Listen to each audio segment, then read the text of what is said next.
efficient because these guys just play contact. So Okay, Team Secret, we need you guys on the stage now. Come on, let's go. Okay, let's go. Tara, let's go, let's go. Tara, tara. let's go, let's go.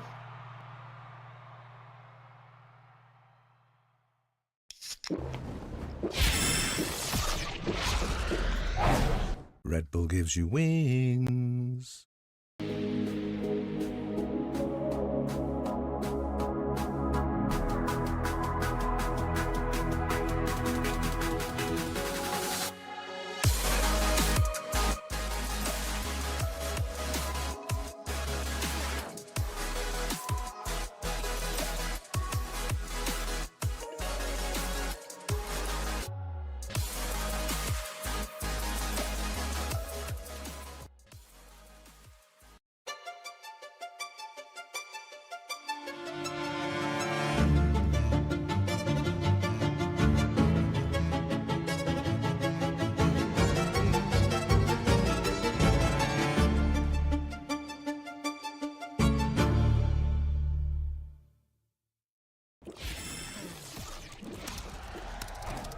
Red Bull gives you wings.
What's up, Valorant Philippines, and welcome back dito sa Filipino broadcast ng VCT Pacific Stage 2. At nandito ulit tayo sa second weekend ng Stage 2 with some more good Valorant. And syempre, to bring you the action, ako nga pala si Bixco, your panel host this weekend, together with Rockheart and Dash once more. So guys, kumusta yung feeling na nag-full 6 games tayo kahapon, went straight to bed and woke up here?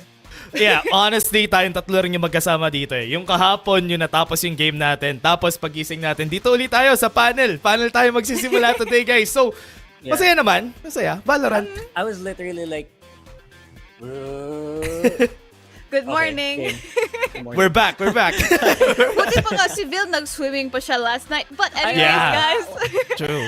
welcome back. The games did go by pretty quick. Pero bagong lahat, we do want to offer you our special promo code with our official super app partner for VCT Pacific Stage 2, Grab. And we have a promo just for you guys, our viewers, dito sa Filipino rebroadcast, where you can score Grab's lowest prices ever, up to 15% cheaper fares on Grab Car Saver, delivery fares as low as 15 pesos with Grab Food Saver delivery, and of course, thousands of budget-friendly meals as low as 99 pesos with Grab Food Saver meals. All you guys have to do is use our code on the bottom of your screens. That's Grab Food 60 and up to 60 pesos off of your order with a minimum spend of 550 pesos. So what are you guys waiting for?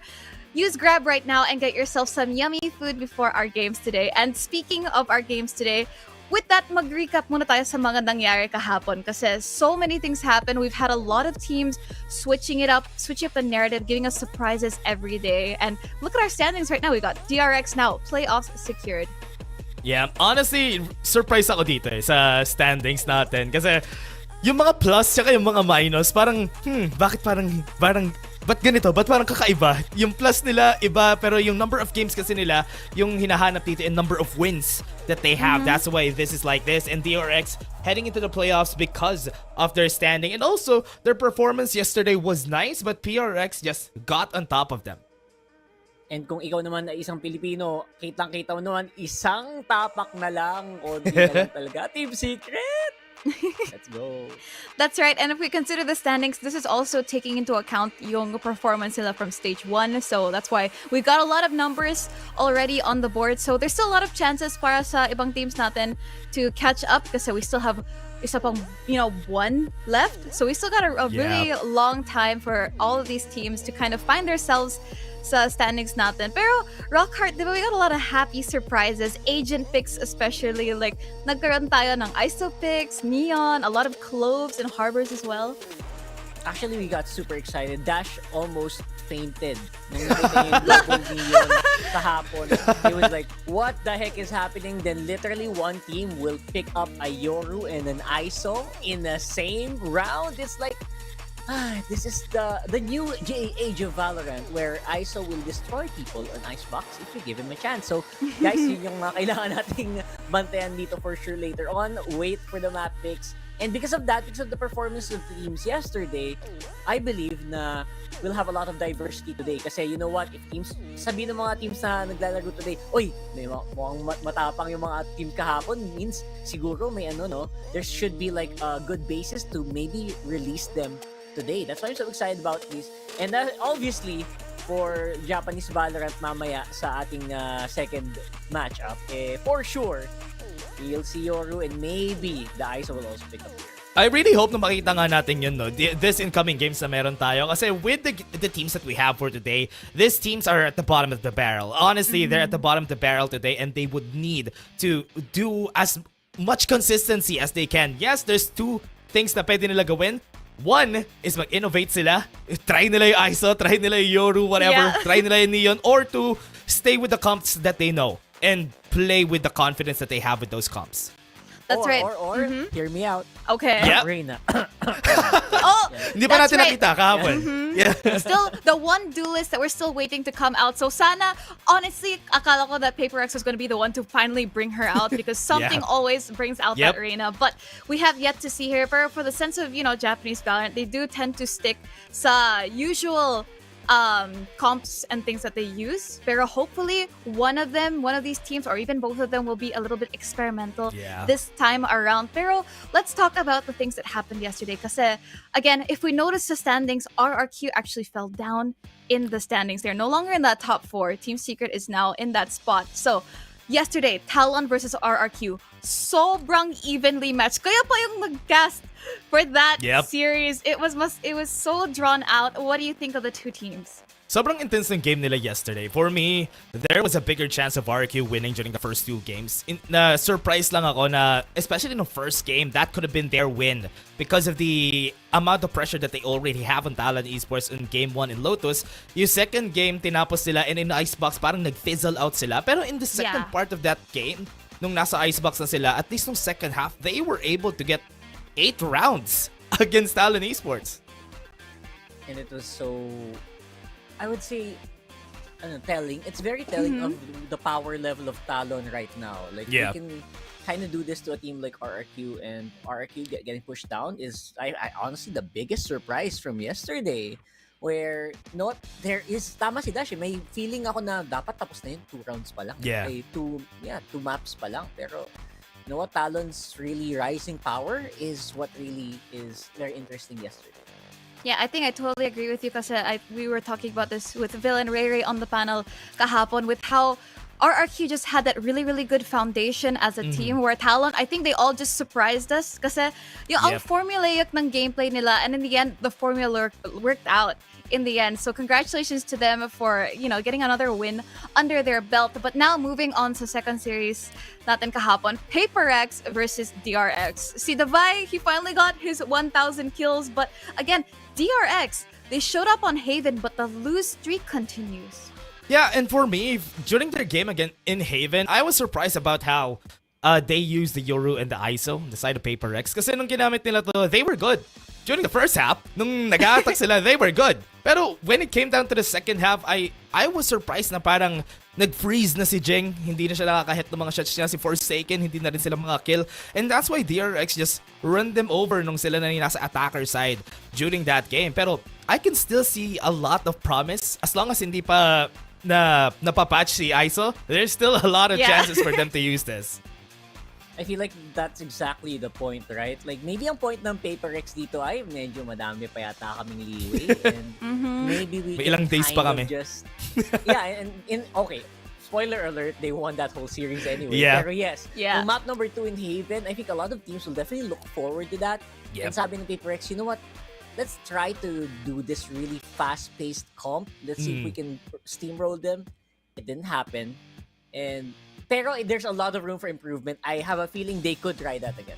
Yeah. I mean, I think so too. Because I think that PaperX has also talked about yung tendency nila to kind of experiment with new compositions and even playing on the fly as they go. Because again, at the same time, they do know that they're a little bit secure in the league. But at the same time, they still came back extra hard on that third game on Icebox. But it's really interesting to see how DRX, again, now without Stacks, we keep going back to Stacks at the end of the day, and how DRX is functioning without him. And I think yung dapat i-highlight natin is si Flashback. He's definitely filling in those shoes of Stacks. Pero the thing is, we're not really feeling that presence from the rest of the members of DRX anymore.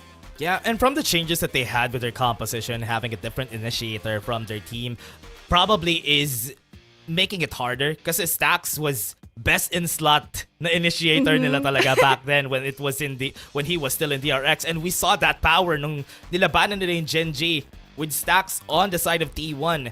They almost won that series, and I thought na wow, Stax is that good when he's allowed to go crazy. So here naman for the side of DRX, on the side of Flashback, I think Flashback is doing well. There's still some adjustments with some members of DRX dito sa comp nila, pero I can see some promise for what they can do on their side. Pero the problem there is parang kulang na yung time nila to scale. Honestly, the individual performance of Flashback, I think na-mention yun kahapon na parang si Flashback na lang gumagawa nung map 1. Right? Yeah, I nung think... map 1. Yeah. Umabo lang sila Buzz tsaka sila Mako nung map number 2 and 3. Pero yeah, Flashback doing good. Pero yes, it does seem like an integration, slow integration para sa DRX. Definitely. And I feel like even though kakastart lang ng stage 2, it still is towards the end of the league for these teams. They have to qualify for the next few global tournaments. So I think a lot of stuff are still on the line. DRX, although, they're also in a very comfortable position, just like PaperX, being playoff secured and all. Pero at the end of the day, how do you think they rank in terms of power? DRX? Mm-hmm. In the Omega group or overall? Overall sa Pacific, how high do you think? Parang top 3, middle of the pack, or?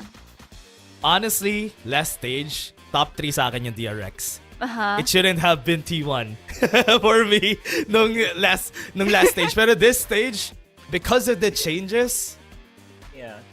siguro middle of the pack, 5 or 6. Ganun. Oh, okay. How about ikaw, Rockhart? I actually agree. I feel like, okay, benefit to the KDRX. Paper Oh, yeah. kalaban nila eh. Yeah, Diba? true. Maybe if it was a different True. team, it Tama, would have been yeah. different. I agree. Right? Important so I still think fact. top 3 or top 4. Yeah. I mean, at the end of the day, we can't really discredit DRX just yet. Because still, again, very, very early on in this stage too. But we really do hope that they parang find their footing. Because like you said, Rockhart, yung kalaban nila kahapon was PaperX. It's very hard when you put the best against the best, right? Because one, obviously, there can only be one a winner. But I think I'm very, very excited para sa matches natin today because we've got, again, Global Esports versus Bleed, and then yung Japanese showdown later, which is going to be Zeta versus DFM. But we are going to be going to the COEX Atrium in Seoul, South Korea in just a bit because I think that Bleed and Global Esports are in the building.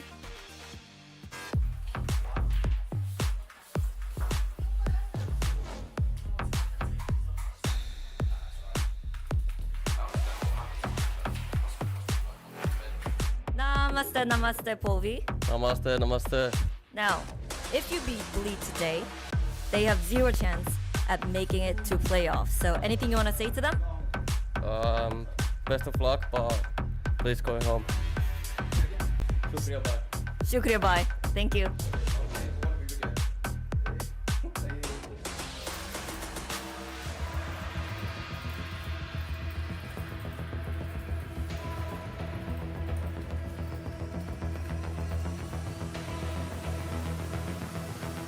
Hello, crazy guy. A message has arrived from Polvi.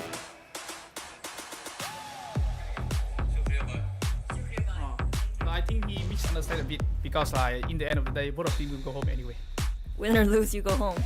But I think we're gonna win today. Do you want to go home right now? No. I want to get a win first. I go home. Okay, good. Sounds good.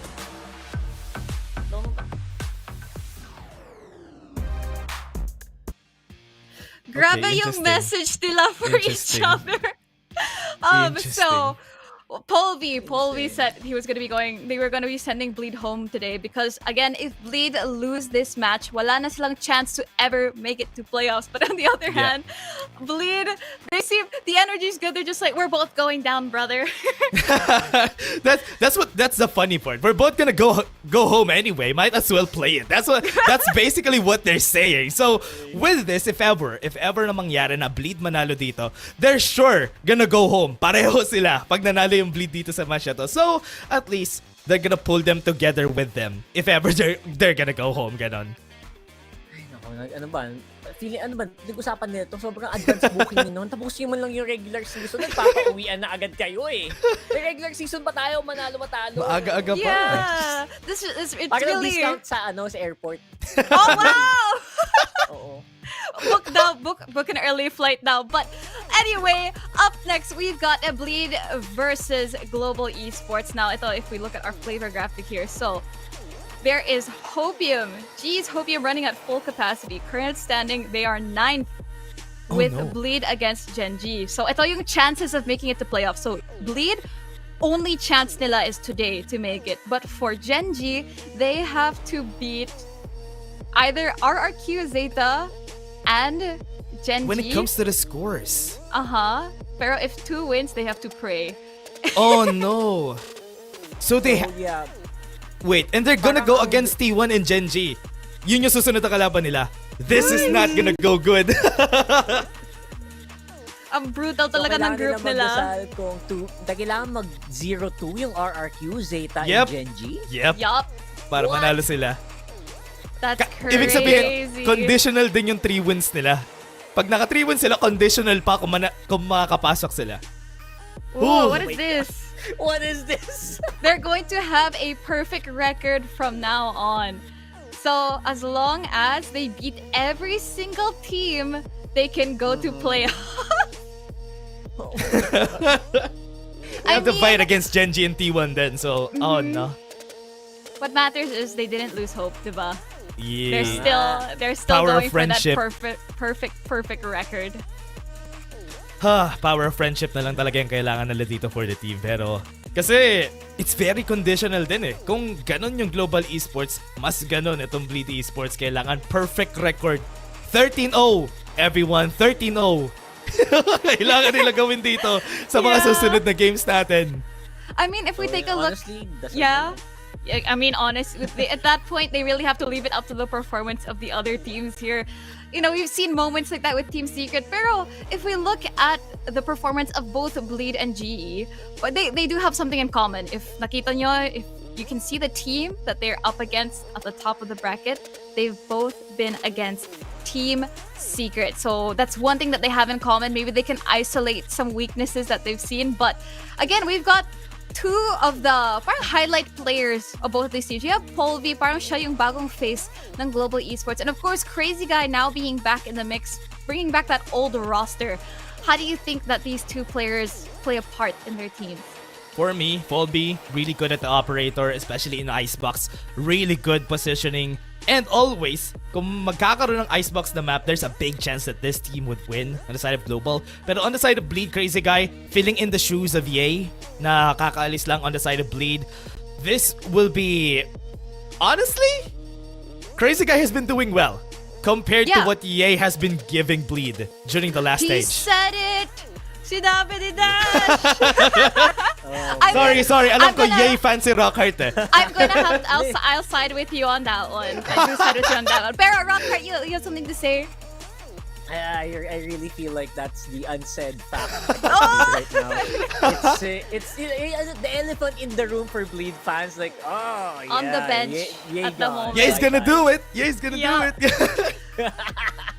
Oh, but man. we do have to give it to Crazy Guy kasi at the end of the day, this roster, mas familiar sila with playing with Crazy Guy again from Ascension pa lang. So it makes sense how he just meshes so well with the rest of the team. So we really can't blame them. But it looks like our players and our coaches are up for the map veto. So Rockhart, I'm trying to test something. So can you predict kung ano yung third map natin ngayon? Kasi na-predict mo kahapon. So I'm gonna see if we can get you to do it every single day. Third map is Icebox. Icebox. Ha. Okay. I concur. You concur. Okay. Feel ko, Icebox yung... Oh no! Wala na. Alam nila eh. Kasi Global Esports is really good at Icebox. Kaya hindi na nila binigyan ng tsansa si Global na makapag-Icebox. Honestly, the utilization of Polvi is gonna be so huge in Icebox. Kaya they didn't even want to risk it. So I understand why Bleed would do that. It would have been a great coin toss though. Pero I guess they don't want the coin toss. They want the sure thing. Ooh. Lotus and Sunset being in the mix here for Global and Bleed. I do hope na mas maganda na yung positioning dito ng Global and even Bleed. They don't really have a good record. Both of them don't even have a good record on both of these maps. And Haven being the third map, kung aabot tayo sa third map. I think it's a really, really interesting set of maps kasi, you know, you have two really big maps like Lotus. You've got Sunset as well. I think it's been a more challenging map for these new teams this year. So I feel like parang a good setting siya for a test of skill between these two teams. Yeah. And I do hope na hindi... I think one of the things that they do here, ito nga sa side ng Bleed, they always have the Viper on their composition, the double controller on their side. Pero this is pretty much classic, having a Fade Ren on their comp together with a Viper on the other side then. Pareho sila ng composition. Pero sabi nga naman natin, this is the new patch and we're all hoping na mag-iba sila ng kanilang mga agent picks. Yeah, the fun thing is these stats are from pre-patch. So guys, take it with a grain of salt. Fade kind of interchangeable naman with heroes like the Sova. Always great to have that info in fighting against trouble, holding that Odin, hiding in tree, as usual. Something that never changed, rotating doors, and Odin's banging off. That's Lotus for you. And at this point, Reina is actually pretty good in Lotus if you think about it. I hope they give her a chance. But yeah, probably not going to be that much of a drastic change. Yesterday, we saw Neon on both sides of the fence in this map. Pwede din yun. Parang kung may hope yung ang Bleed to win, I think my hope yun dun si Rockhart to get the Reina pick today. A little bit. A little bit. I mean, totally possible considering what we saw yesterday. We did have yung double Neon between RRQ and Talon. But I think hindi siya entirely impossible for these two teams kasi Global, I think Polvi, sinabi niya that he has been looking for a way to kind of bring a little bit of energy and excitement to the playstyle of GE. And I think that possibly these surprise picks might be the trick to it, right?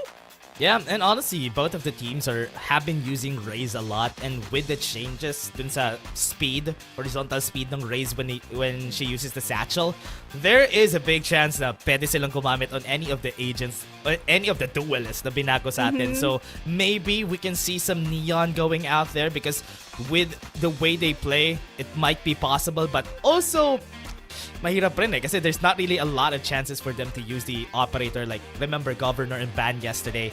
They had a hard time holding that operator on both sides. Yeah, that's for sure. Especially since Polvi favored an operator, probably will want to stick to agents like Jet, just to make sure you can get away after a shot. But again, that does lower the chances of these other duelists coming into play, especially for GE.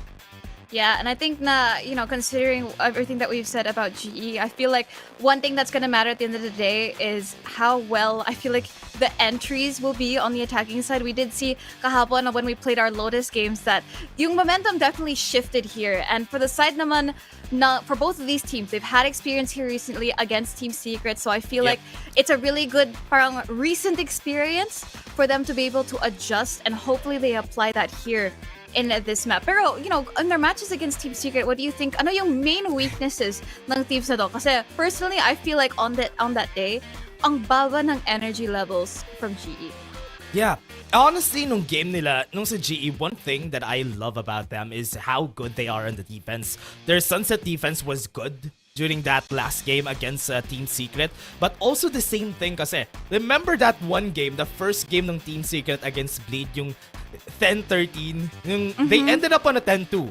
Then 13-10 after that Ascent game, Bleed was able to come back on the defense, and that's something that we can use on these games. I think both of them are so good on the defense. Para naman kay Polvi, GE, the biggest weakness is Polvi, to be honest. Their biggest strength and their biggest weakness, because Polvi is so spicy. I don't know, spicy. The right term, because 50-50. he plays the operator up close and personal. A lot more than the other players. A lot more than the other op players here. So, right. 50. Coin toss on that guy. Yep, it is going to be a coin toss. But just before the games get started, itatapon muna namin sa CoX Atrium, where our Pacific broadcast talents are going to be interviewing Bleed's coach Lahia. Full time since kickoff. How are you feeling about the growth potential of this current roster? I feel actually good, to be fair. I think it was very hard to let go of Crazy Guy because I think him and I have a very good connection with each other, and he's the guy who can translate what I want from him in the game, as an IGL. So yeah, I'm very happy with the team that I have right now, and hopefully we will show it also. Yeah. Well, speaking of IGLs, that's right. Yeah. So you were talking about how he can relate what you want as a coach, as an IGL. Is there I guess comparing it, because I'm just curious, comparing him to, let's say, Scary, that was also the IGL for Bleed. Is Crazy Guy a lot more aggressive when he makes calls as IGL, or is he a lot more passive? Is this how you want your IGL to be making the calls for Bleed? For Scary, it was more like he wanted to have more set things, which I'm not a big fan of, because I think you will give many tells to your opponents for future games, so you will always have to adapt your game and all this stuff. And for Crazy Guy, I like to play this loose style, start default, and then he's doing the mid-round calls. Yeah. Try to see how the opponents are playing and adapting throughout the game. So yeah, I think that's like the biggest difference between them. And also I think Crazy Guy is a little bit better in talking like to all the players during a round, where Scary was like a little bit focusing more on himself. So I think that's like the biggest difference between them. So the delegation works out pretty well, but what I'm a little bit more curious about is, apart from the IGLing now, the game has kind of started to change a lot, especially with the duelist buffs coming through. What are your thoughts on the current meta changes, and at the same time, how is Bleed like gonna adapt to it? Because your team, loves to play that loose and kind of like early default and then mid-round calls, but with like a lot of duelists coming in, teams might start to get really aggressive. How are you gonna adapt to that? I mean, we're a little bit unfortunate, I would say, because if I had the previous roster with Gay, for example, I would have been much more comfortable to play like double duelist, which is, I think, like very strong right now. But I think it's okay. Like, I don't think the meta changes too much, and also from practices and experiences, like what comps two teams play, it only has changed for like 1 or 2 maps maybe. So I don't think it makes a huge difference. But I think also that the ISO change was a bit too brutal. But yeah, Neon I think is okay. It's a strong agent. I think it's okay.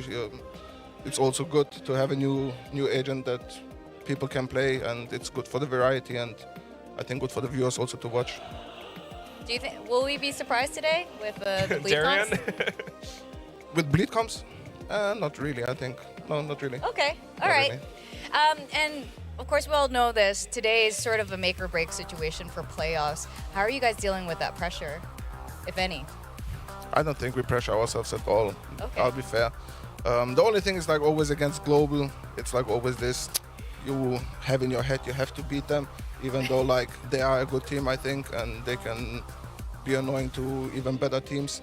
So I think we just have to play our game, enjoy the moment, and whatever the outcome is, that's it.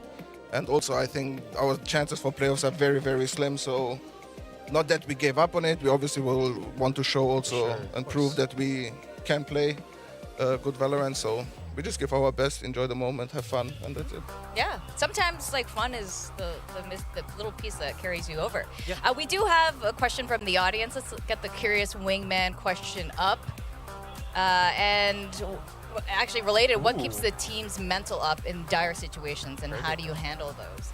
Is it, just being super chill about it? How do you keep that mental going? I can do only as much as a coach. I'm no professional in psychology or whatever, so I don't know really how to handle it professionally, I would say. All I can say is talk to them, like have always good mood in practice, and don't pressure them or don't be like too negative about the results. It is what it is. It's competition.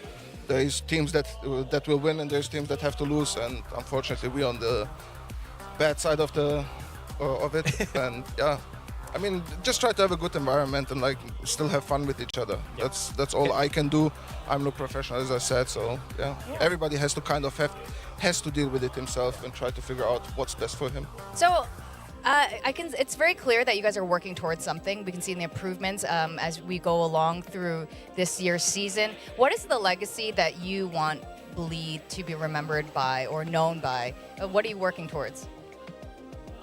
I want to become a champion, and that's like the only reason I have changed games to Valorant, and that's also the reason that I stayed also with this team, because I wanted more for them than for myself. I've experienced in my career already playing on a bigger stage and all this, and they're all young kids who really try their best, genuinely try their best, and practice all day and play all day the game, and I want them to experience playing finally on a big stage on an international event.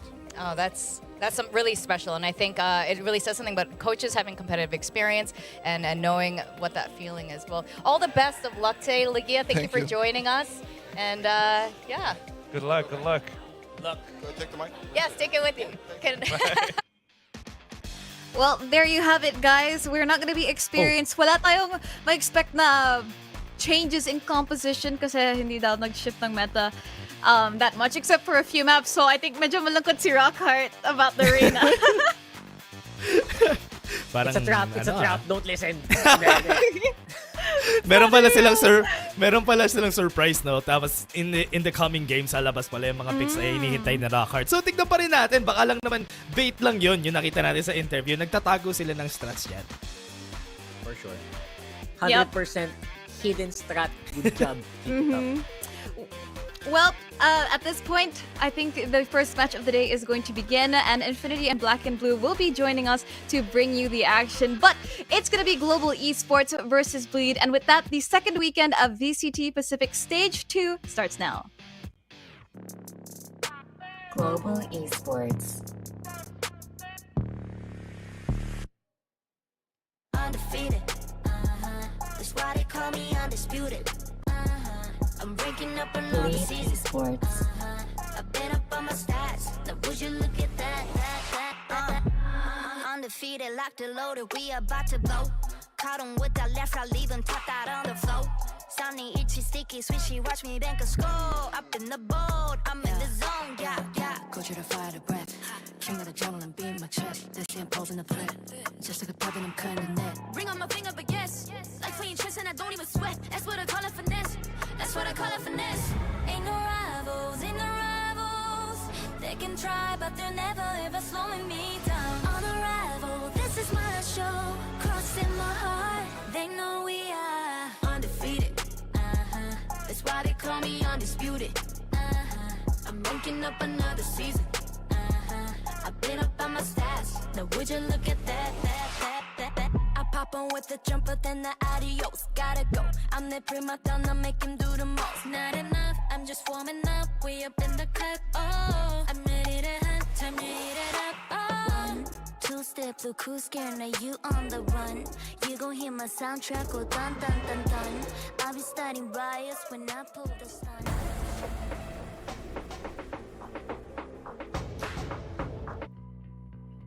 Nagbabalik na naman tayo dito sa VCT Pacific na kung saan may mga dalawang teams, Bleed versus Global. Hindi pa nila nahanap ang kanilang mga first win, pero kami ang iyong first casters of the day. I'm Black and Blue. With me is Infinity here. Infi, kamusta ka naman and what do you think about this upcoming game natin? Medyo mainit-init sa ating environment. Pero what I look at the game right now, I think their last match was way back, Matagal na yung match nila. It was, I believe, the kickoff this year. Yeah. And 2-1, nanalo yung Global. So it's going to be interesting kung paano maglalaban tong dalawang teams because even in the last split, hindi sila nagkita. Well, I mean, in fairness, diba nung last split, they put in Ye, hindi gumana, they put Crazy Guy back in, pero so far, hindi pa nananalo ang Bleed. Now, albeit, may chance sana silang manalo dun sa unang laban nga nila nung huli, nung kinalaban nila dito yung Team Secret sa opening day ng ating VCT Pacific, pero siyempre, Team Secret yan, kaya talo sila. So, Bleed, so far, ngayon na ibinalik nila si Crazy Guy, mahanap na ba nila ang kanilang first win na kalaban nila ang Global Esports? I think itong Bleed, madami silang potential eh. In fairness, yung Global din naman, they won 2 games ng regular season nung huling split, but they have so far not been able to make the playoffs just yet. Anong team nga ba ang makakuha ng first win dito? Infi, para sa'yo, mag-prediction nga tayo sa glitan. Feeling ko Bleed, pero ikaw? Feeling ko Global Esports. Global Esports ang makakuha ng first. Bakit? Because I feel like, you know what, binilagay nila si Benkai as their primary IGL now coming into Split 2. So, it's going to be interesting kung makakapag-adapt na sila. Because in their prior game up against TS, sinabi mo nga, natalo sila. So ngayon, nakapag-adapt na ba sila? Okay. Grabe yan ha. Diretso dito. Alam mo, sa totoo sen, sumasang-ayon naman ako sa utak ko na Global nga dapat ang manalo dito. They have more experience. Pero Bleed, being at Ascension team, nasa puso ko sila. Sana sila nga ang manalo. And we're gonna see here what they can bring to the table. Global Esports composition nila dito sa Lotus na kanilang ipapasok na ngayon si Neon, which we have not yet seen. I believe live na yung changes dito ng Neon. And it's gonna be on Paul V to bring out that comp. They still keep the fade. They put in the breach ngayon dito. And they forgo that double controller setup. Ngayon para naman sa Blade. Fade, ipinapasok dito ni Crazy Guy. We look at the past where they did play that raise as well dati. Pero ngayon, they're still gonna keep that on the Darion. Retla will still be on the controller. Pero Cypher naman ang kanilang ipinasok. Infi, what do you think ang talagang pinagkaiba ng dalawang composition na to? I think the changes coming through into Valorant right now, mas napagana nila yung Neon. Yesterday nakita natin ilabas ang Neon kasamang ISO. But having this type of composition, having the Neon as well go into the side of Bleed, makes it so na kaya nilang pumasok, kaya nilang, mas marami silang utility in that regard for that offense and even potentially even the defense as well to disable that potential push by Bleed. Well, tignan nga natin if magiging effective dito ang Neon kay Global Esports sa Global Esports na nang kay Paul V nga. Siyang kakapit nun. And moving on forward here, VCT Pacific Week 2, Day number 2. And nagbabalik ulit. And we're gonna continue now with our first game of the day. Global Esports on the attack and defending side ng lead. Slowly but surely, pumapasok na nga sila dito, playing a bit more defensively. Pero may information dito ang Bleed with the spy cam. And with the information as well from the gates. Alam ng Bleed kung saan gusto maglaro ng Global Esports dito. Medyo kailangan nila mag-ingat dito sa 3. Double setup dito para sa Bleed ang nakadepensa. Pero ito na ngayon ang execute ng Global. All in for Global Esports as well, taking on the site where they have no idea. Aftershock to buy time as well. The flashpoint is perfect. And now Global Esports denied them off it. It's Bleed. Zest takes 2. Grabe naman si Zest doon sa pagpasok ng A main.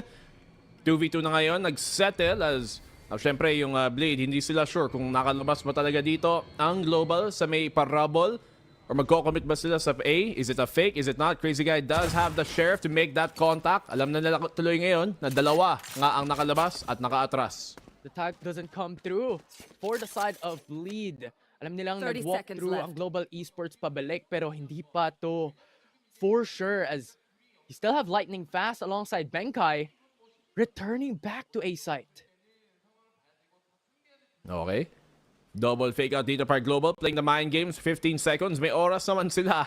Buod nila lang bentang-benta dito yung pag-fake nila. At kumagat naman din ang Bleed dun sa pag-fake nila. Global will be playing the post plant. Meron silang isang fault line pa rin. May smoke din si Lightning Fast off of the cooldown.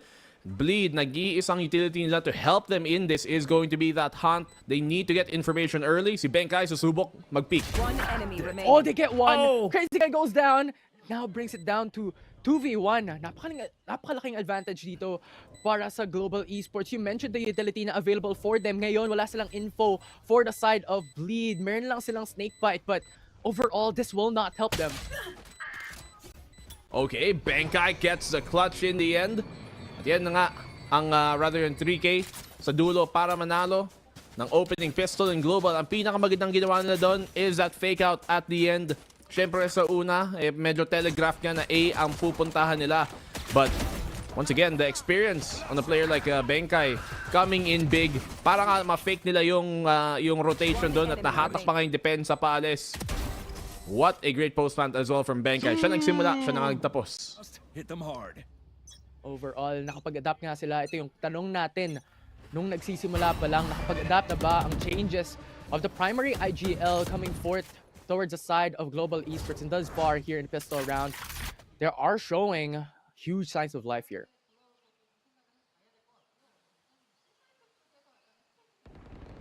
Global, A na naman ang kanilang susubukan dito. They're gonna push on up forward. Rather actually hold. Hindi sila magko-commit agad-agad. Yung Bleed naman ang lalapit dito sa may C. And because they've cleared this out, they can infer na yun nga A site siguro ang susugurin dito ng Global.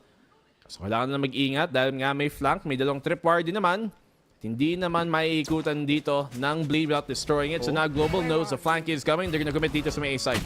Yeah, especially the second tripwire is already broken. Kaya ngayon medyo nag-aalangan sila na tulakin agad ang A site. And Bleed already goes in.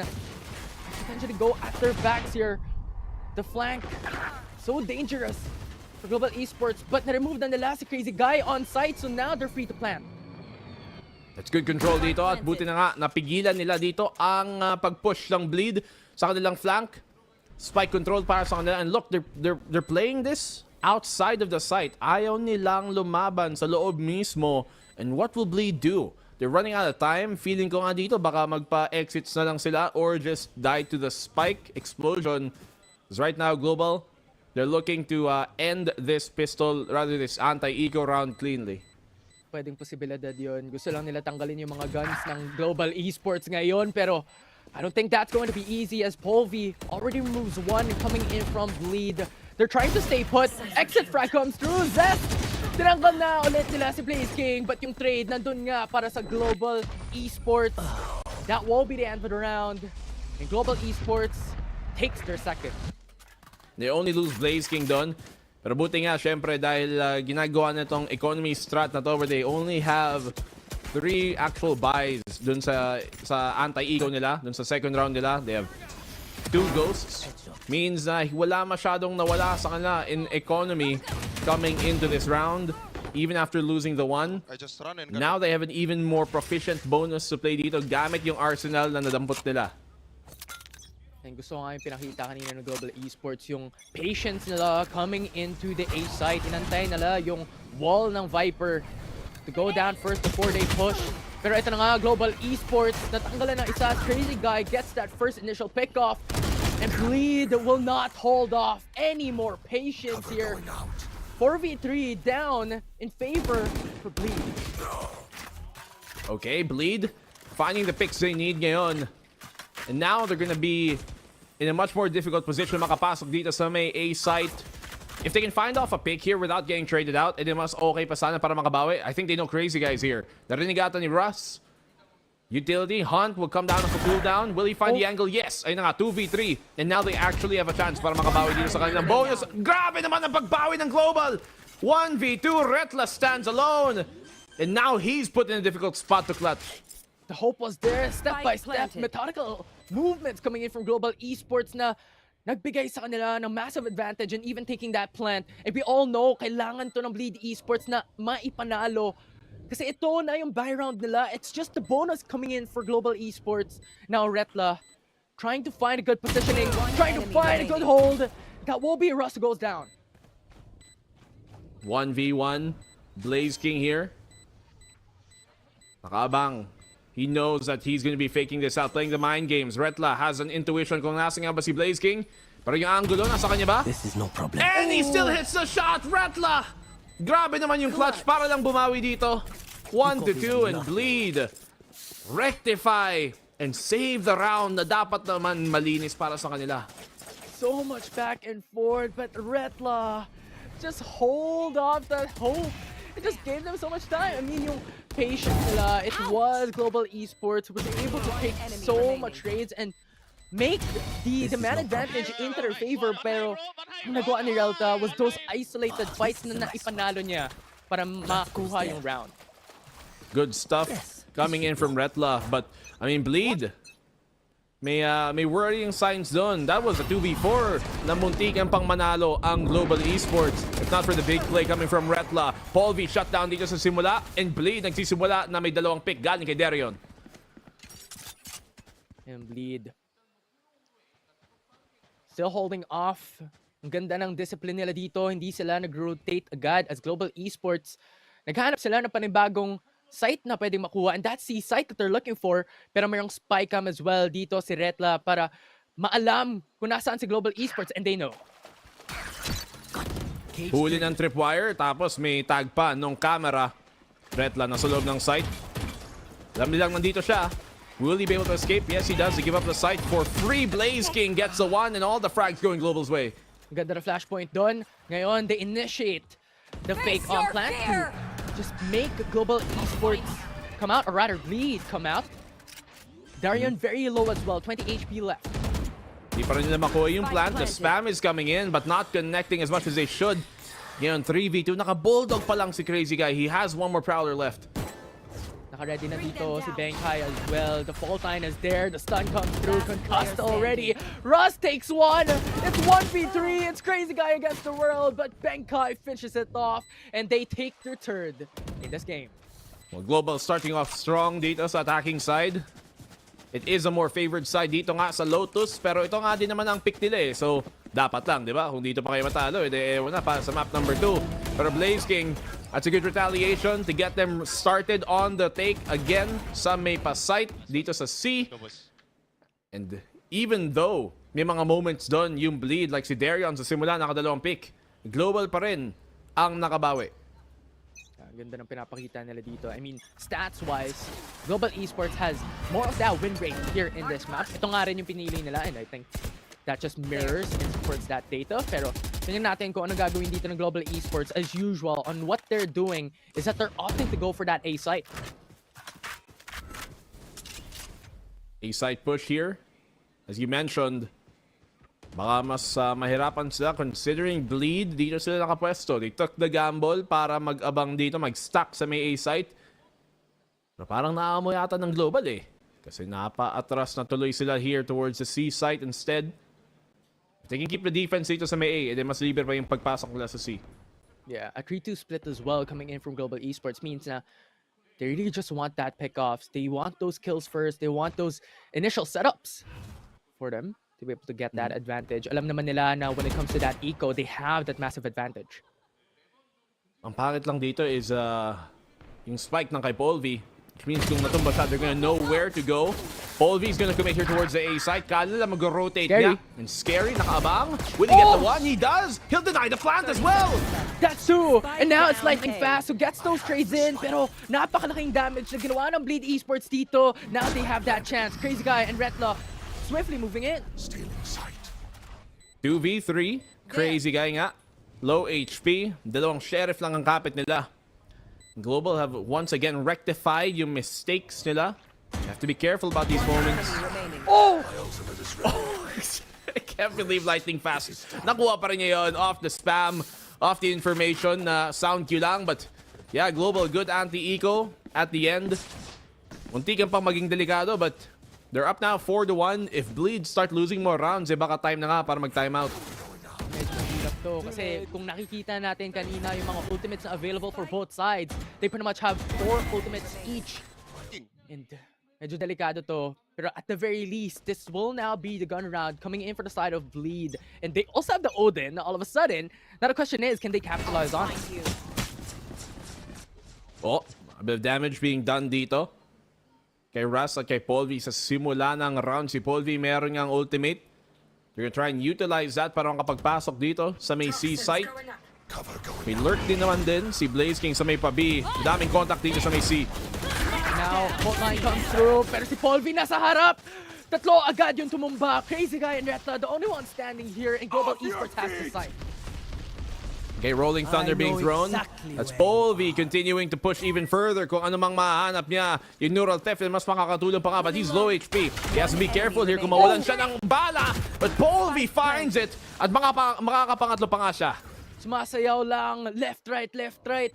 Si Crazy Guy, isa na lang natitira dito for Bleed. Hunt goes out, gets information, pero hanggang saan niya makukuha to? As Benkai finishes it off, it's the 5th round for Global.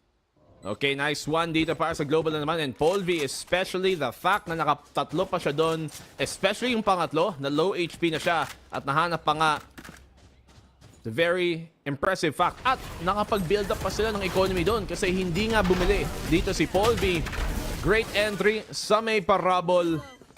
At doon nila dinurog ang Bleed. Yun yung kinakatakutan natin when it comes to the side of Bleed Esports. Napakadaming ultimates na meron ang Global Esports that they've actually used up most of it. Pero ngayon, it should be Bleed Esports having to capitalize on their ultimates now. But even then, nakapag save round sila, or well, rather that force onto those stingers and only shares on hand. So medyo malaki ang diferensya dito kumpara sa Global. Mas lamang sa armas talagang Global, and Polvi starts things off. Ma-wallbang si Retla. Actually yung Bleed, puro lahat ng ultimate nila online, pero syempre mahirap i-justify gamitin yun sa round na to na hindi naman sila lamang, tas naka-eco pa. Now Global have a great post-plant hold dito. Those stamps, kita natin, deals a bit of damage pero not enough here, and Bleed is on a timer. So sila yung kailangan mag-push dito, pero ang ganda ng angle sa Global Esports. Crazy Guy already fell down, pero those trades are coming in. Napaka-importante, pero lightning fast. Ang position is perfect, and Global Esports once again banks another round. And because of those smokes sa may site, hindi tuloy makapasok ang Bleed sa retake doon. Magandang smoke galing kay Lightning Fast, and this might be a timeout for Bleed para naman na makapag-reset. Wow naman yung Bleed. Parang sila pa nagmumukhang bagong DFM. Yet to really find the win, yet to really find their stride. At hindi mo talagang maitago yung fact na nag-struggle sila so far dito sa Pacific League. Ganda talaga ng pinapakita. Even the high-low na pinakita doon ng Global Esports onto that post-plant in C-site was just perfect for them. And gusto ko yung timeout dito for Bleed kasi ngayon, meron silang all ultimates ready for them. They're now on the gun round, so now I think it's the best chance for them. Kawawa naman yung post-timeout win percentage doon sa baba. 22% lang pagkatapos ng timeout. Medyo nakakaba para sa mga Bleed fans. Siyempre, madami din tayong mga tropang Bleed talaga, di ba? Mga representative ng Bleed, mga kanilang CCs, madaming sumasabaybay sa mga galaw ng Bleed, considering isa silang SEA team nga. Ang kapitbahay lang natin, pag global so far, sila ang mas nagmumukhang mas malakas talaga na team ever since kahit nung last split. May struggles, syempre.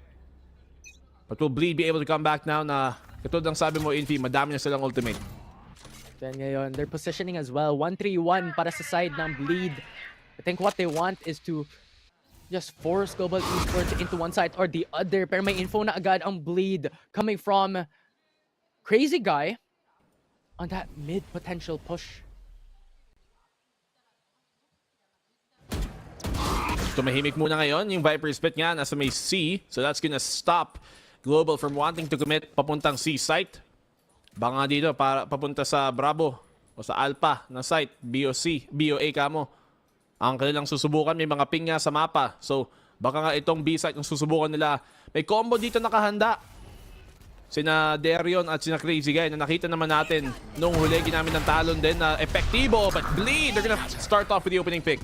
Ayun nga ba, the showstopper as well, taking that importance of a player here for Global Esports. That Ovi already fell down, pero Retla, yung timing, napakaganda. Nakakuha sila ng isa pa. And Global Esports, medyo delikado. Pero talagang pipilitin na lang ang A-site coming down here onto the 8th round. Ang hirap mag-commit dito para sa Global. Bleed nakabang na alam nila pupunta sa A-site, 5v3. Darion, nakahanda lang. Benkai goes in unattended. Hindi nila alam. Darion gets 2. And now sliding fast. Kaya ba ng bilis niya na makapick ng 5 sa kabila? Sayang. Hindi nga pala. And Bleed will secure their second. Muntikan pa maging 3K yun. Kung nakakuha lang niya yung second tapos na transfer niya. Could have been a big moment for Lightning Fast. Pero finally nakabawi na rin dito ang Bleed. Good play sa kanila. Yung Viper split talaga ang nagsimula nun eh. Hindi tuloy sila makapag-commit sa C. Yung Global sa pagpasok doon. At dahil doon, napilitan silang pumunta ng B kung kailan naubusan pa sila dahil napitas. Sa 3v5 eh syempre dahil nga sa pick dito ni Retla. Neural Theft too much for them to deal with. And now Global, A-site ang kanilang i-commit. Bleed nagpo-push out dito sa B at C. Tingnan natin, walang nakatambay dito for Bleed, for A-site. So it's a free side coming in for the side of Global. Nakita naman natin, gawin to ng Global time and time again ever since the beginning of this game. Wherein gusto talaga nila yung A-site. Now Bleed just wants the Flood retake. Oo nga, retake na lang ang susubukan dito ng Bleed. They do have the Nightfall para sa retake nila, but where and when will they use it? Walang nakaabang dito sa may mound for Global. Volvi trying to get aggressive. Nakakuha na nga na isa, Crazy Guy knows. Meron sa 3, we're lightning fast. Just waiting patiently, pero Ross, una na nakapitas. Daming utility nilang pwedeng i-dump dun eh. Paranoia yung C's, but look at this. Benkai and Volvi will chime in on the fight. 2v4 ngayon at lamang na naman ang Global. Medyo hirap na sila dito, Global Esports. Ang dami pala nilang angulo na nakuha para sa kanila. Pero instead, Bleed doesn't want to risk it. At magsisave na lang sila for the next round. Tama, walang risk it off the biscuit. Tipid na lang muna, Bleed. Crazy Guy at Retla will save what they got para sa laban dito. But Volvi still drops the gun on Crazy Guy. At kahit nahanap siya, that at least cuts into the economy of Bleed. Makakabili pa naman sila, to be fair. Pero it's good to get this damage done. If that means if Bleed lose this next round, then papaiko sila kung kailan round 11 na. Pikit na lang muna. Try sila mag-damage control onto that save to at least have enough eco for the next couple of rounds. Pero sabi mo nga, nakapitas pa yung global esports. This confidence na nakita natin from GE, they know that they've gotten it in the bag. Tingnan natin kung ma-repeat nila ulit. Ito na lang pagkapanalo. The fire rounds here as they try to go for A once again. Face your fear! Paul V, low HP na naman, pero nakita naman natin kanina, napakadelikado niya kahit low HP! Paul V, a double for him! Hinako lang din ang bleed, kanan lang makakatakas, but Paul V is always on the chase. Laki na nakuha doon ni Paul V, low na nga siya. Although nakakuha siya ng info dito from Zest, that's already massive coming from side GE. Dalawa! Oh my God! Zest! Oh, they were unaware! That's insane from Zest. The timing para mga pangatlo doon at the end. Double kill for him. 2v2 na ngayon. Russ on the angle. He gets the takedown on Scary. Darion brings it to a 1v1. Pero medyo mahirap to. Darion, medyo bababa ng kanyang HP. 35 na lang. Blaze King finishes it off. And Global Esports once again take the round. May mga oportunidad doon yung Bleed. Nabawiin pa yung round. Especially doon si Zest. One of the players na nakita natin is nagdag nga dito para maka-improve naman yung team, but Bleed here still unable to close out these rounds. May mga mid-round moments sila sana, but it's about closing out those rounds is what is important, at dun sila nahihirapan, Bleed. At Ego tuloy ngayon. Tingnan natin kung makapag-pick sila dito. Pero those long-range fights coming from Global Esports, alam nilang naka-eco yung kabila. So hindi nila kailangan lumapit para makakuha ng kills, para makakuha ng sight. They know what Bleed is doing. At yun na nga, simula pa lang, dalawa na agad ang nahuli ng Global Esports. It's gonna be difficult for Bleed here. Potentially a 9-3 at best, unless Bleed can find a few picks bago mangyari ang execute dito. If a miracle comes their way, it'd be very welcome para dito sa mga Bleed fans. But Global looking very, very stable dito sa simula ng ating labanan. Yeah, ayaw nilang magbigay ng kahit ano para sa side ng Bleed. Nasabi naman natin kanina, this eco, Global Esports, very patient on it as well. They're really, really pushing in and being very disciplined on these type of matchups. We're in. Meron silang gun round. In yung kabila, naka-eco. And so far, may free plan sila. Oo naman yun, no? Bleed Eco Sports. Kasi puro eco na. Nakikita natin galing sa kanila. At least may naipulot rifle dito si Retla. May Vandal siyang kapit. The camera will spot them out though. At alam tuloy ng Global na sa flank sila manggagaling. So what do? They push out instead. Galing sa backside sa CT. At ngayon, ipit na ngayon ang Bleed dito sa retake. Si Benkai, pati si Lightning Fast. Nakaabang lang. One goes down. Does not secure it. It's Scary. Becomes Scary as well. Along with Benkai. The IGL will fall down. This Crazy Guy gets that pick in. But ngayon, si Crazy Guy na lang, wala nang oras. In Global Esports, hinahanap na lang si Crazy Guy dito. Pinaglalaroan, and Crazy Guy gets one. Gets two actually, but nevertheless, still the round goes to GE. Alright, well, GE were throwing that round. They were straight up throwing that round. They knew, like, okay, the round is win anyways. Peak na lang tayo, guys. Last round the next. We can spend as much economy as we want to. Especially here after these opening picks. And now Global put into a position to close out this game if they get the next round. Mas lalo na kung naging 10-2 pa to. De, ewan na lang paano mababawian yung 2-10. Hindi ko rin alam. Hirap eh. Hirap na hirap sila. Hindi natin alam. Pero, nung pinapakita ng Global Esports, ito yung ginawa nila up against Team Secret in the prior week. And yes, they lost. Absolute dominant fashion coming in from the Philippine team in the Pacific. Pero, si Paul V, pati si Blaze King ang nagtatagumpay for the team itself when it comes to that impactful plays. And nakita naman natin, especially Paul V, on how he entries the site and how he really gives that opening for the team.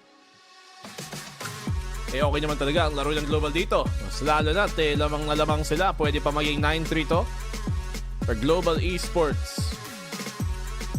Ang mga performance sa ito, sige, okay yung itsura nila. But they have struggled against bigger and better competition.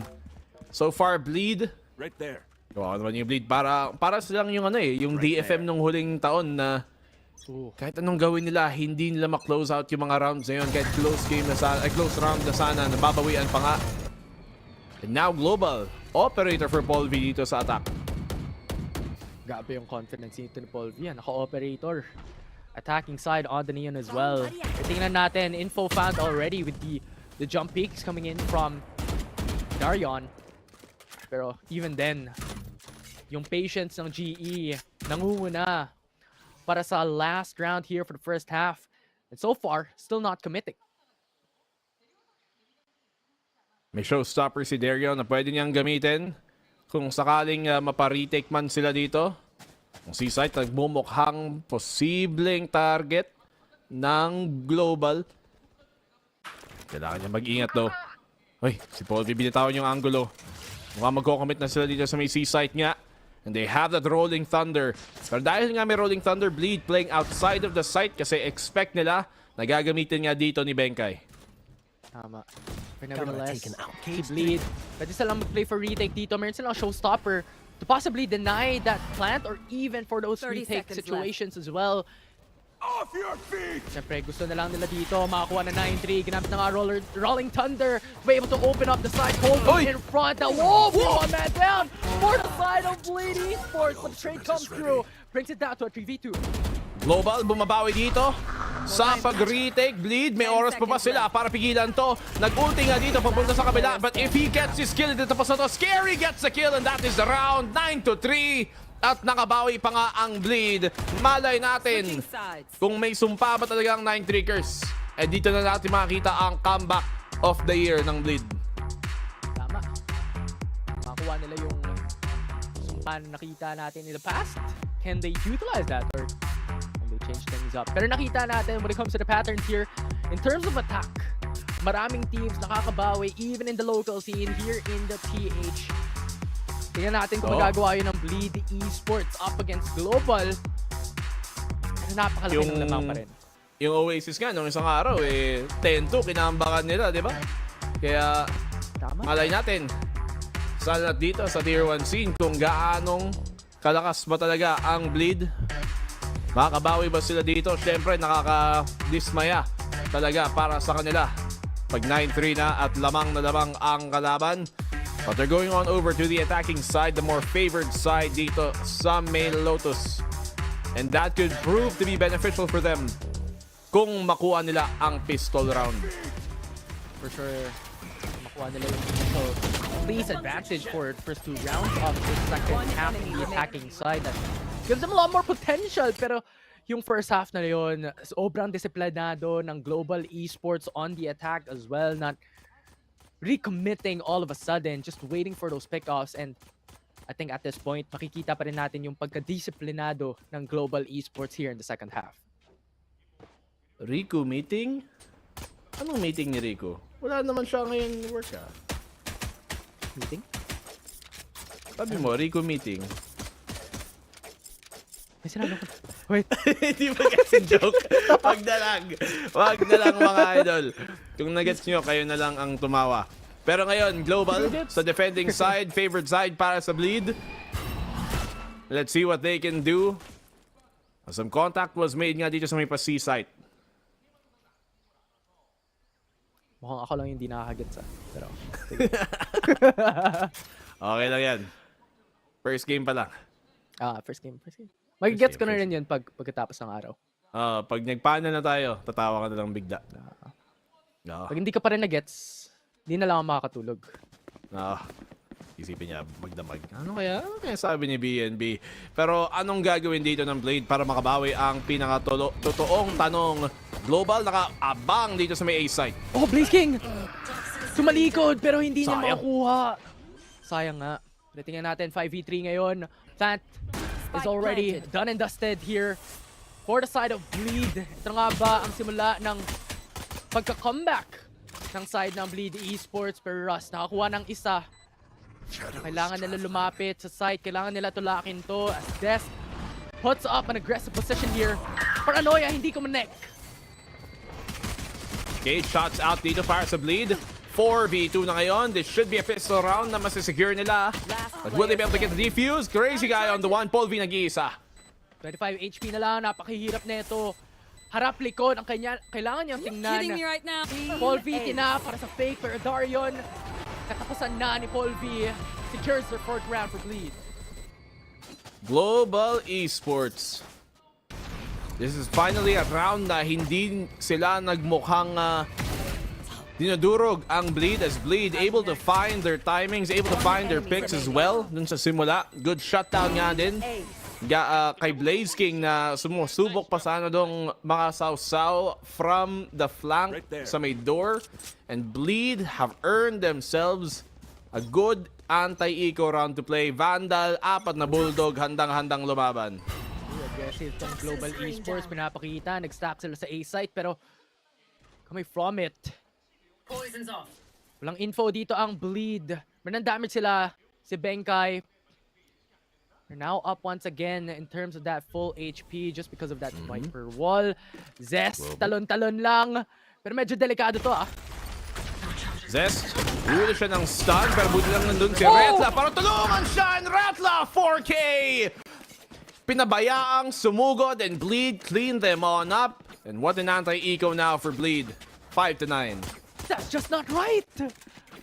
Oh, they lined up perfectly for Retla. With a bulldog on hand, dire-diretso sa ulo ng kalaban. Global Esports, isa na namang napanish na round. And Bleed Esports, mukhang nalagyan na nila ng band-aid ang kanilang dumudugo na mapa for their first game. Well, it is against si Eco, so syempre walang armor. Mas malambot ang mga kalaban doon. Mas at pagkalaban ang Bulldog. Pero ngayon, tignan natin, Bleed on the bonus. They have lots of economy to utilize here. 3 Bulldog, 1 Vandal. Kayang-kaya pang may panalo ng Bleed, but they need to start off with an opening pick in their favor. Para ma-sure ball. Prowler confirm presence dito. Global, pipigilan sila sa pagpasok. Lightning fast, 2 nakuha. Isa pa from Russ as well. And sabi mo nga, Bleed. Kaya nilang manalo up against GE kung nakakuha sila ng pick-offs, pero hindi sila magtatagumpay on those initial fights and initial duels. Global Esports ngayon, 2 member ang advantage nila up against Bleed. Parang nakulangan ng utility dito sa Bleed doon sa pag-push niya sa rubble. Pumasok si Darion with his blast pack, and I think there was like a haunt from Crazy Guy, pero asa nang maybe assisting Paranoia or any sort of other utility. Nakulangan tuloy, and that's why naubos ang Bleed sa may sa may mount pa lang. Paul V dito sa may angulo, ubos ang Bleed. And that's a 10-5 against the bonus dito ng Bleed. Nila mo ng Global Esports ngayon ang Bleed when it comes to that bonus round. And expectedly, Global Esports has that main advantage just because meron silang guns across the board, meron silang rifles for every single bit. Pero nevertheless, magandang damage pa rin ang pinakita ng Lead doon sa laban na yon as they took member out of life. Let's go, you're fucking insane, bro. Okay. At least, malaki ang suporta dito ni Tropa sa kanyang mga teammate. Pero Global Esports, now na gun round. They can put the pressure on Bleed. Will Bleed finally be able to take a proper round? Kalaban ang Global. Yan ang tanong. Ang tanong na hindi ko masasagot. Sila lang makakasagot. No. Tama. Ang sim. Mismo. True. 5-10 as Bleed. Unti-unti naubusan na rin ng oras. Their commit here, looking to be on that C site, as Global have put most of their defense towards B. Yeah. Nevertheless, hindi rin to masyadong disadvantageous para sa side ng Global Esports. Kaya nilang mabilis ang rotate. Ay na nga, nakapitas sila isa-isa. Global Esports. 3 na ang naipatumba. Dalawa na lang natitira, Scary at Zest para sa side ng Bleed Esports. Medyo hirap sila dito.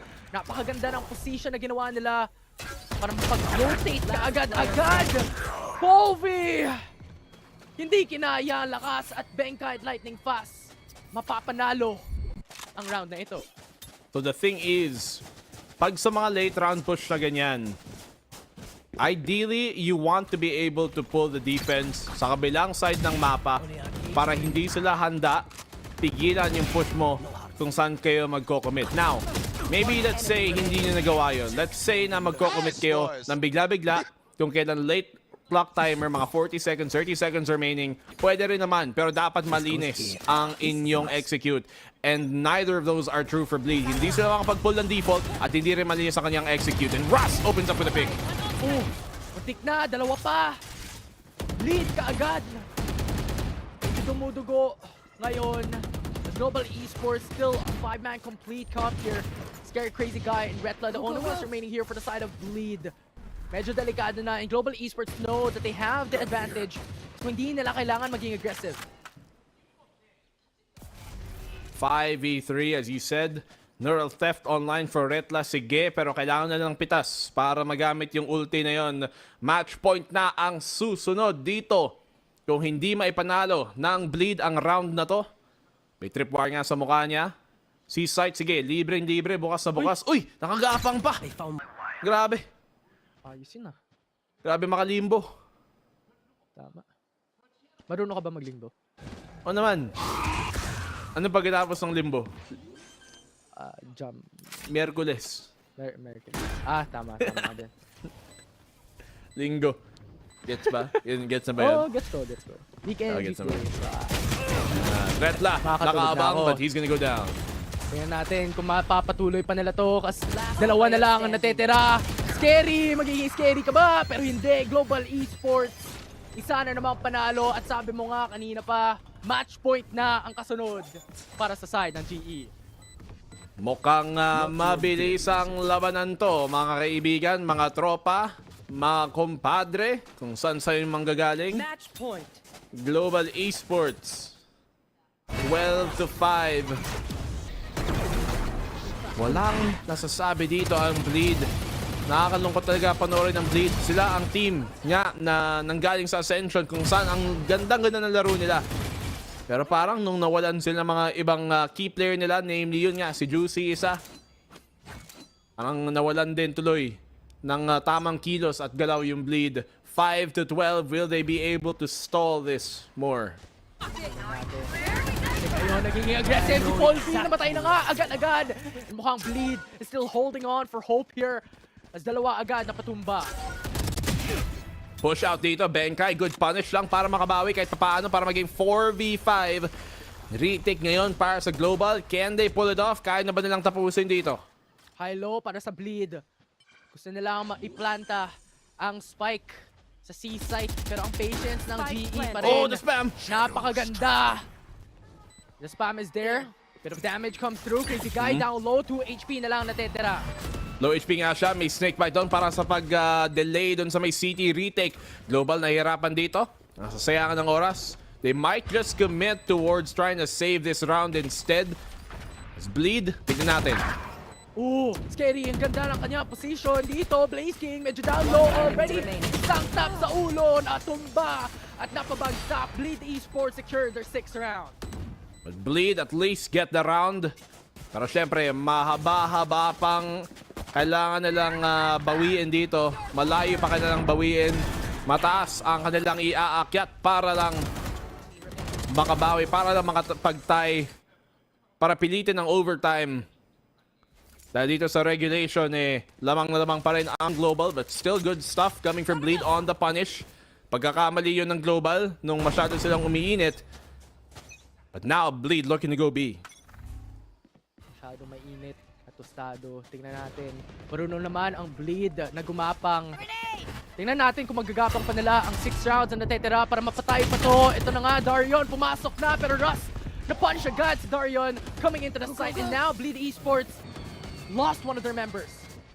Naipit yung mga miyembro dito ng Bleed. Hindi nakapasok sa B. That allows on Global to try and pivot off of it. This might be the end. Blaze King nakaisa na naman. We'll see as Scary gets info on the backside. They have understood that GE is playing a bit aggressive here. They have to pivot themselves into another site. Ayun na nga, binuksan na nila ang gate puntang B. Might just be the bait. Will they actually commit to it? Mukhang hindi. Parang sa C-site nga sila, babalik dito. Kasi yung Global nakabang Ang dami nilang mga pwesto dito na mahirap biyakin ng Bleed Crossfire. Nakaabang na Paul V at saka si Rasta. Si Blaze King ba naka-high-low? Kita yung baril. Ayun na nga, napitas na. Kasama na Nightfall. Meron silang information pero napakadaming Crossfire here coming from GE. Crazy guys, Scary na lang natitira but it's 2v2. Sa kabila, it's Benka and Lightning Fast. Tingnan natin kung paano nila ito gagalawin. Smokes across the board here as they control the site. What a pick there from Scary. Yung dalawang pitas niya, able to dismantle yung high-low setup ng Global. Nakakapag-plant pa sila, trying to avoid the spam. Uy, na-dink pa nga dito ni Benkai through the wall. They're getting some damage done pero hindi na ma-deny pa yung plant. 2v2 ang retake ngayon. Scary, medyo scary ang kanyang buhay dito. Tingnan natin, Benkai Lightning Fast, slowly creeping themselves in. Na-spam pa nga, Scary down low as well, 25 HP remaining.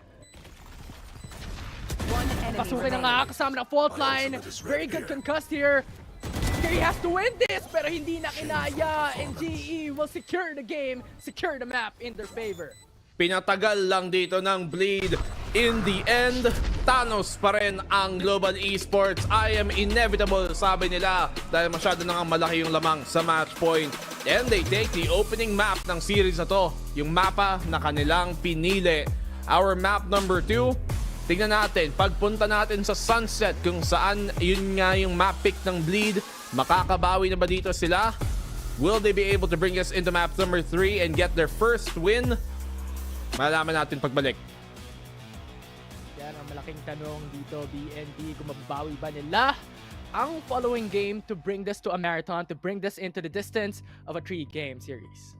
Yeah, para malaman naman natin din syempre kung ano ang iniisip ng ating panel dito kasi syempre madami silang sasabihin. Ipapata natin ngayon sa panel, guys. Kamusta naman? I think I can say para sa panel that we are a little bit in shock for how fast this game, because 6-12 in favor of Global Esports is again no joke on for both of these two teams. Ang ganda ng dominating win for Global Esports. Truly an unstoppable force para sa players ng Bleed Esports. Pero guys, any reactions, emotions? What are we feeling? Kaya kasi sinabing good setup kanina kasi yung mabilis kasi they have lightning fast sa Global Esports. Kaya mabilis lang yung game na yun.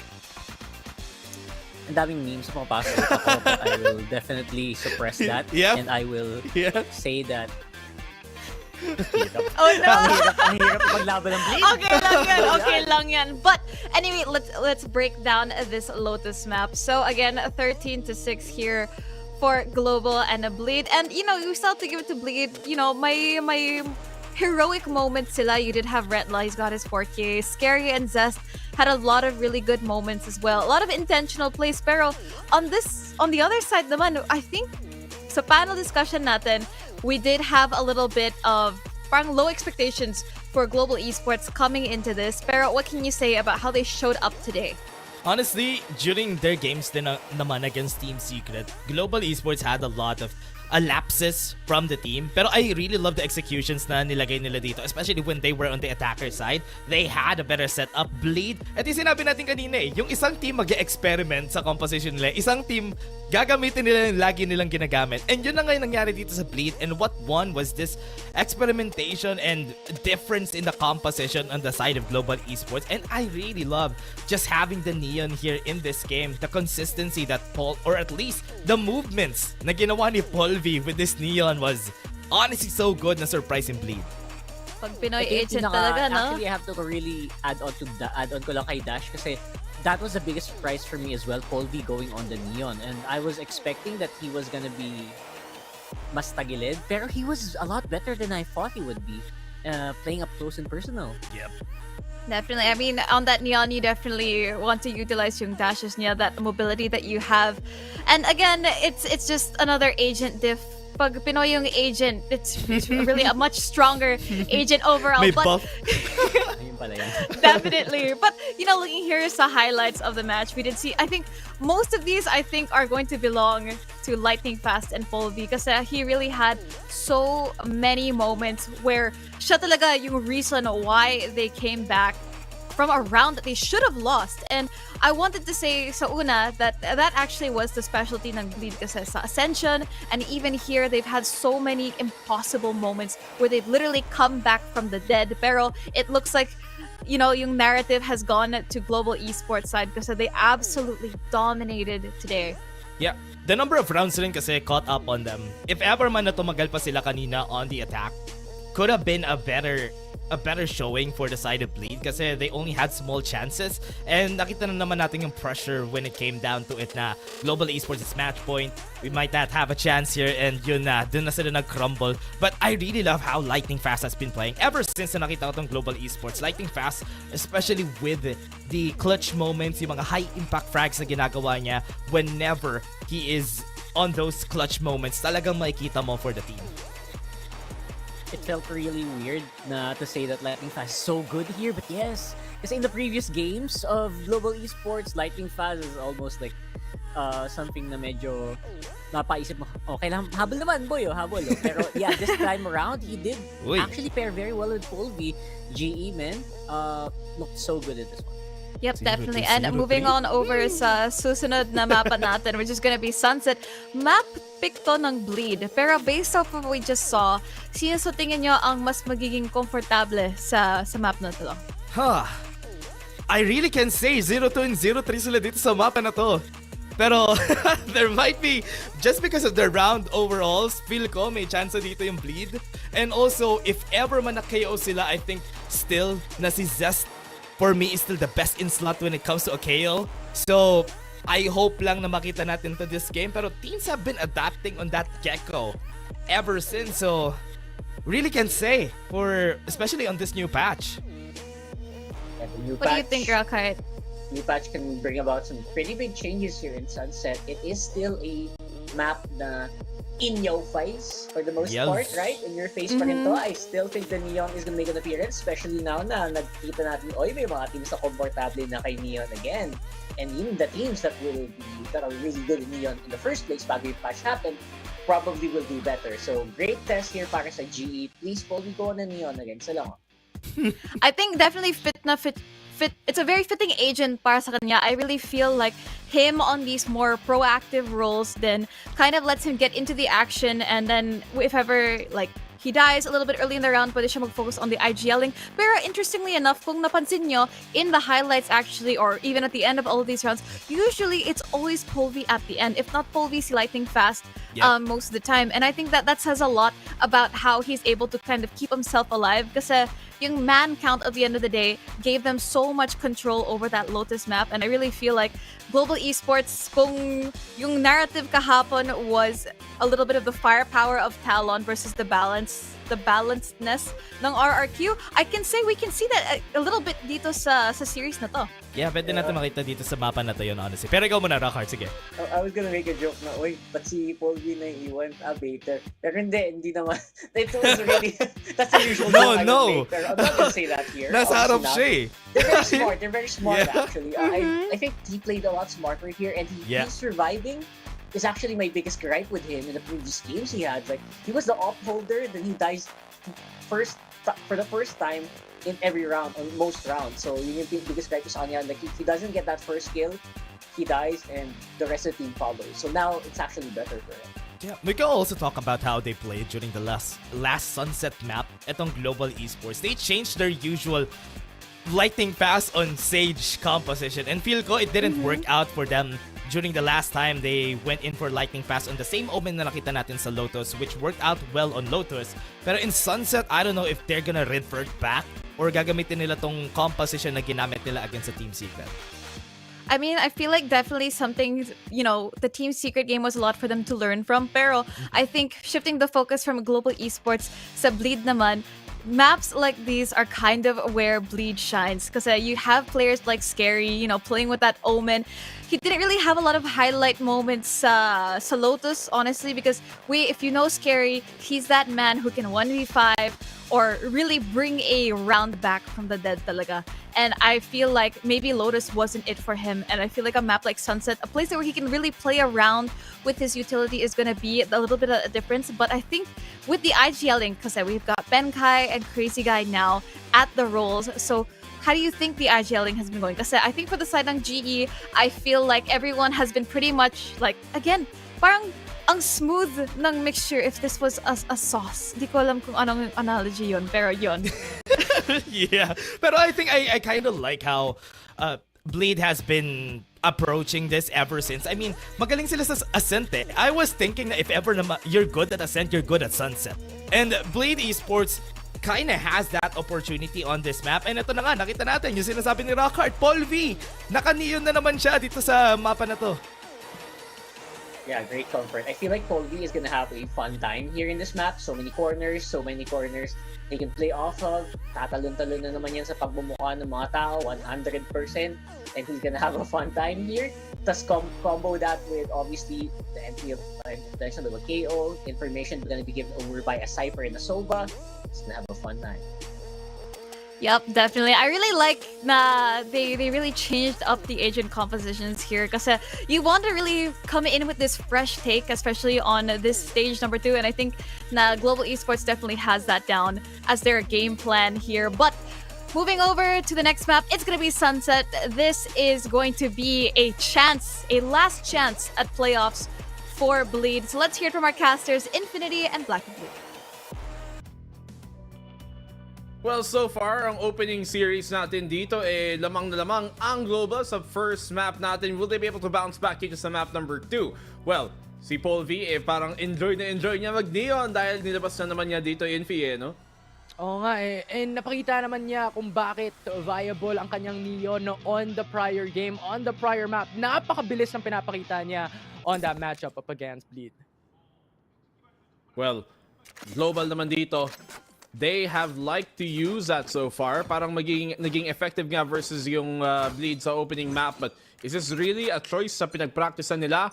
Or is it something different na nakikita natin ngayon talaga coming in from Global just because of that first map? Bleed, knife out dito, suppress kay Blaze King. Which actually signals na baka nandito nga yung mga trips. But he hasn't placed him down yet. Oo, ayun na nga, pinakita niya. Hindi kumonekta, Paul V napatumba agad and Bleed takes that first kill on the first round here. Medyo mahirapan dito ang GE. And so far, Bleed, disiplinado, hindi agad tumutulak sa B-site. Angulo dito. Nagusto sanang subukan ng Global na-punish agad si Paul V. Tamo, nag-rotate sila papuntang A. Kala nila dun pupunta ang Bleed, pero it's really a B-site commit. Nagulat lang din sila. Here comes out the scan. B-site is free for them to take. Now the plant should go down para sa Bleed. Can they take the pistol? Ganda ng info na nakuha nila dito. Alam nila na libre ang site. Natin kung makakuha si Darion per Blaze King. Di nila inaasahan. Ngayon 4v4 na lang. Pero Bleed playing it on the post plant. Just staying on B main.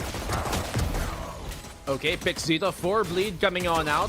Scary, nakakadalawa. Benkai din makakapag-trade sa kanya, but damage has been done. Spike, mahirap i-defuse. Naka-ready na ang shock dart din. Medyo low na ang buhay dito ni Benkai kasama ni Blaze King.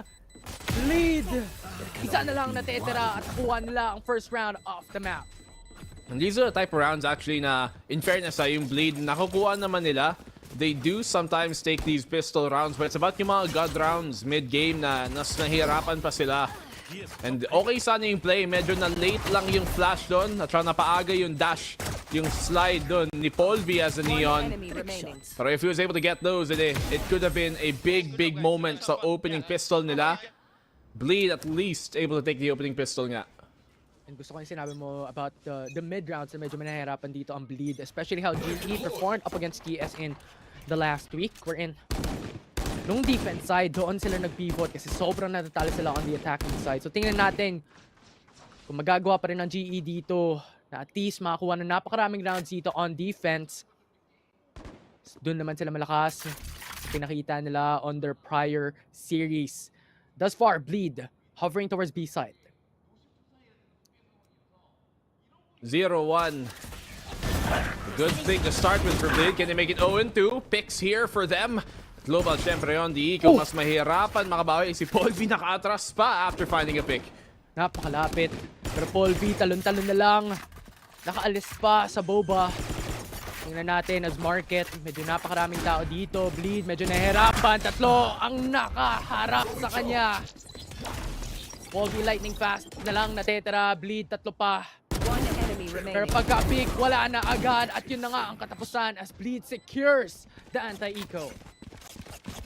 Okay, good anti-eco from Blade. At least only 2 picks ang makakuha nila dito sa global to stop them from doing too much damage. It's good dito na handa sila makapag-trade sa isa't isa. Yung mga laban na ginawa nila dito sabay-sabay din naman ng global, to be fair. The Punishers came in, but I want to see dito anong magagawa pa ng Bleed dito sa attacking side. Ito ang usually na at least for when we're looking at yung map stats ng Bleed dito sa Sunset. Mas nahihirapan sila madalas sa defending side. So, let's see if they can get as many attacking rounds as they can. Medyo importante din to. Sinabi mo nga, Bleed. May dalawa na sila. And honestly, this bonus, malaking chance pa rin na maipanalo nila. Kung nakikita natin yung shields na kabila from GE, puro half shield lang ang kanilang meron. So malaking chance na maipatumba pa nila at kuha ang bonus. Okay. Blaze King opening pick para sa kanya. What's important here is that yung global, they're finding picks and backing off safely. Yan, 5v3 na lang. Low HP pa si Redla. Napakalaki na agad na naipakita ng Global Esports. 5v3 situation. Darion medyo aggressive dito. Benkay nakuha niyang mapunish. Paranoia kumunekman pero may dalawang nasa likod. And Global Esports bumawi na nga at nakuha nila ang pinakauna nilang mapa dito sa Sunset. Pinakaunang round. Grabe, mapa agad. Mapa agad Nakuha na lang agad yung mapa. Sana kung pwede lang para sa Bleed. But to bring us to map number 3. But we go on over after the bonus as Global. Nakapag-defuse nga. And good opening picks they were able to find dito versus Bleed. Pero syempre bonus lang naman yun ng Bleed. So talagang lugi sila sa armas in that type of round. Okay. Nice one daw. So sabi na, translate ko na lang. Buti na lang daw, napatayin na yung planter. Tingnan natin kung makapag-follow through pa dito ang Global Esports. Once again, only having those half shields. Nevertheless, it's not as big, pero kayang-kaya to. Hanapan ng paraan ng Bleed Esports. As they're hovering towards B site dito, ilima sila. Dito lang sa B main. Cage triggered. 2-1. As Global looking to tie up the game dito ngayon. Nakapasok naman din ang Bleed. Scan comes on in. Walang spam na makakatama. The Hunter's Fury being big pressure point dito. Blaze King good for the one at Benkay makakaisa din. Pero nandito nga ang sagot na hinahanap ng Bleed. 2v2 na lang para sa kanila. Boba on one, Market on the other. Pero gusto nila magsama. From the shadows already there, hoping for that information. Aldro nakalabas na. Nakuha nila. Makuha si Scary na nakaabang lang. Scary! High-low will not be enough and Benkay will secure it. Good round dito for Global to bounce back into this and tie up the game. They've done a good job of getting their picks even before the fight done. Blaze King lumaban, nakahanap ng angulo. Benkay off the Hunter's Fury to find the opposing Sova. Kay Crazy Guy. And Benkay here, one of the most experienced players na nandito nga sa ganitong ka-level na scene. And he has been a crucial part of leadership dito sa Global na team na minsan magulo ang kanilang galaw. And he has to be the guy to keep them all together. Gusto ko yung sinabi mo, being that leader for the team because being the new primary IGL, ang tanong natin kanina kung nakapag-adapt na ba sila, kung nakapag-adjust na ang team sa leadership ng isa pinaka not really matanda, pero the senior. Well, he's not young. He's definitely not a young player. He's not old, okay, but he's definitely not a young player. And Veteran. There is experience. Katulad nga ng sabi mo, there is experience dito sa player like him. Been competing for quite a while. Blaze King din naman, to be fair. Oh, para, tropa mo yan. Kung babari din, kala niya siguro may dart na agad. Pero ito na execute ng bleed. Nakita na agad. Dart is there to get those signals, to get those info. Natumba na nga si Roster sa backside. Napakaganda naman ang flash doon ni KO. And Ross, or man rather Zest. What are you gonna do here? Lightning fast na lang natitira. 5 pa sila ang kalaban. Kailangan yung mapatumba. Spike already planted. Those jump peak. Info found. 1v5. 1v5 tuloy ngayon. And even on the eco, dito pa nakabawi yung bleed. Great flash galing kay Zest to allow those picks sa may backside na mangyari. This is much more of what Bleed need to do. Kailangan nila mga teamwork na mga moment na ganito. Hindi pwedeng yung mga bastang magti-triple pick na lang sila na yung pala handa tuloy yung global, may utility. Dry peaks have been a big problem for Bleed so far. Hindi sila nanalo sa mga duel nila. And so they're gonna need utility to try and even out the odds. Sunod-sunod ang pinapakita dito ng Bleed Esports din. When it comes to the utility, Sova Dart, Recon Dart sa likod. Nakakuha agad ng info. Meron din yung knife ng ni Zest. Tuloy-tuloy, sunod-sunod. Ganda talaga ng coordination na pinapakita dito ng Bleed on the attacking side. And yun na nga yung flash na sinasabi natin. It's just picture perfect here for Bleed. It's more of what they need to do. Yung Bleed din kasi, they had a very different play style nung Ascension. You know, they would a lot of times be able to win those duels. Mas skill diff na yung kalaban minsan, but also had great team play and space taking nung meron pa silang player na si Juicy. But now, they need to play things a bit differently, especially sa ganitong ka-level na kompetisyon. Take flight. And tingnan na natin kung anong gagawin nila this time around as Bleed is playing it a bit slow this time. Now the Recon Dart will be able to find one, or at least the Outzone will be able to tag one. And lumalabas na nga ang Shock Dart. That's a bit of damage here as Zest is only down low, 11 HP left. Medyo delikado dito for Bleed. Yan ang pinapakita na ng Global Esports, ang kanilang disiplina sa laban na ito, and Bleed just pivoting themselves instead onto the B site, waiting for the right opportunity. Smokes goes out, Paranoia comes in as well, and this will be the signal for them to come through as Polvi just spams it out, will not be able to tag anyone. At ayun na nga, nakapasok na sila, they have the site for themselves, pero si Zest ang magiging sacrificial lamb for the team. Now into the backside, the spike being planted already in Benkai. 30 seconds on left. the right peak, on the right time, and Global Esports huge punish against them. Scary. Well, Global here are doing a good job of minimizing kung ganong karaming damage na kuha nila and picks na bibigay nila sa Bleed ng libre. 10 seconds left. Scary na lang. Nag-iisa, naiwan sa gilid. At magsasave na lang for this time here in this round para may ilabas pa siya on the next one. Considering that Retla, wala masyadong pera. Retla, pera, it rhymes. Ooh, bars. But do those, will that actually be enough for them to get the dime in this map? This Bleed here is still struggling para makapag-stabilize talaga. It's been a back and forth so far. But Global have been winning these rounds very convincingly. And forces the timeout dito galing sa Bleed na naman. Still a better start dito sa map number 2 kumpara nga sa map number 1.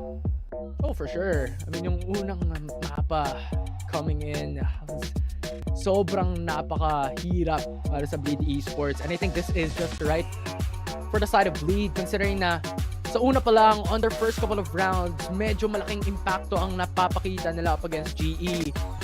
Global Esports bumawi lang, making it an even map this time. 3 apiece for both sides. Kaya itong timeout na to, hopefully, maging panalo naman for the side of Bleed Esports, considering the reset, considering how they want to turn things around back again into a good pathway here. Success. That 4-1 split for now for Bleed Esports may just be a dictation of their play for a bit slower this time on the 7th round in this map. And thus far, when it comes to utility, merong neural theft din si Blaze King. So pag nakapatay sila, malalaman nila if naglo-lurk ang isa sa kabila. May flash play silang handa dito sa B main na naman. Let's see if they can actually get value from this. Showstopper, nilabas na, nakapitas pa, pero Blaze King denies it. Darion tumumba, Crazy Guy pumangalawa. At yun na nga, hirap na hirap. Tatlo na lang natitira. Global Esports. Ang ganda ng pinakita. Nawala agad ang isang ultimate coming in from Darion, which is one of the big, impactful ultimates for their side. Good play on the defensive side. Tsaka na-punish pa nga nila doon yung pagpasok ni Darion nga. Now here is Bleed. Further trying to adjust sa defense ng Global. May trip pa naman dito sa may market, so hindi siya makakapasok. Di sila makakapasok without making noise. At ngayon, alam ni Blaze King that they will be coming his way potentially. Mag-adjust na ang depensa ngayon. At lahat ng kilos dito ng Bleed, basang-basa ngayon ng Global as Russ finds another pick. Nilabas na ang knife para makakuha ng information. Paul V, nakaisa pa. Retla, napatumba. Tingnan natin kung mapakapabagsak niya pa. Pero si Paul V, nakatatlo dito sa round. What a good play coming from GE once again. Global, everything going their way right now. And even after the timeout, yung Bleed, hindi pa rin makahanap ng paraang makabawi dito sa laban. Hindi pa rin makahanap ng tamang solusyon sa ginagawa ng Global. And with their comp, they don't have anything to, I guess, diverse sa comp nila. This is something that we do see on this map and this comp being run in general a lot. They need more of yung nakita natin kanina nung may mga plays sila galing sa KO, may mga flash to start off the round. Pero very intricate minsan yung mga lineup ng KO flash, kaya hindi tuloy saktohan ng timing. Medyo mahirap. Pero nakita mo ba yun yung ginawa ni Paul V sa mid? Oh, napakabilis. Napaka-direkta ng kanyang aim punta sa kanilang kalaban. Pero ngayon, tingnan natin. 4-3 na ang current standing. GE still in favor. And Bleed still doing the same thing. For this time, it will be Blaze King na nag-hover lang bandang A site while the rest on B. Camera taken out. And give me a call. Oh, red light, good find for him. Meron siyang neural theft magagamit dito. Polby trying to chime in on the fight, pero kailangan niyang umatras. And the retake will be coming in on towards the B site. Makocommit ang Bleed dito. Gustong i-control ang backside. Nakuha naman ni Darion. Nandito na ang relay ball. Pero si Paul V, napatumba lahat. Bleed! Diretso! Nakalinya, napabagsak ang Global Esports. Makes it even for a piece for both sides. A good flawless round ngayon dito para sa Bleed. That's more of what they need. And having momentum into this game would be very beneficial for Bleed right now. Struggling so far kanina, sige. But they're keeping this one close at the very least. At yung attacking side nga nila is something na they usually mas mataas ang win rate nila dito sa Sunset sa attack. And that is more of what they need to do. They need to get these rounds as much as possible kasi pagdating sa depensa sa second half ng Bleed, baka dun pa sila mas lalo pang mahirapan. Tingnan natin. Kasi right now, medyo maganda ang posisyon ng Bleed Esports. They have the Hunter's Fury and they also have the Null Command. So pag gusto nilang itulak to agad-agad, pwede nila tong ilabas. Pero yung KO knife coming in for the side of GE understands na merong kalaban na tumatambay lang sa gilid, and Elbow has it secured for the side of Bleed.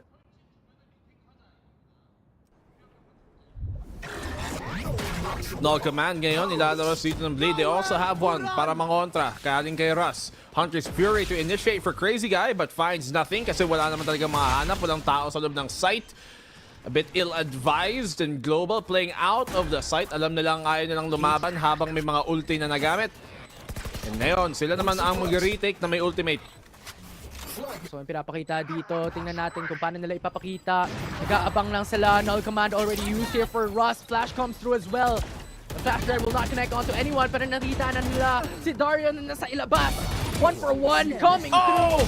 Pero napatumba, Retla! Tatlo na! Pero hindi pa makakapangapat. 2v1 na ang mangyayari dito as lightning fast na lang natitira sa kalaban for the side of GE. Last player Russ standing. naman makakita ng info pero hindi siya magpapakita. At lightning fast, hindi na lang lalaban. Gusto na lang isave ang operator but Scary is just being scary here on the sideline. An operator denied. Good job here for Bleed, and especially dun si Retla anchoring things down kung kailan nagiging delikado pa ang sitwasyon. Siya ang nagdala ng bagong henerasyon dito ng Bleed. 5-4. And especially the way na nagpagamit sila ng ultimate to start dito yung Bleed. That forces them to get the free sight, yes. It was looking like a good retake for Global. May lineup nga sila para dun sa KO, dun sa may backbox. Tapos yung execute galing kay Polvi, siya nagsimula sa pagsugod. But once again, Retla shutting things down, landing head after head. Ngayon tuloy deads ang Global. Bleed Esports for the first time nakalamang. Aside from yung pistol. Medyo masakit yun Oh. Pero sabi mo nga, ganda na pinapakita ngayon ng Bleed Esports here on the attack. And as far Global Esports, ang ganda din ng mindset na ginawa nila on the prior round. They were just hovering and waiting patiently, not holding and anchoring the site and giving it away. Kasi meron silang null command coming in from Russ. Pero yun nga, yung pinakita ni Retla, ibang klase. It's just out of nowhere. They got 4K and all of a sudden, the tables have turned. The turned have tables ngayon. Tama. And Bleed Esports.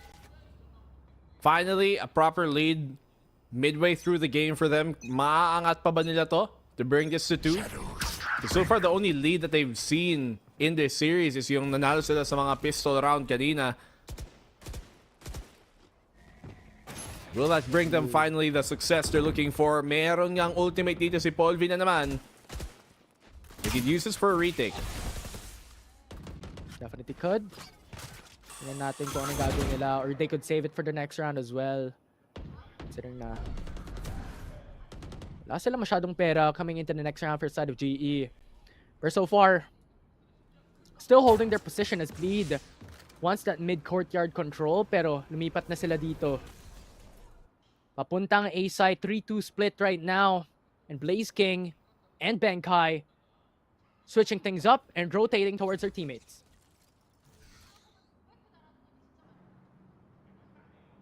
Things slow down here for Bleed. Hindi pa magko-commit agad-agad. Pero paunti-unting naubusan ng oras. So, last 30-second push manggagaling sa kanila. Right here. Taking a very slow approach dito. May mga tripwire pa naman sa harap nila. Russ will be able to find a kill off of the flank. At ngayon, mapapasugod na lang ang Bleed. Tingnan natin, napakalaking kill na nakuha ni Russ doon. 5v4 right now. Oh, the recon makes it huge. And that One won't enemy bring remaining. the Spike huge down disadvantage. A. Bleed cannot push through. Hirap na hirap sila. Si Polvi nasa likod pa. Pero crazy 10 guy at the seconds very left. least. Nakapitas ng isa. Magsisave na lang sa huli. Well, that's a round. Quickly turned over by Global. Writing was on the wall as soon as naubusan sila ng oras. Tas napitasan pa ni Russ on the flank. Made things so much more difficult to Bleed to try and commit. Too much utility for them to deal with without enough time to adjust to the utility coming their way on the stall. That's Global tying up the game here right now. Defending side para sa Global when you look at their more recent performances dito sa Sunset. Right here. It's actually a lot more proficient for them on the defense kumpara naman sa offense. So both teams right now playing on their statistically stronger side. But will that be any much of a difference dito sa ating second half? Tingnan natin. Ito yung ginawa ng Global Esports up against the teams in the prior week here in Pacific. On the defense, doon sila bumawi. Tingnan natin to. Tumakapit sila dito as Polvi immediately gone for the count. 5v4 now. Bleed has the advantage. Bleed Esports. Good pick-off for them finally. And what I want to see here for Bleed is actually be able to turn these opening picks into converted rounds consistently. yung Global mas magiging aggressive because they have to now dahil 4v5 kulang sila sa player count, which means they're the ones who are forced to go aggressive and find the pick. At ayan na nga yung pick na hinahanap nila. Benkai finds one and they back off. Lightning fast naman, nakakita sa taas. Market, and now you have the flash drive going out as well. And ngayon, forced na si Bleed na lumipat. Hindi nila kayang tapatan ang B-side from the shadows already. Going into A site unattended, hindi nila alam na nandito lang si Omen kasama ni Blaze King as well 30 seconds left. on the alley. But so far, no plant as of yet.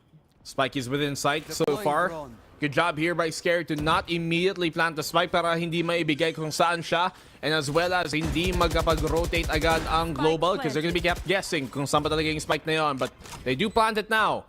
4v4 retake. May scan na ngayon si Benkai off the recon, off the cooldown rather. May knife na rin si Russ. And Bleed don't have much utility to fight with. Scary, aggressive positioning. Flash drive is perfect, but it's not enough. Scary, still being Scary and still now going for a lot of picks. But Lightning Fast is too quick. They got those pickoffs, they got those eliminations, and now it's a man advantage coming from the side of GE. Now spamming through on the smoke. Darion going in for the back. Go get him.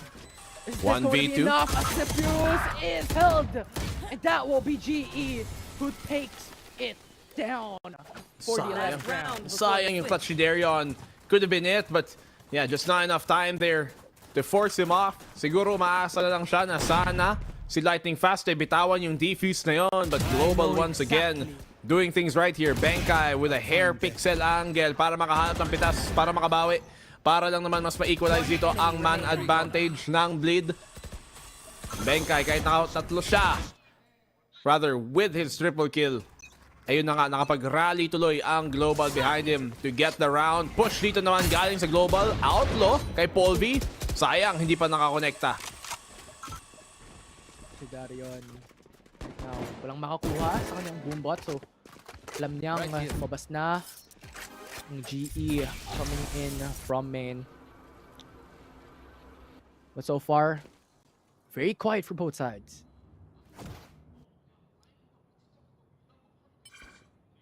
Mid left. Ayun, kinuha nga yung orb dito sa may B main. Sa ulam ng Global, they might be coming his way. Outlaw, will it be able to actually do enough to find the pick here? Yung mga naka-half armor, actually karamihan sila naka-half armor aside from Darion who has that showstopper para makapag-entry. Might advise to give it to someone else. Ito na nga, Outlaw, tumama, gets the damage done. But Darion still has his ult. Oh! Polvi! Polvi! In premeditated fashion, alam niyang dun gagaling and dun low HP si Darion. He takes him down! What a read from Polvi! Lightning strikes right on his fingertips. We'll see, but Paul V goes down already. 4v4 right now. Tingnan natin kung anong gagawin dito ng side ng Bleed Esports to make it even. But Benkai already finishes up Scary this time around. The plant, the spike, already down, already counting. Lightning Fast brings down Zest. 2v4. Bleed, they need to get aggressive here. Maybe find a pick off. Kung hindi, may ipit lang sila. Ayun na nga yung pick na hinahanap ng Bleed. Crazy Guy gets the one. But it all comes down to Crazy Guy to try and win this one on out. Ipit pa dito sa kanto. He gets the double! Crazy Guy almost bringing it back! But it's Benkai to close out yung half dito. 7-5 at lamang ang Global. What a transfer coming through. Blaze King was so close. Or well, rather, it was a Crazy Guy coming for it. But that was so close on that. But Benkai, as you have mentioned, to finish that round off. Phenomenal start coming from Global. Sayang naman yun para sa Bleed. Could have tied up the half at the end doon. May mga chance nga silang may lamang pa yung half na to eh. Kung umabot niyang 7-5 para sa kanila. Bleed, at least here, they've kept the game competitive. They kept the game close. At may oportunidad silang may panalo ang mapa na to, to be honest, dito sa second half at bumawi. It's only 2-round lead. Pistol round kung makuha nila. If that goes to them, then they can definitely tie up the game and potentially even extend this into map number 3 dito sa Depensa. For sure. Nakita naman natin na Bleed when it comes to that pistol round a while ago. On the switch-in sides, or well, rather the first half, they were able to secure it. So tingnan natin kung makuha ulit nila to. Get the pistol round, get the anti-eco, and make this map an even playing field for both sides. Make it 7-7 apiece for Bleed and Global. As far as it's going to be an interesting round here. As you mentioned a while ago, I just want to call that etong teams na to for Global is better in the defense and Bleed better in the attack. So the switch inside will be an interesting case and will be an interesting look for both teams. Yeah, if we can keep up that resilience dito sa kabilang side ng mapa. Mag-breakdown ba ang Global sa attack nila or Bleed finally find yung talagang rhythm nila dito sa depensa naman? Obviously in the attack, it might be up to them to try on create yung opening contact points dito for Global, but looking like B site ang kanilang susubukan. Maybe a mid to B split as well. Possibility kasi nakikita din naman natin dito si Lightning Fast just hovering around a 2-2-1 type of setup here. Wants that mid courtyard control here for the side of GE. Pero Bleed is holding their positions here. 2 people on A. They take the orb here on A. Careful here. So matras si Scary. Naiwan tuloy si Darion mag-isa. He's gonna need Scary's paranoia if they do come his way. Ito na nga, but he's late in timing. So now Polvi has the angle on him. Ito nga ang problema dito. Iniwan niya si Darion mag-isa. And now Scary has so much more to do. Bleed have so much more to do. Ang ganda na paranoia to buy time here in Global Esports. Ayaw na lang pumunta sa nilang site na nakuha kung nasaan si Darion. A site will not be the target here. B instead will go for the push. Blaze King! Timing! Get Scary! Good lurk from Blaze King to find that one. Could have almost found Benkai as well. Pero Retla, he has to find a pick here in retaliation para naman makabawi yung Bleed dito sa pistol round. Everything going Global's way so far. And now they have a 5v3 kung kailan lamang pa sila. Malaking problema. 50 HP na lang si Retla dito. 3v5 situation pa. Ang laking disadvantageous position dito para sa side ng Bleed. 4 na nakatambay sa main. Paano nila gaganapin ang kanilang pagdepensa as Bleed? Aray. Crazy Guy, 30 HP na lang. Yun lang. Yun lang. Ipit na lang si Jess dito. 1v5. He gets that pick. Will he find more? I mean, there's no chance in hell he comes out of this one on top. Some damage done, yes, economically, but Global are happy to take the round. Problema din doon. Retla kind of stayed right in front of the spike. It is where most of those shots will come. Kaya naubos yung HP niya agad. And then off the lurks here. Everything going the right way. Look at this. Flash into the stun, into the nades as well. Naiwan kasi ni Scary si Darion. Kaya wala siyang tulong doon. If there was a paranoia ready, it could have been a very different opening fight para sa Bleed. For sure. Si Darion na iyon mag-isa, tapos Blind pa, lahat na pinakita ng Bleed. Or rather GE, na nag-ipit siya sa elbow.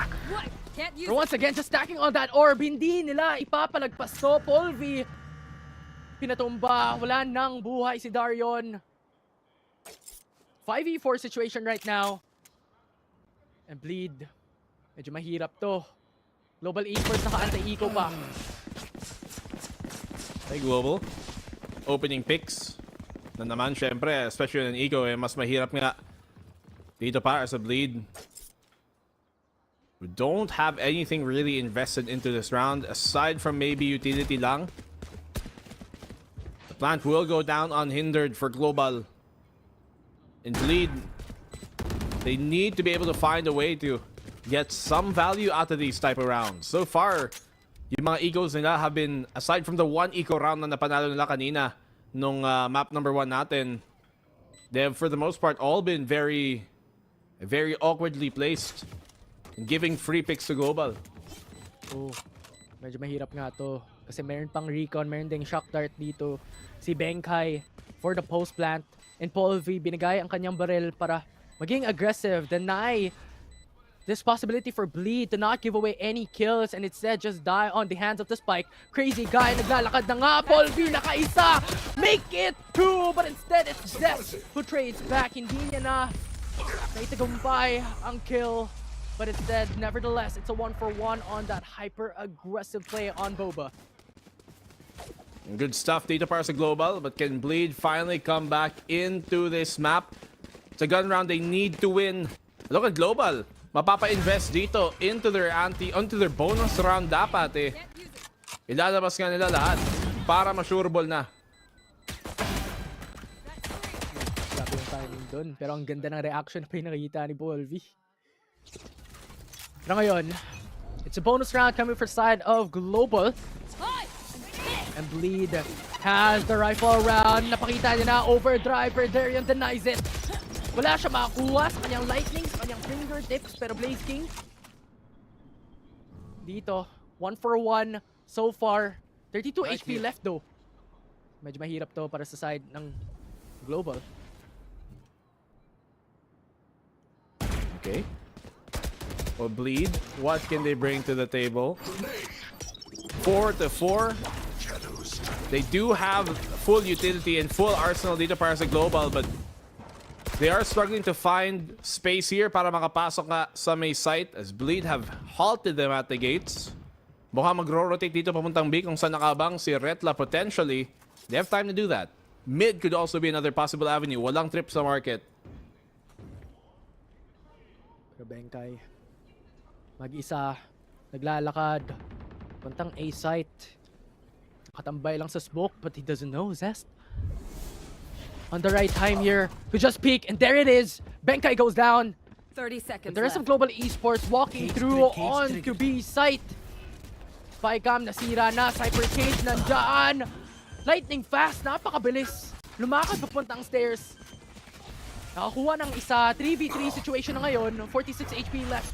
Medyo delikado, out na muna. Okay, crazy guy. Good find from him. Russ able to get the trade, but it's a 2v1 for Blaze King. Out of position to help, and Bleed at least take a round dito. Siyempre, Global, madami pa namang ekonomiya, but good job for Bleed to keep the game competitive na naman. 6-9. Nice. Nice. Surely. It was a very expensive round, nevertheless, for Bleed. Medyo tumigil sila doon. Tatlo ang nawala sa kanilang side in terms of that round. So ngayon, it's now GE has the potential to actually take it for the bag, but nevertheless, still have shields across the board. Interesting.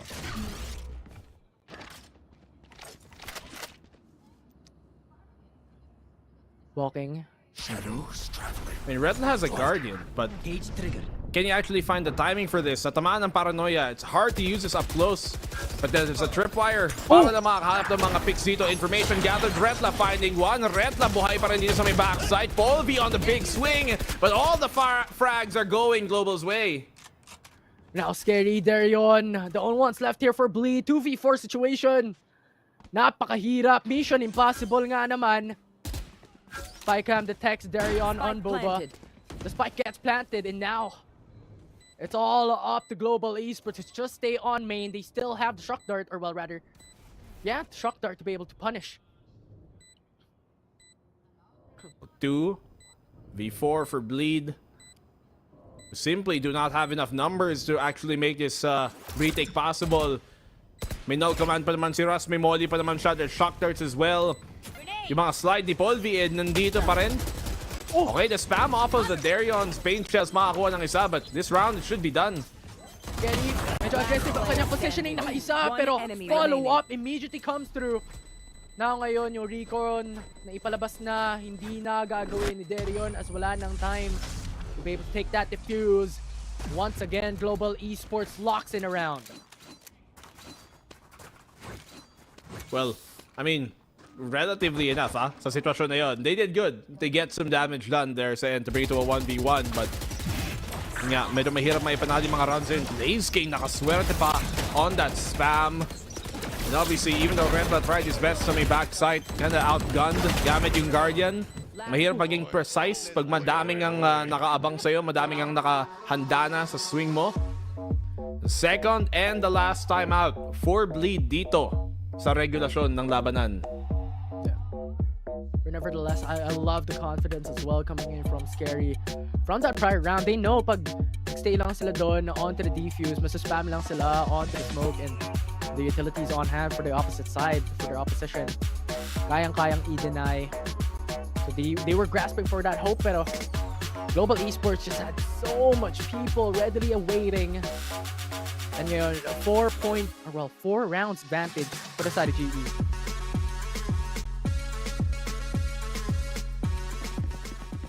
Well, GE,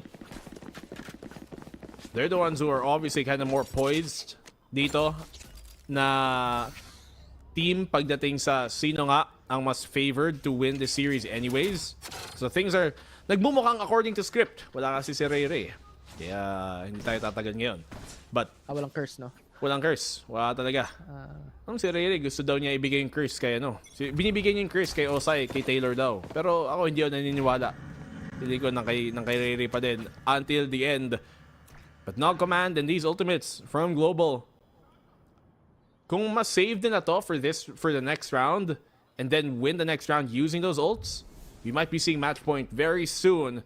But that showstopper from Darion is always a threat. For sure. Napakalaki na ito to go aggressive or play for time. Neural Theft and Null Command na nakita naman natin yung ginawa ng GE kanina. Yes, it's the defensive side that they were able to utilize this two ultimates very, very well. But in the same fashion, they could do it once again here on the attack. But thus far, it's a 2-1-2 split. Naghahanap pa sila ng picks, naghahanap pa sila ng pwedeng maipatumba bago sila papasok sa site.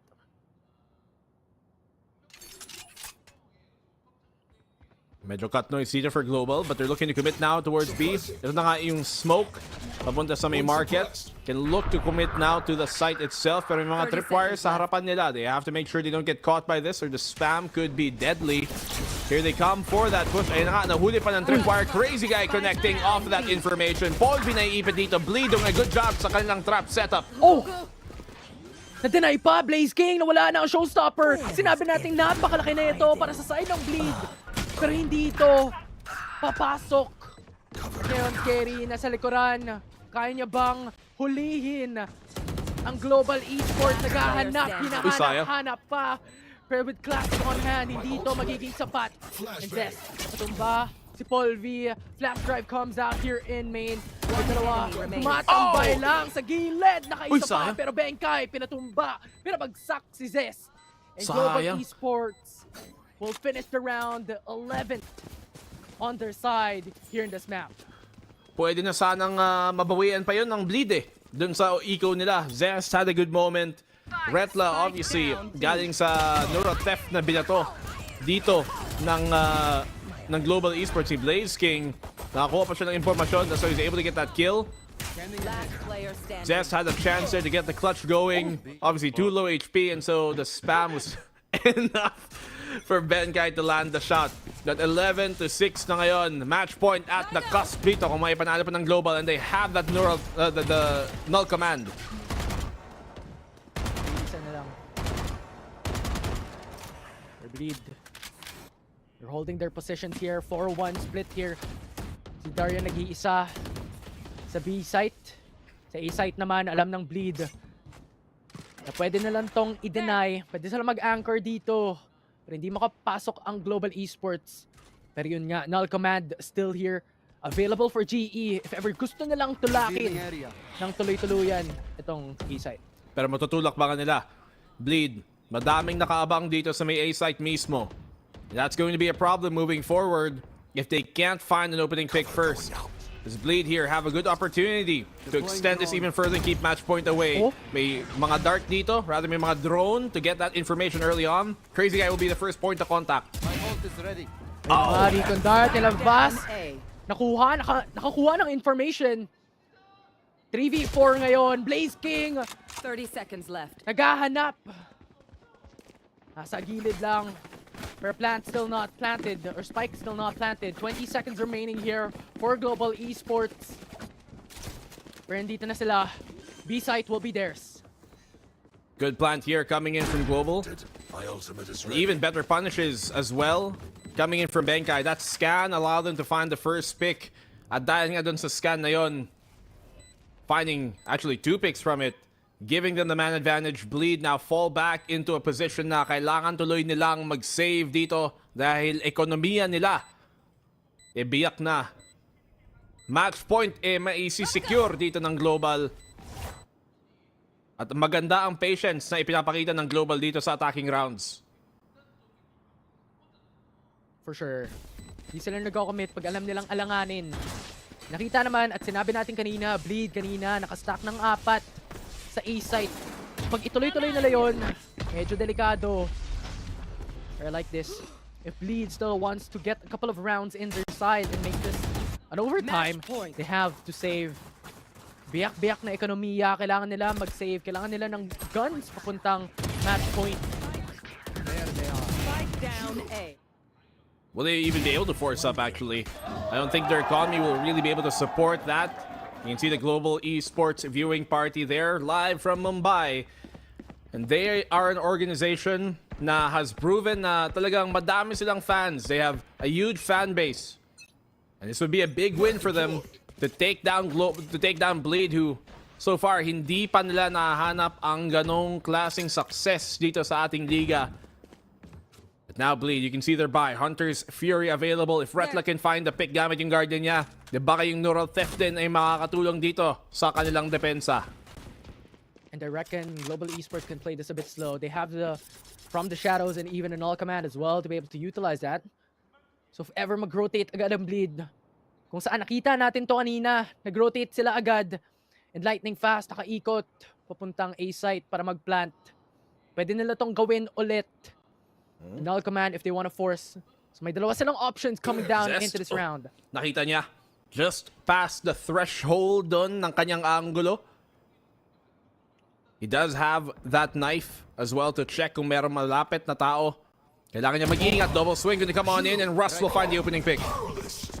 5v4 na ngayon. Neon papasok na. Paul B. Ayun na nga. Serial Retla. Napatumba pa. Delikado na to. 5v3. Miracle na lang ang magaganap para sila ay makapunta pa. Sa susunod na round, tingnan natin kung magagawa nila to. Vandal, Phantom, and a Guardian across the board for Scary Crazy Guy and Darion. Pero medyo delikado, medyo mahirap.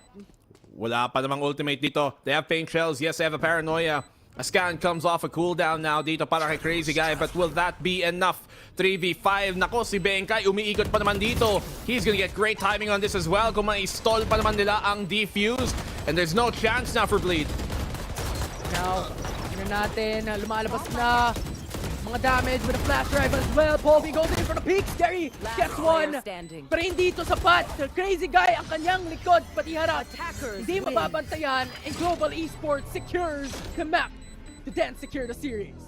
And Russ finds everything in that post plant. At kung sakali mang hindi gumana pa yung 4-man hold nila dun sa loob ng site, then, well, Benkay off of the flank would have been able to secure the round for them. Global Esports find their first win, ang una nilang panalo dito sa ating series, sa ating season para sa Global Esports. It's a long time coming for them.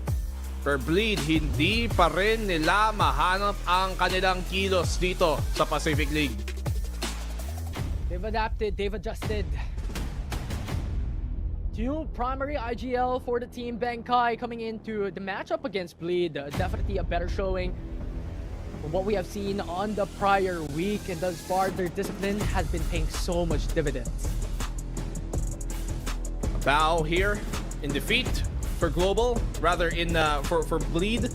But Global, it's a good first win for them dito sa kanilang Split 2 season. Siyempre, matatawa. Sino ba naman hindi masaya pag nanalo ka in this case? And we've seen from them definitely standing apart from Bleed. You'd hope to see either of these teams finally get their first win. Siyempre, one has to win, one has to lose. In this case, Global will take their victory. Fantastic showing for the sides. I mean, ang daming pwede nating makita. Especially, gusto kong i-note yung pagka-deny ng showstopper time and time again. Si Darion, di niya nagagamit yung ulti niya across that game. I mean, palagi siya sa shutdown eh. May mga oportunidad pa sana siyang may gamit yon, but You see that round, this is one of the few rounds where we actually saw great teamwork play coming in from Bleed.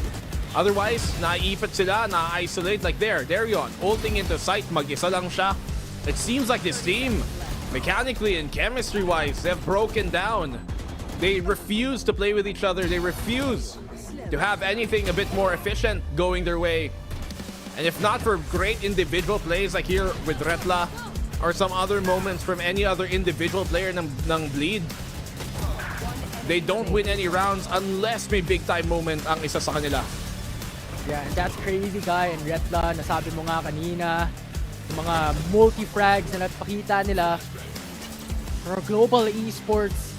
The utility coordination ng kanilang team, napakaganda.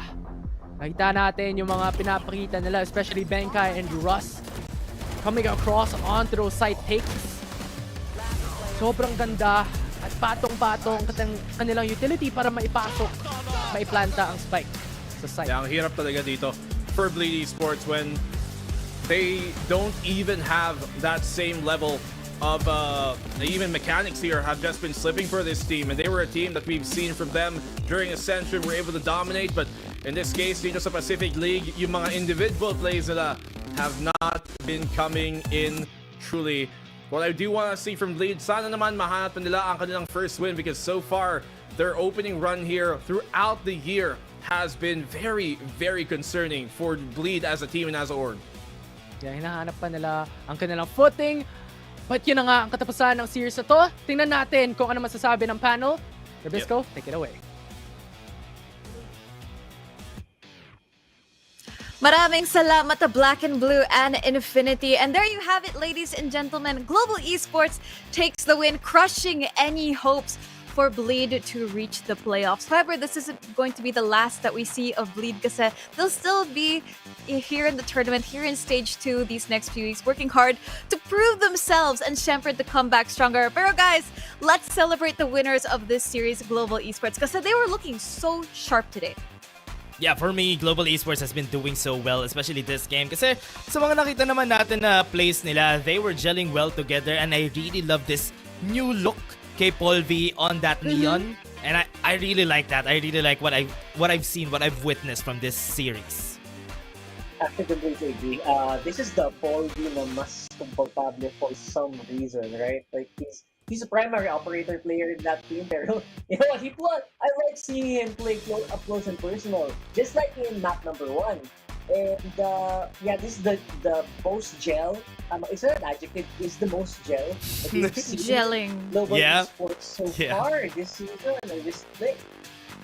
Definitely, I think na maybe he's found yung comfort pick niya, especially now. Again, yung players natin, they are on this new patch, so they're all allowed to, well, not really allowed, but they have found this freedom to experiment with these new agents, or not really new agents, but these updated agents. And I think now they finally found an iteration that works for them. So it's really good on Global Esports that they finally found this for themselves. Pero on the other hand, we have to commend them kasi yung individual skill and yung overall mechanics ng Global Esports, they did such a good job.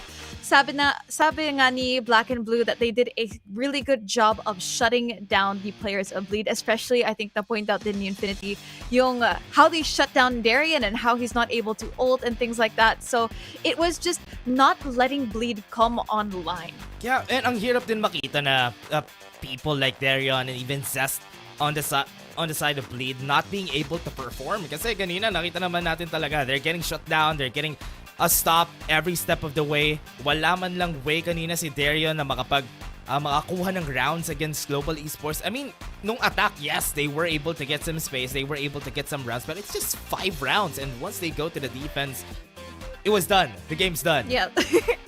The biggest surprise for me for Bleed was Retla, bro. This guy has been doing some really good work, at least trying to keep the rounds even. Yung sa mga rounds na panalo nila, so that's the biggest, like, wow.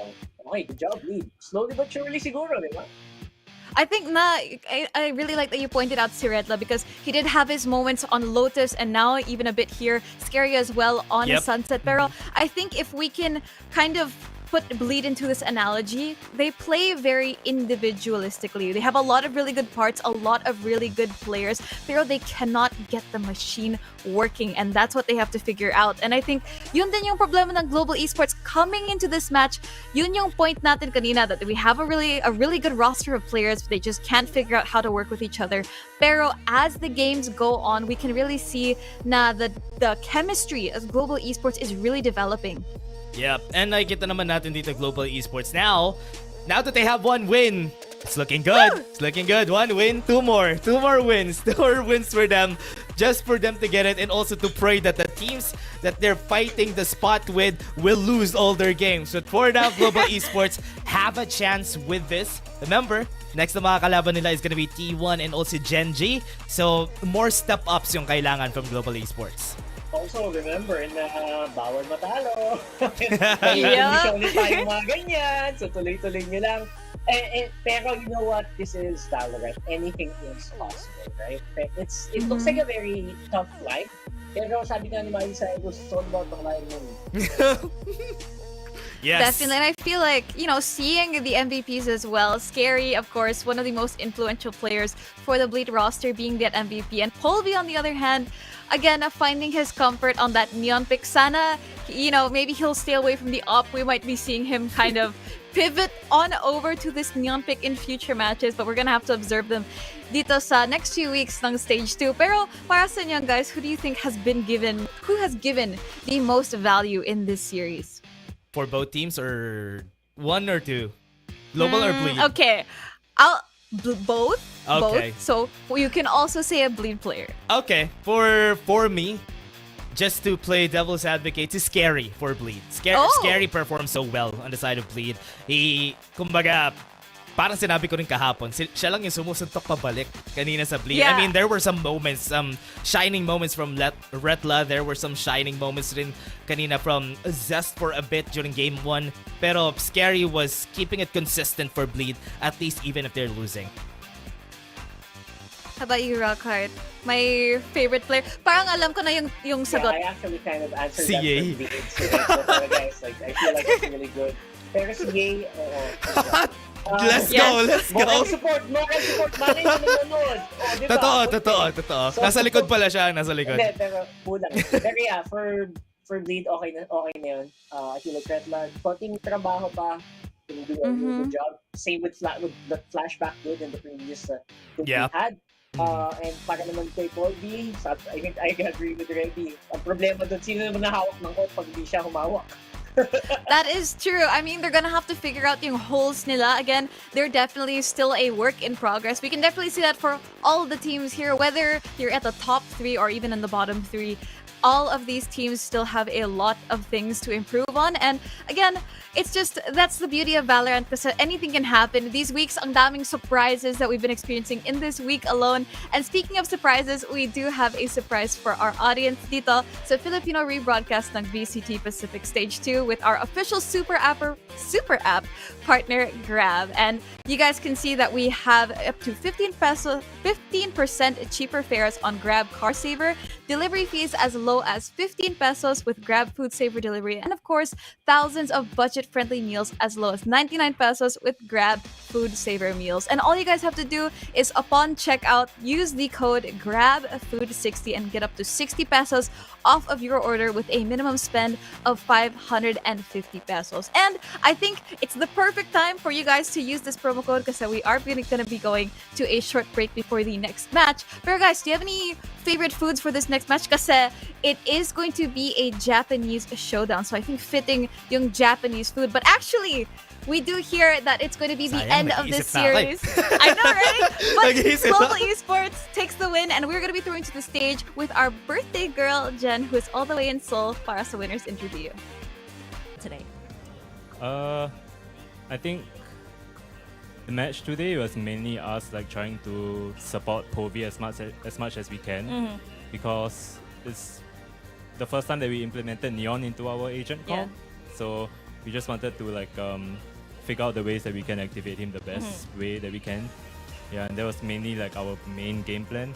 Because we had Neon on both Sunset and Haven, right? Yeah. Yeah, so it's it felt very natural for us because it just fits Povi's Yeah. playstyle a lot more. Yeah. Because he's very aggressive and like he's just diving in without fear as well. And you set him up for success. So are you satisfied with the type of performance you had today yourself? For me, I think yeah. I'm more proud of like I think I did pretty good like individually, but I'm more proud of like the kind of calling that I did today, like the IGLing. Oh yeah. Yeah, then yeah, it was mainly like me making good calls for the whole team and painting like a very clear picture for them. Yeah, I think that's what I'm proud of today. That's what I actually wanted to ask you next, because starting stage 2, you're the IGL of the team. I mean, there's so much pressure, the new patch and the changes that you have to lead the team through and the teams you're facing, making changes as well. So what are some things that you're focusing on when you're IGLing or as an IGL? And what are some things that, want to improve? For things that I want to improve, it's more of like how calm it is during chaotic situations, like kind of lowering the energy levels, so everybody's not like like yapping so much. Okay, who's the biggest yapper in the chaotic situation? Povi and Lightning Fast, easily. Okay. Easy. They're yapping. Yeah. Okay, so Yeah, you so want to it's like- calm them down. And I'm not sure what other things there are really. I forgot like the first part of the question. Sorry. But how are you feeling about the IGLing though? Like, do you feel there's a sense of pressure? Because for some players, taking over the IGL role like means you have to talk more. You can't really focus on your aim, and it's like two things: balancing your individual performance with making good calls, and sometimes it's not easy for some players. Alright, okay. So for me, it's a weird thing because like the more I talk as an IGL, the better I perform. So I think one of my focuses for today's match was just like keeping the comms up and keeping like the calls up. Always like all the time, I'm always trying to do something, and I'm just constantly talking all the time, and then I just naturally perform better along with it. So it's weird to me. Okay, that is kind of strange because those two things, individual performance and making good calls, right, as an IGL, like usually they have a negative correlation. But for you, it seems to be working out perfectly.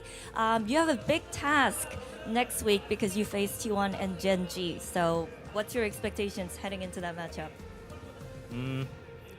We don't really have any expectations. I think what we want is just to be able to walk away from this season being proud of ourselves with like the amount of effort that we put in, and just walking away with a result that's good enough for us. I guess. Leave nothing on the stage. Yeah, No so regrets. if we win, then good for us. Then if we lose, it's not the end of the world. All right, thank you so much for the interview, Benkai. And Benkai, before the interview, actually asked me what I wanted for my birthday. And since you talking aloud apparently makes you perform better, I wanted to throw it off to a short break. Oh. So, as a host. As a host? Yes. Okay. What do you normally say though? Just say, let's head over to a short break, but come back because we have Zeta versus DFM. Alright. Ready? Alright, everyone. We're gonna head to a short break, but when we come back, it's gonna be DFM versus Zeta Division. Yes. Yes. We'll see you on the other side. I'm definitely losing my job thanks to this man. He was so good. But thank you, Benkai, and see you soon, guys. Thank you.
Okay, Team Supreme. We need you guys on the stage now. Come on, let's go.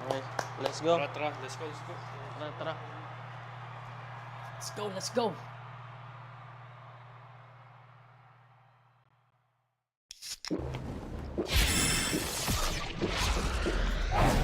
Red Bull gives you wings.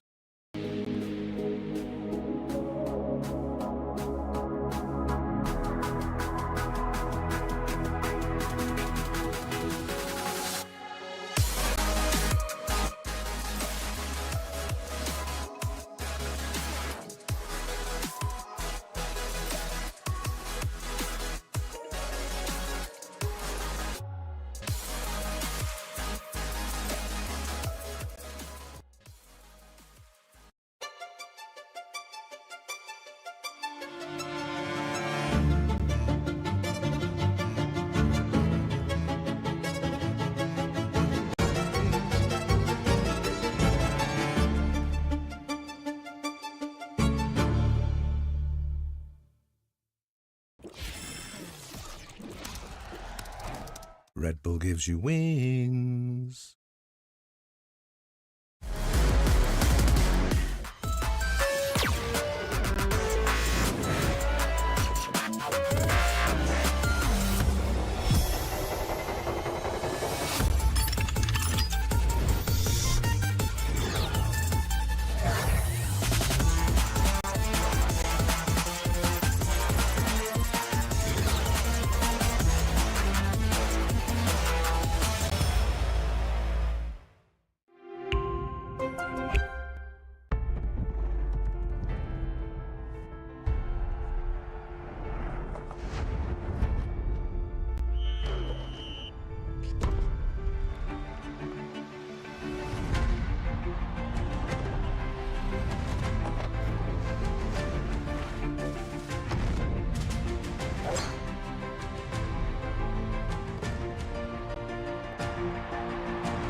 Hello, Anthem. Now, who's winning today? Okay, DFM. Who should people root for today? DFM. Okay. Who's the better team today? DFM. Okay. Who's running ISO today? Oh, gotcha. DFM running ISO. You heard it from the man.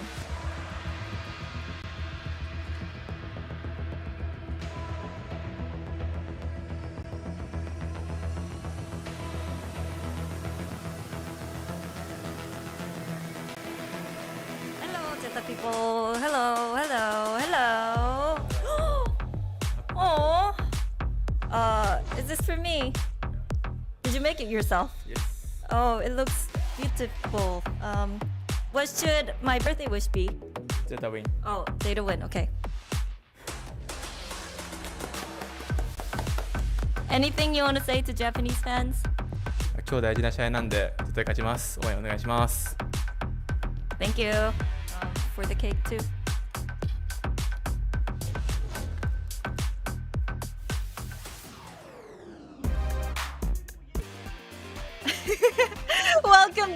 ladies and gentlemen, dito sa Filipino broadcast ng VCT Pacific Stage 2. At kakagaling lang natin sa isang napakainit na laban between Global Esports and Bleed. But ngayon, oras na para sa Japanese showdown between Detonation Focus Me and Zeta Division. Zeta Division was a little unfair kasi they got the birthday buff from Jen. Oo nga eh. Kinuha ang pabor dito ng ating favorite interviewer din. But will that be enough to really win them the series? In a series na arguably sila nga ang less favored team here. Obviously, Zeta have had a better standing historically. But I don't know. I think DFM, considering Japanese din ang kalaban nila, they have a chance. Yeah, and nakita na rin naman natin yung interview with their coach in the prior week na sinabi ang daming adjustments na kanilang ginawa. And they're playing much more aggressive this time around compared to their prior, more slower type of playstyle. Yep, definitely. I think na we really expect yung slow playstyle from Japanese teams kasi we have discussed yung parang isolated playstyle ng Japanese teams. Pero we did hear from the side ng DFM that they are going to be bringing out the ISO already. So, what do we think Zeta will be bringing to the table? Yoru? Maybe. Maybe if one side can bring out the ISO, let's bring out na rin ibang Japanese agent dito. Let's bring out, Yoru as well to represent that. But I'm looking here. You look at the head-to-head dito ng DFM and ng Zeta. And so far, it's been a Zeta show all the way. But we've also had a very different DFM this year. They finally found their first win in forever in the whole Pacific League. And so maybe this time things will change. Yeah, and I like this because May has been absolutely amazing when it comes to those plays. At the very least, in their prior week, when it comes to the KDA or whatnot, and depth. I love this. He has adjusted an icebox onto Omen, so we'll see if he's going for something different once again. That's right. And I think na, we've been seeing a lot of signs of life from DFM, especially in their past few matches. And a lot of eyes have been on the likes of May, especially, and yung mga teammates niya. Pero, what do you think about their form here in Stage 2? I mean, they've had some changes coming to this, right? Pinapag-usapan natin kanina dun sa habang time purse muna, habang break muna na this is a team that they tried to build around Soldam last year. Obviously, hindi gumana. So now they move on to different picks here on who they've got on this roster. Anthem has been a performer from them. He's been one of the more known players. May as well. But will it really be enough? I think there's only one way to find out after this veto. Oh, for sure. That's right. Okay, so what maps do we think we're going to be seeing this time? Ako, I want to be blown away by maybe a Haven pick. Ooh. Oh. Wait, Haven is online. You're not wrong, right? It is now part of our rotation, so I would love to see a Haven pick. Will teams actually pick it this early on? I'm not too sure just yet. The opening bans, though, kind of makes sense, I guess, for DFM. They've always been banning Bind. They've yet to play really Bind in this past year. And yun na nga, hiningi mo, Rebi, ang Haven at ibibigay sa'yo ng DFM. Okay, Infi, what do you want as decider map? Oh, honestly, I want Icebox just because Zeta just brought in a no-duelist composition in the prior week. So, you know what? I want to see it again. Maybe this time around they could win with it. Okay, DFM, second ban. I really feel like, okay, we might be getting the Icebox. Lotus goes down for DFM. Zeta, please. Oh. No! I'm sorry, Infi. Sad. It looks like we're going to be going to Ascent for our decider map na honestly very fitting because we do have two teams from the same region on a mirror map like Ascent. But again, Haven and Sunset, I feel like this raises a lot of questions, right, Black and Blue? Oh, definitely so. Sunset, sige, okay siyang mapa dito para sa Zeta. They've been pretty 50-50 on this map, all things considered. They beat DRX on this map. They beat Bleed, but that's not much of a challenge so far.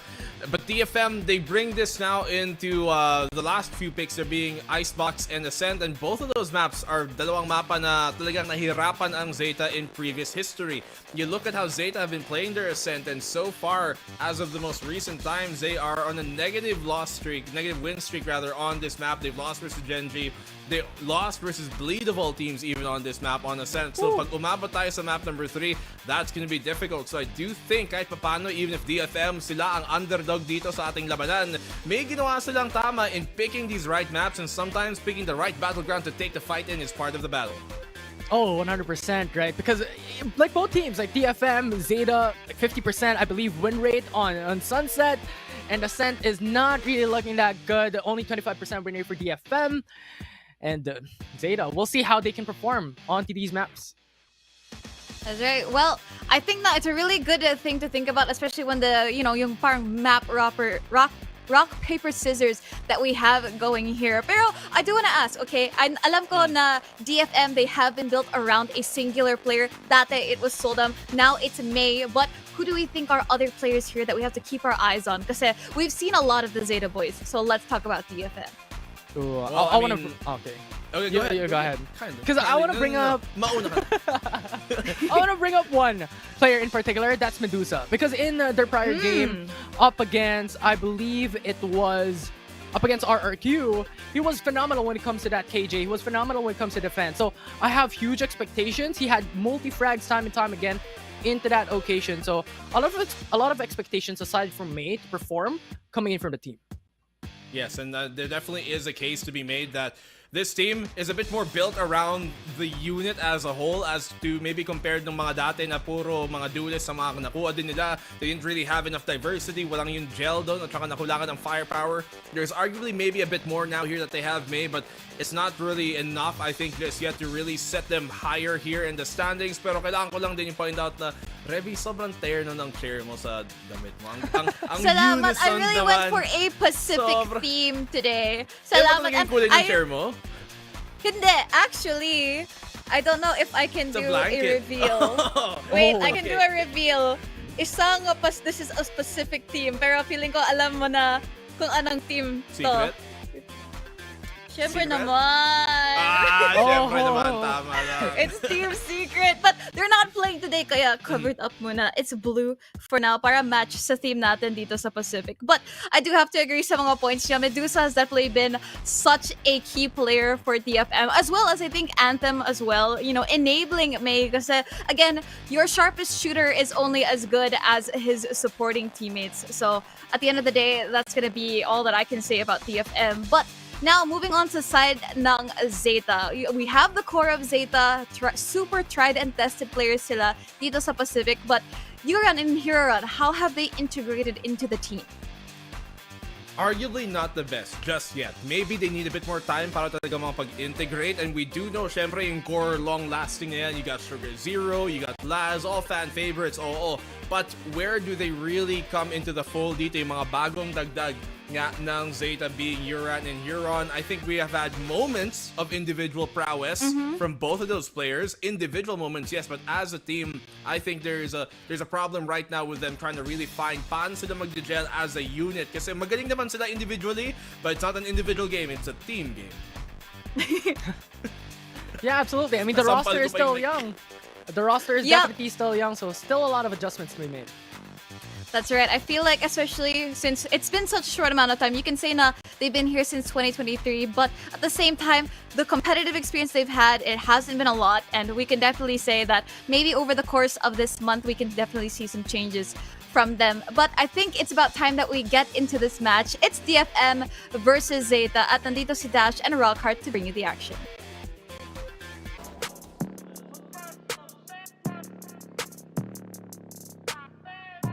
Detonation Focus Me. Undefeated. That's why they call me undisputed. I'm breaking up another season. Zeta Division. I've been up on my stats. Now would you look at that? Undefeated, locked and loaded. We about to go. Caught him with that left, I leave him tapped out on the floor. Sounding itchy, sticky, swishy. Watch me bank a score. Up in the boat, I'm in the zone. Yeah. Go to the fire, the breath. King of the jungle and beam my chest. This ain't posing the threat. Just like a pebble, I'm cutting the net. Ring on my finger, but yes. Like clean tricks and I don't even sweat. That's what I call it finesse. That's what I call it finesse. Ain't no rivals, ain't no rivals. They can try, but they're never ever slowing me down. On arrival, this is my show. Crossing my heart, they know we are undefeated. That's why they call me undisputed. I'm ranking up another season. I've been up on my stats. Now would you look at that? I pop on with worth the jumper, then the adios. Gotta go. I'm the prima donna, make him do the most. Not enough, I'm just warming up. We up in the cut. Oh, I'm ready to hunt. Time to heat it up. Oh. 1, 2 step, look who's scared. Now you on the run. You gon' hear my soundtrack go dun dun dun dun. I'll be starting riots when I pull the stun. I got him shook.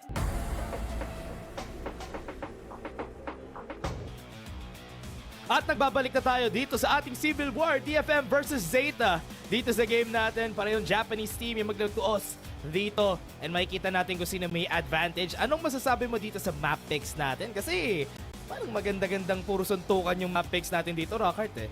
Ang masabi ko lang sa map picks natin, the great pick on Haven. Very oriental themed, a little bit, diba? A little bit. And yes, and I think now I would love to see more of Yoru integrated into that one. So actually agent picks na agad yung utak ko. Alam ko na may Yoru dyan eh. Pero ang problema dito, ang tanong dito is, will both of them pick it? Obviously Yoru great in entering these Haven sites, or will we see something else? Yeah. And honestly, ito yung mga mapa na ine-expect ko rin, especially coming from Zeta. Zeta is not really good working with maps like Icebox, Breeze. Pareho sila actually. They're not really good at those maps. But ang maganda dito kasi, when it comes to these maps, there's a lot of things that they can work on mid. There's a lot of early game fights na pwede mangyari. And yun yung magaling to mga teams na to when it comes to the T-Pons. Pero let's take a look at this muna. Kala ko agent select na. Pero ito, makikita lang muna natin ang ating mga player. And you know what? One thing's for sure, aside from the fact na one thing's for sure sa game na to for sure, Japan will get a win, is one thing, any of these players are actually really good individually. Like, I always loved seeing highlight reels from a Japanese team pop off kasi I know it's gonna be a huge pop off moment. Like, literal multi-frags, and they are very confident with their slicks. The reaction time of these players are really off the books. No Yoru, but guess what? It's a Neon day. Honestly, I would really love to have a Neon here, especially sa attackers. We can make an argument that the fast lane could really divide up the site, the A site, even C site, making it easier for Zeta to just flood into the site. Kaya I really like this. But on the other hand, having the breach in this map, this is one of the better agents that we have in this map, and this is gonna be workable to for the team, and I really like that. That's true. I feel like that breach has been a huge tempo changer in a lot of these maps, not just Haven, just even a lot of maps in particular. So I would love to see that in play, and especially for Zeta Division. Very excited to see a breach flashpoint into someone just getting shotgun in the head. Yun talaga ang pinaka gusto ko makita ngayon. Wait, tsaka isa naman, wala ba tayong backstep, backslide kill with a Neon? Yeah. Honestly, gusto ko rin makita yun kasi having the two slides ngayon kay Neon makes it way easier to just get into the site. Kasi yun naman talaga yung gusto mo with the Neon, sliding into your site. And with this is gonna be the first start. I hope to see how DFM and Zeta would be able to approach this. I want to see their approach on Haven. It's been a while, Haven. We missed ya. Yep, that's right. So here we go. Really, really exciting for this one. Obviously, Omen is the top smoker pick here for this map just because of the flexibility and, of course, the range you get for that. That is definitely gonna come into play. Windows, ang una nating magkakaroon ng ng silipon dito. Sabay pa yung fault line nila, Dash! Suntukan agad sila very early in the game. 2v3 agad yung laban natin, Zeta. Dito pa sila, boy. Medusa gets one kill. Will he get more? Hindi. Hindi mangyayari yun. That's gonna be an A push. And Zeta, very happy to take that. Once more, it's just gonna be net. Hindi pa pala nagamit yung flashpoint niya. Interesting. Walang sabayang flashpoint dun sa mid kanina. And that will be one kill. Has a lot of tools. Also, can deny this non-stop. Will it happen though? Flick-flick-flickan lang muna for the mid-time. That is the shock dart. And the nice collat or through the wall bang here para kay Net. And the clutch. Round 1 pa lang.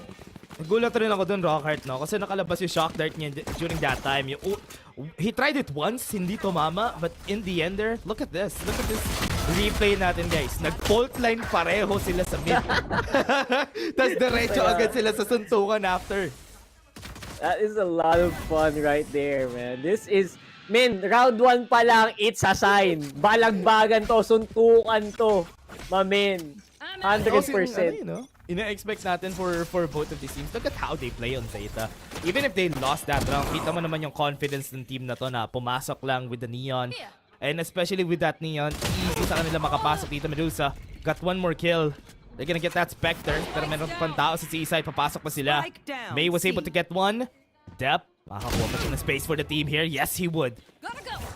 They got a lot of kills pero they also suffered a lot of damage. Dep, mababa na din ng HP.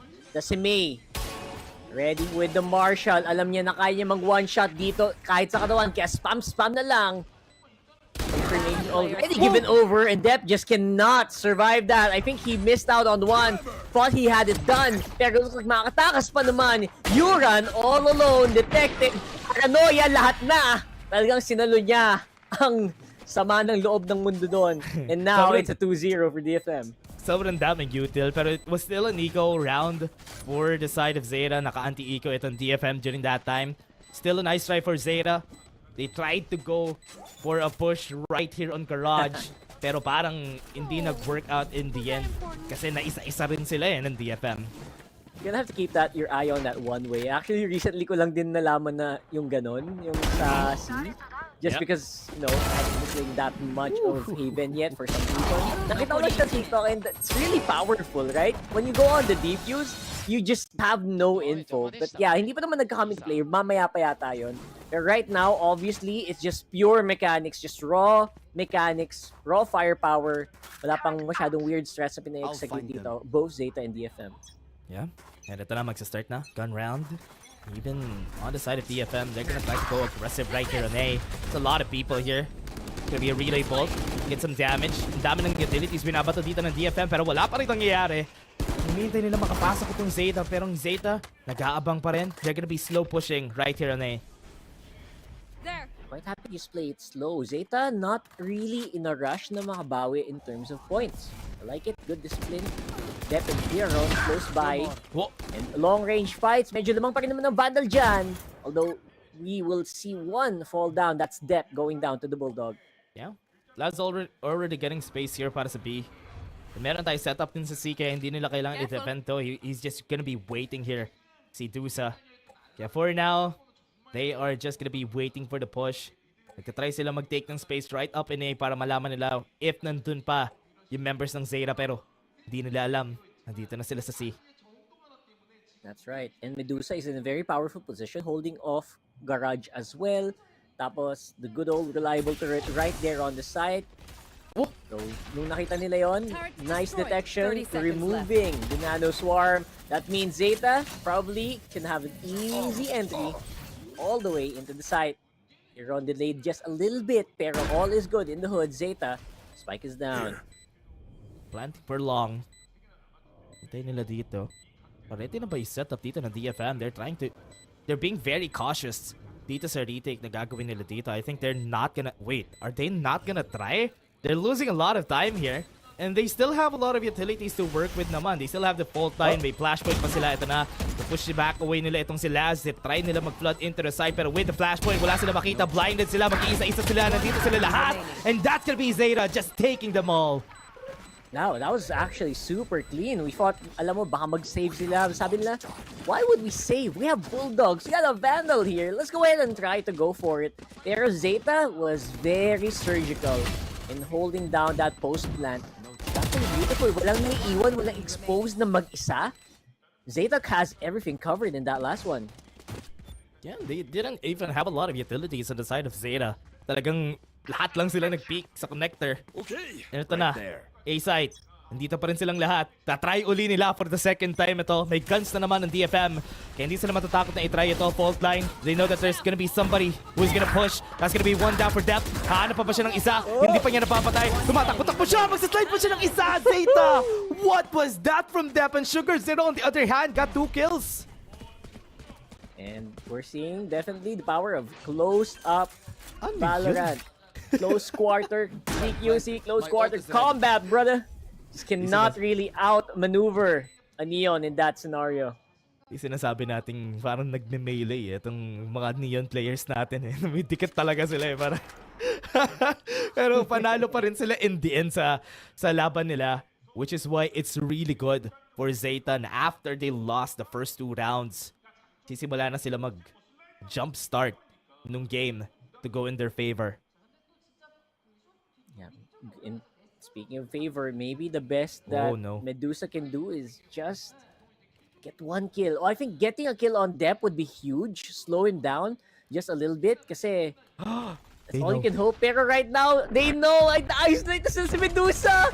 Pero parang kahit na low si Sugar Zero, he still survived. Di talaga siya makakapag-save doon. And just looking at DFM, in shambles itong economy nila after that round.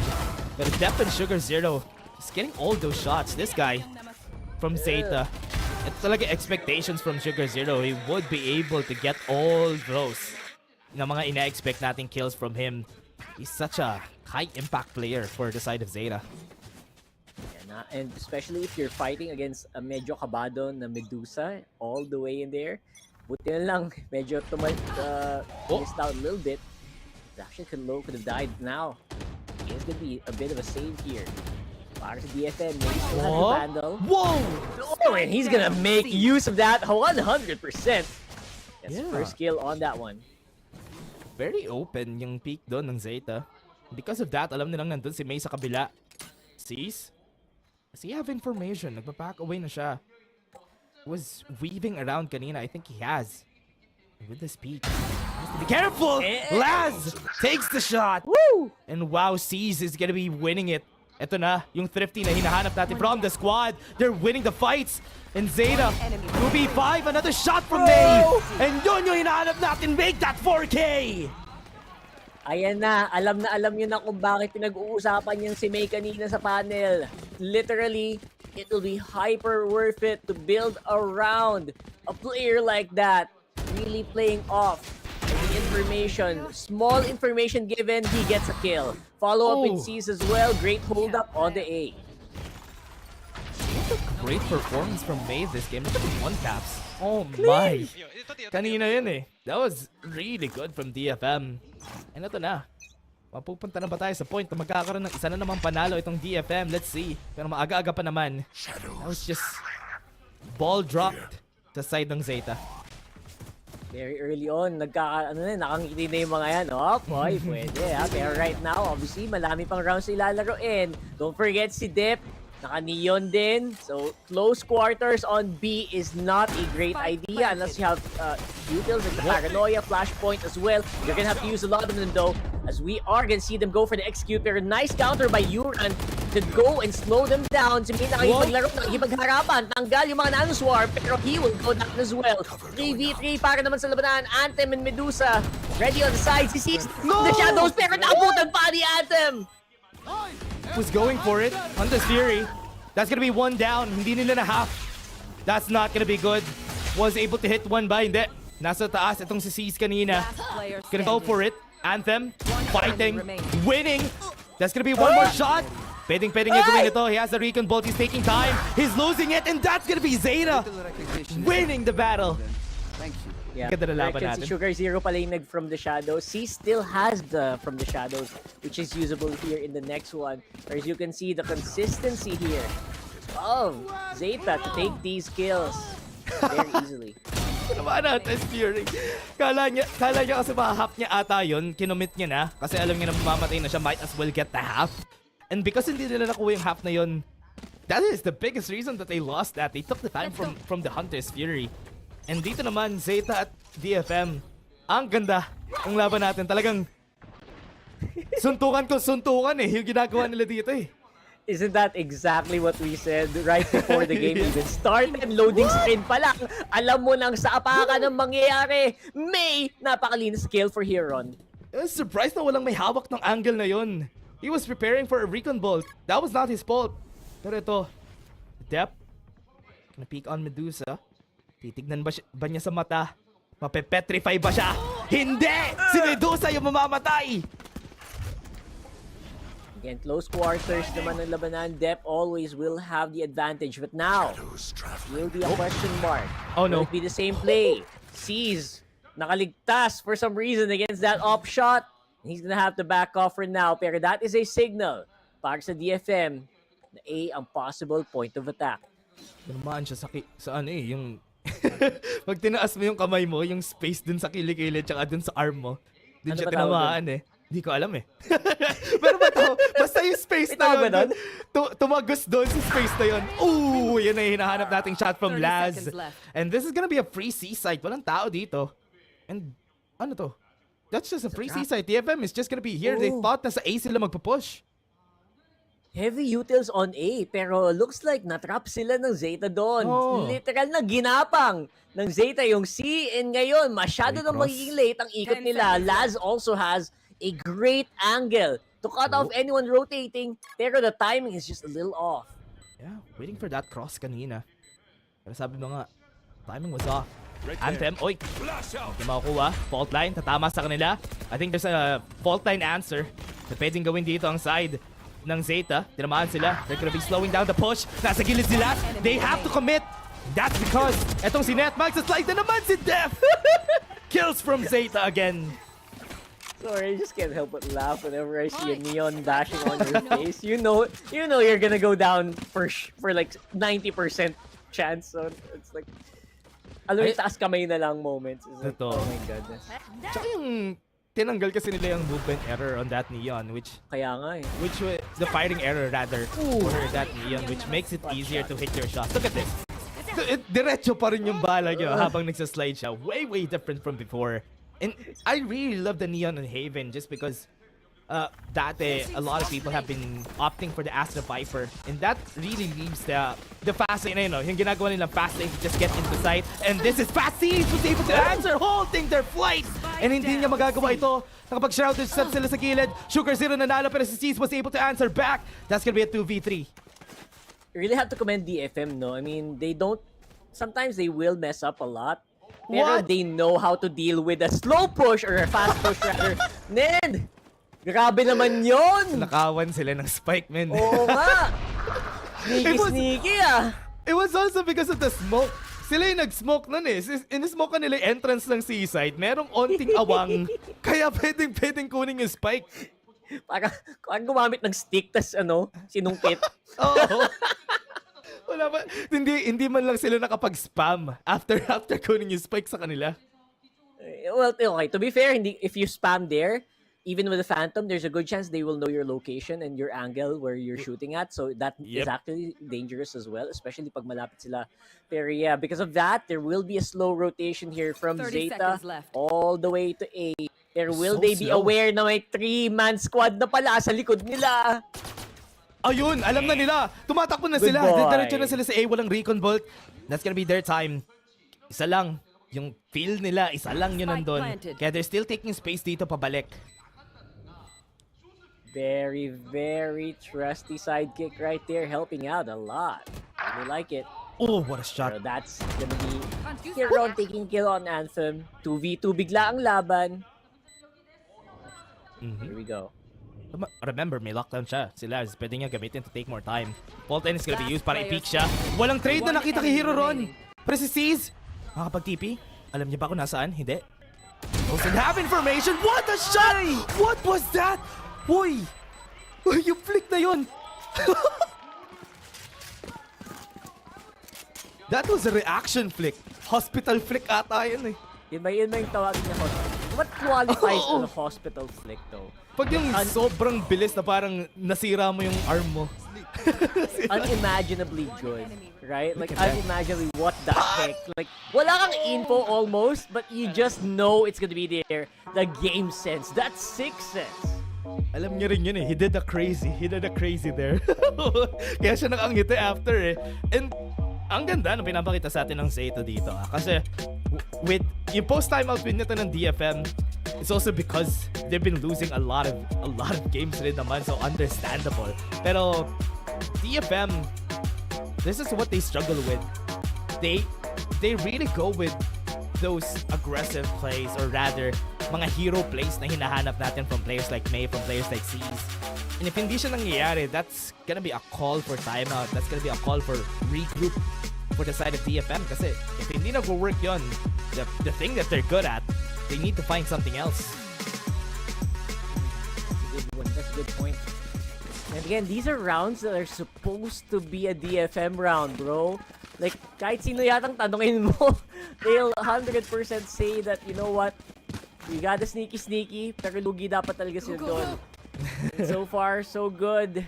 You are being given a big preview of what this series might actually become. Yeah. And Rockert dropping the eco ng Zeta for the side of DFM. Look at how confident Dep is. He's not even afraid of taking the battle here. May, really close quarters. Kahit ng sheriff siya. Gonna bait the information. Wala silang any information even back there at C. Sa Seawers. And... Seawers? Yeah. And hinihintay natin yung push dito. Wait, yun na. I like that, brother. Alright, so... Very tricky, huh? Let's go. They mess up the comms though. That's gonna mess up their comms if they use that. Nasa ano bro? Nasa Seawers. Wala! Seawers! Ay, anak ng toko naman. Pero yeah. Alright. Last lane going in. Looks like he's gonna be able to get one stun pero wala siyang video confirmation. Tinamaan si Dep ng aftershock. And that is all will take para makapasok sila right now. Fault line, a little bit too late. Pero sabi nila, you know what? It's a trick. We got one. That should be done. Let's go away with the spike and walk over the B. Kasalubong naman si Medusa. Lockdown is also an option. Really surprised about that commitment on that Rolling Thunder. Hindi nila kailangan ng Rolling Thunder that time. They were backing away on the side of Zeta. They already have the confirmation na nandun sila. But they got afraid. And ito na. With the lockdown, they have to force this last. Good thing meron trade kay May. This is gonna be a plan for them. Plant. Ooh, nice denial as well. 10 seconds on the clock. Time. No, they just have to slow it down. Time, you spike. No way. Seconds. Oh, no way. Umabot. Time. I think they have a time.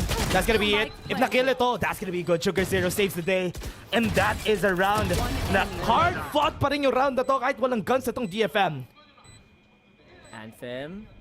Can he be the one to clutch this time around? Pero it looks like it's not gonna be as easy as we thought it would be. Zeta not taking any risk at all. They will secure that round. Great. Kumbaga, boy, in Filipino terms, they got jebaited. They got jebaited so hard in that C push, forcing a Rolling Thunder. Akalain mo nga naman.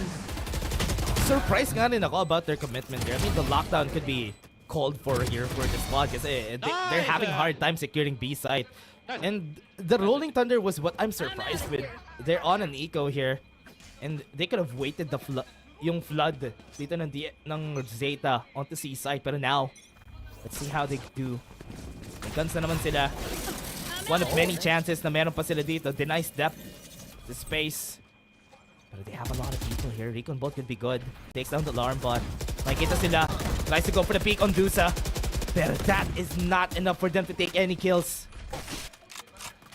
The power of the breach here is gonna be so good. One Rolling Thunder, whole site is gonna jump. So, yung mga bagay na kailangan natin abangan. This is one of the reasons why the breach is so good in this one. Napatalon sa tuwa at si Depa pasok na. At yun na nga, nakadali ng isa. Medusa going down, net follows suit. Tatlo ang matitira para sa Zeta. Yeah, that's a better use of that Rolling Thunder, just taking out everybody from A side. It was still a hard push. Wait, that's gonna be a good peek. Sees one. You run. Meron pa silang fault line. They still have a lot of people in. May operator pa sila on the hands right here. That's gonna be right clicks not working. May on an operator goes in and Zeta still takes the round. It's, you know what, these are becoming Zeta rounds, pero, man, DFM, they are fighting back, no? Hindi sila susukas in... I really like what they're doing, but the power of the Neon here is, hindi mo na rin naman kakaila. Ang hirap niyang kalaban, lalo pag mastan ka lang konti, ma-blind ka lang ng konti, nasa mukha na agad siya. So it's so good. I was surprised about that, no? May going in, holding an operator, nilabas niya yung classic, nag-dash siya papasok, patay siya. Ayun, wala na silang operator. Well, to be honest, that was a high risk, high reward play naman, right? If they're able to get that first kill, they really have a lot of control and they will have an easier time defending these sites. Pero yeah, they lost out. I really hope na they could have saved it up kasi they were going for an eco after this. Pero, I mean, let's see how they do this for the next round. They have a Vandal anyway on May. So with the push on A, they're waiting. Meron naman silang information dito. Ooh, let's see. Zeta still putting a lot of pressure on A. Kaya itong si May, tinatry pa rin niya mag-peek dito. Lots of ultimates are also available para dito kay Ledep. They don't force it so much. Oh my god, nakita yung barrel ng barrel. That's the worst way to go, bro. That is the worst way to go. Oh no. Lost it again. Zeta. Very explosive, very spontaneous yung mga nangyari sa kanila even on this eco rounds. They've been losing spots. Let's see how they do this. Kita sila ng third. They should check where Medusa is. You have the fault line. No information. Di pa rin sila makakapasok because of that aftershock. Now they're gonna go in. They saw one. Medusa dies to his own. Oh no, that's not gonna be good. On swarm grenade, he died. And that's gonna be it. Zeta is just gonna be taking over site. C. 10 seconds left. Napa-facepalm ako nung nakita. Man, literal nasa Japanese Valorant channel ako. Lahat sila napa-question mark. Literal question mark lang yung sinulat nila. What was that? We have to get a replay of that, bro. Oh. I am not even kidding. I will take a picture. They all wrote question mark. Last round. I wanna see that. I wanna see that. Okay, money. Pero, what happened there? That was interesting. Yeah, this was a good start, no? Ang ganda nung start niya. Yun lang yung problema. Ang ganda nung start. So let's see. Wala sa replay. Oh my goodness. Wala sa replay, Rockert. Okay, Sayang, okay. pero Zeta has been doing this so well, especially in the attack. I mean, given na attacker-sided naman talaga ang Haven. And mas mapapadali ito if ever DFM goes into the attack and let May go crazy. Dep wasn't expecting that. May was up top. Nagulat na lang siya. Wasn't able to jump around after. Flashes are gonna be coming out. Everybody already on B. The rotations are really fast on the side of DFM. That's amazing, right? Si May, kita mo si May, kahit na nasa Gedli, kahit napakababa niya, nakaiwas pa rin. So that's 100% the way to go. And Medusa though, he will have a lockdown at least for this last round. Maybe slow them down. Pero Zeta, you know what? They're a man down, pero parang, alam mo yung pag nanonood ka, parang kaya pa rin naman eh. Yeah. Hunter's Fury din nakalado dito si Hiroron. So if ever man i-drop nila itong lockdown, they have a way to stop it. So they should, the only thing na kailangan nilang gawin dito without depth, they have to get into sight. They should choose a site to go to. Oh. And wait a second. That was just information trying to be taken here for Zeta right there down at long. But that is huge information denial though. Kasi wala siyang nakita literal. Kahit barrel ng barril. Diba? So, literally, I think because of Sixth Sense, Game Sense, I think they will still expect an A hit. And you know what? Tama sila. Yeah, they have the information. They heard it a while ago. Didn't peek. And that's gonna be good for Sugar. Zero was able to get one. If he gets this, this gonna be good. But no. Laz left alone. No more time. And DFM, nakuha nila sa 8-4. Not bad. And you know what I was thinking that last round, man? Ano ba ang Tagalog ng barrel? Kasi barrel ng barrel, that's a bit of a tongue twister. Barrel ng barrel. Oh, ano ba yung Tagalog ng barrel? Barrelias? Ano ba? Wait lang. That's probably a made-up word. Tatanungin natin yan sa ating trusty. Sige. Pero while that's happening, yes, while you're doing that, DFM, Zeta, Bariles. Bariles. Oh, tama. Okay. Almost close. I'll take that. Right now, as I was saying, DFM and Zeta, this is exactly, I guess, what a lot of people are expecting in terms of round scores, in terms of how the rounds are playing out, no? Very close. Huh. That is more on the fact na DFM is fond of taking risks. Sa mga rounds na nakita natin, I was really surprised na rounds na we don't really expect them to actually take the risk. They do. They fight even with operators on hand, pero that type of gameplay is gonna reward them dito sa attack. They try to take more risk. Let's see how their utilities are gonna work here pag pumasok sila sa site, especially pareho silang paborito yung A site. That's right.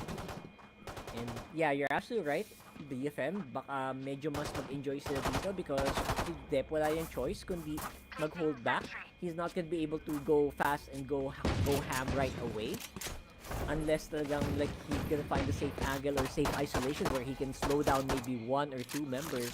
Maybe yun. Maybe the Neon can come into play back then. But right now, in terms of defending, the Neon also will play close and steady. You can see, no cherry play para dito sa Neon na to. And they expect the A hit right away. A hit. Back agad sila. Gonna offer a retake. Pero based from what I'm seeing, Zeta is still... Yeah, actually, you know. They're gonna offer a retake here. Hahayaan lang nila na pumasok sa site, mag-ubos ng utility itong members ng DFM. There's still a chance for rotation just because of the noise that they're making down here at C and even to garage. That's why right now DFM, slowly but surely, they're gonna go for it. They're gonna try to bait Medusa, then go A. Ooh. Nice. He's able to get out that alarm bot. Gurma is trying to get Zeta to overthink on this one. Pero no, Zeta is holding on sa position nila. Medusa so far not making a pick happen. Pero you know what? He's also getting a lot of attention. Kahit sila Dep, parang dun banda nakatingin. And this time, the A hit will be very apparent. Medusa, nag-iingay pa rin sa C. Sobrang layo niya against his teammates. So sabi ng Zeta, you know what? Maybe nandito sila. So they will be letting go of A for now. And finally, Medusa gets one. He still wins it. They still get two. After that, no way is that possible. Dep, asa likod. Nakita siya kanina ng C's. Do they have enough information dito? Nakapag-slide in na siya. And they're taking quite a long time, Dep. Oh no, yung likod niya. Oh no, yung likod niya. Nabatukan siya. DFM. This is just gonna be their round. Chocolate's gonna hit. And Hiroron, try niya mag-back away pero 1v3. Yeah, oh no. Definitely fighting back no. on this one. Hiroron, 52 HP. Sabi niya, you know what? I don't need to risk it too much. I just need to die, not to give away any credits, any extra credits, 200. Makakaisa pa, makadalawa. Oh, that's a big bonus for him. Pero yep, he's gonna go down for sure. And still, nakuha pa rin ni Net yung 200. Get that 200, bro. Whew. Tough round for Zeta. Ganito rin nangyari sa kanila kanina, losing the first 2 rounds, then coming back after. Pero this is more on how everybody overthought itong si Medusa. Initignan nila kung nasan siya and they thought na, uy, baka si C-side sila. Pero that distraction really gave so much to DFM para makapasok sa A-side. Yeah, actually kasi kung ikaw yung defender sa position na yun, isipin mo, teka, ba't nandito to? Ba't nagbabato pa rin ng utils to? At sobrang lalim na niya, like literally on-site na. So this might be a C push. It got the attention of almost all of the defenders except for si Hiron lang talaga yung naiwan. And you know what? Because of that, naging madali para sa DFM na pumwesto for the post plant and also deny any entry para sa Zeta. Still playing it slow on DFM side. No guns on the side of Zeta. Pero risk ba nila to? Giving up A site again. Gonna do the same thing. They're backing away. Everybody's on C. And I think this is not really the right place to be in for the side of DFM. Tatakbo sila. Or rather, Zeta. Tatakbo sila. Mamaya sa A. Walk of shame sila. Papuntang A lahat mamaya. Oo, 100%. And because of that, because of the way that this map is built, you'll also be have to be super careful with yung ikot mo sa B, diba? Like, someone can really pick off some people who are rotating. Ooh. There goes the util dump. Wow! What a timing on that. Shock Dart removing 2 nano swarms coming in from Medusa. Oh, pasok na sila sa site. Or are they just gonna be waiting right here and just wait for the bomb to drop or to explode? And with the spike in their hands, see how they do it. Zeta, and they gonna take the risk or pagtitikin lang nila itong bomb para hindi magka-extra credits itong DFM. Wow, okay, interesting. Yeah. They're just gonna give it all. They're gonna go in every time na nagbaback na sila. They're trying to get any kills that they would be able to. And they were able to get 2 out of it while sacrificing themselves dito sa spike. Bonus ng isa, that's absolutely fine. DFM getting the optimal number of rounds here. Making an easy entry. And kita mo naman, the mind games are working so far in favor of the attackers. Interesting. Zeta, kailangan na lang nilang gawin dito now that they have guns. They could do the same thing like what they did on the attacker side. Yeah. But so far, different reads yung nakita natin dito. Tinry nila 2 times. They just put everything down on C. Pero what DFM is doing is don't fix if it ain't broke. Dire-diretso lang sila sa A side kanina, pero ito, they're trying to change things up. Yep. It's gonna be a bonus round obviously, pero now actually it's perfect time to go in and try something crazy. That's what they're doing. Straight into B, walang nakabantay, and si May makakuha pa ng isa and mabubuhay. Make that 2, but Yuran gumanti naman. Still have the spike. Fake plant pa rin. The real plant na. Alright, going into the side. Dep, malalim na siya. He gets 1. Seize is going down. You have to take Smoker space. taken out of commission. Inside side, kailangan nila mag-take ng space. Kailangan nila takbuhan itong si Dep, pero ayun, nakita pa rin sila ng Zeta. And they lost.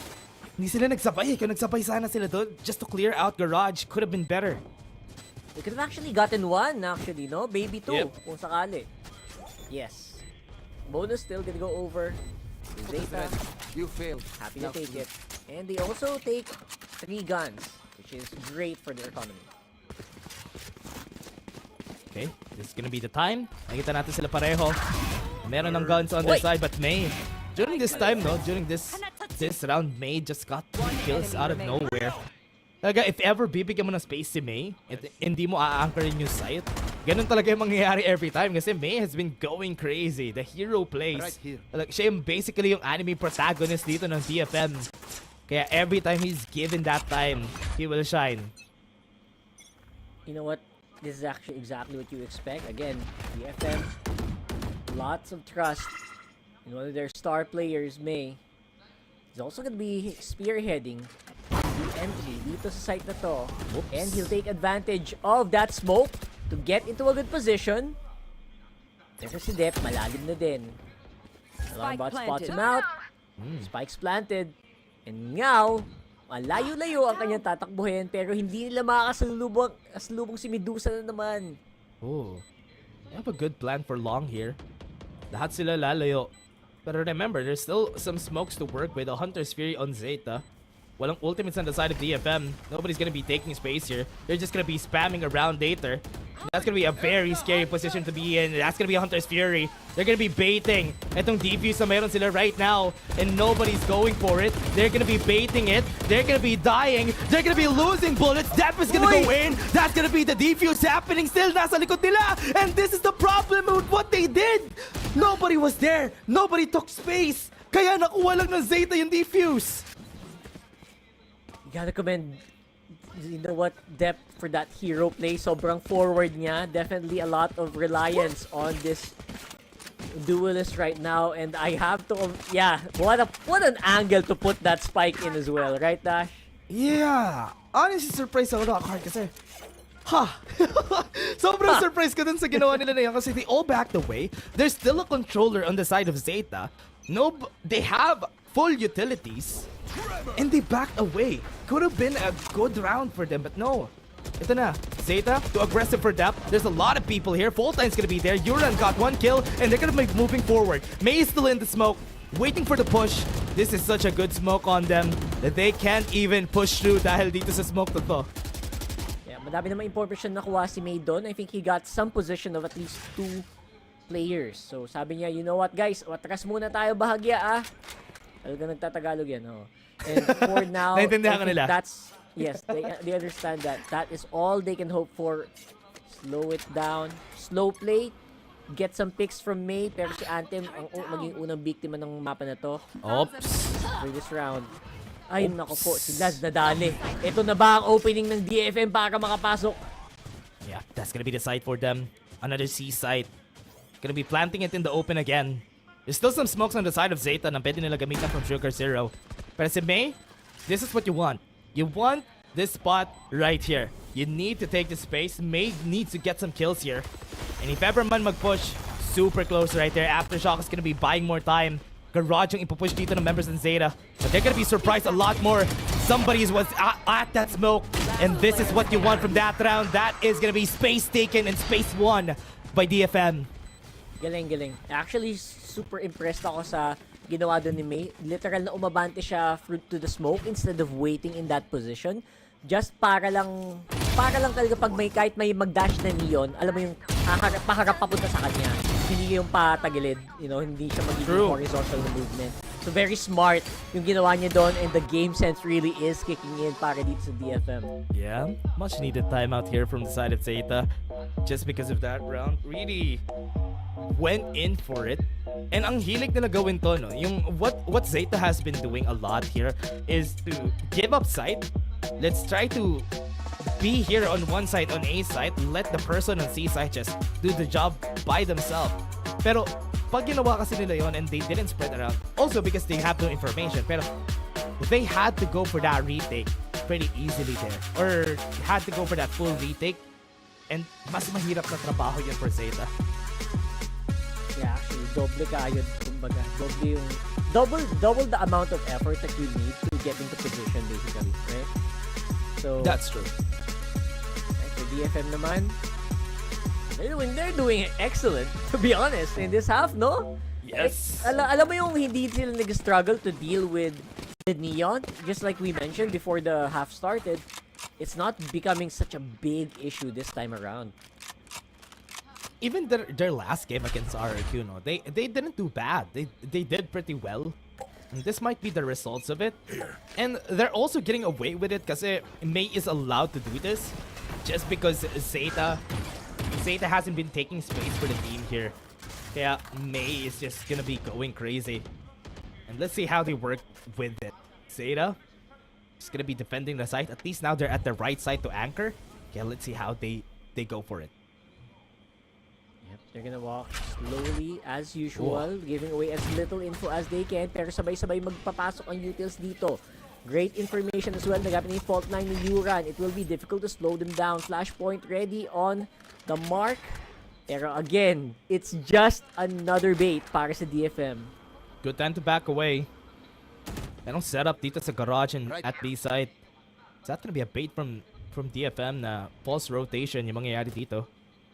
Pero I think so. They're just gonna be baiting May. Like what they did kanina kay Dusa. See how that works out for them. C-site na naman sila. There you go. Slowly and steady. Again, si Laz ang magiging huge difference maker dito. If he can deal with it, the only way he can deal with it right now is slow it down, either back off. Pero yeah, that's a nice flash. Pero look at this. Ang lalim na naman. Si May nakapwesto just to back up whoever will plant and seize is in a great position. Laz gonna get Medusa. Sacrifice 2 pa. And now si May malilikodan pa yung dalawa. Sugar Zero! No! Malilikodan yung nalilikod. No way! No way! He was smoking. The timing was right. Oh no! Nakuha pa nililikod tuloy. Dep is gonna be here. Gonna jump around. Gonna try and take the spot. Hero Ron is gonna fall down. Nath, di nila alam kung nasan to. And that's gonna be 1 down, pero Zeta still wins the round. Grabe yun, boy. Sobrang series of unfortunate events. Literal na. Alam mo yung naglalurk ka, tapos nilurkan ka, tapos nilurkan mo yung naglalurk. Literal na.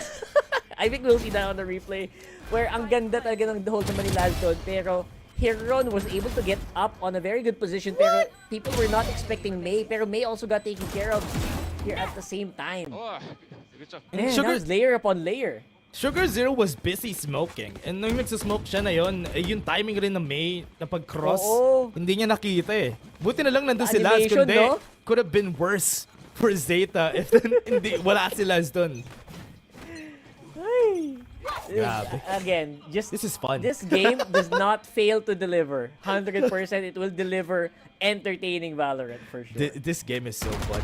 Just seeing everybody just go crazy, try different stats from Zeta and DFM. I'm really loving the series. And I would love to see how they... Wait, what? Medusa goes in for the peak, pero... Ito, different stats sila. They haven't tried Garage for the longest time dito sa side of DFM. They're gonna be doing it this time around. Forcing Hidaron out of the way is a good idea, pero they haven't been pushing yet here for DFM. Ganang usage of the Aldron as well. Mahirap i-push na one-way smoke. Holding down Garage. Medusa though, trying to remove as much utils as he can.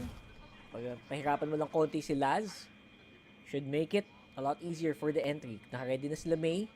Activated din ang kanyang Blade Storm. Sugar Zero, will he smell it? Can you smell what Zeta's cooking? Huh. We'll have to wait and see. Really surprised about that again. Hiroron, I think he's gonna die here. Medusa is gonna be peeking here out of Garage. And he doesn't have any idea. That's gonna be the Rolling Thunder right up on side. Wala siyang tatamaan. Pero si Hiroron, hindi siya ready na naman for another flank coming in from Medusa. And they have to clear two. They have to go to Garage. They have to try to go for backside. Itong Zeta, yung setups nila na nandito kay Laz, kakakuha pa lang nila. So they're gonna be waiting. Everyone is gonna be going. Late itong si Laz dito sa rotation. The aftershock got the kill. Hoy! Oh my goodness. And now it's also the Rolling Thunder. Relay Isa ball. na si Dep. Makipagduelo Wala siyang ng harapan. Whoa! Blaze Storm! Beautiful. Right He was click still- and Wait, there you go. what? Defuse! What is What a shocking turn happening? of events. What is happening? Zeta! Naka-defuse na naman sila! Dahil pumunta lahat sa long! Ito DFM! No. So fake, bro. No way! Look at all the wins na meron itong Zeta. Every time na nakakapag-post-plant itong DFM, lagi nilang nakukuha yung defuse.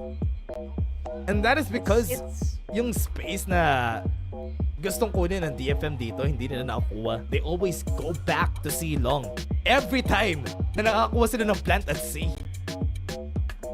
It's so uncanny. It also shows you yung difficulty na pagiging defender talaga sa mapa na to. It's, you know what, in high-level Valorant, like this distance between A and C is really, really difficult to overcome. Depende sa setup mo. I mean, KJ is pretty okay na nga.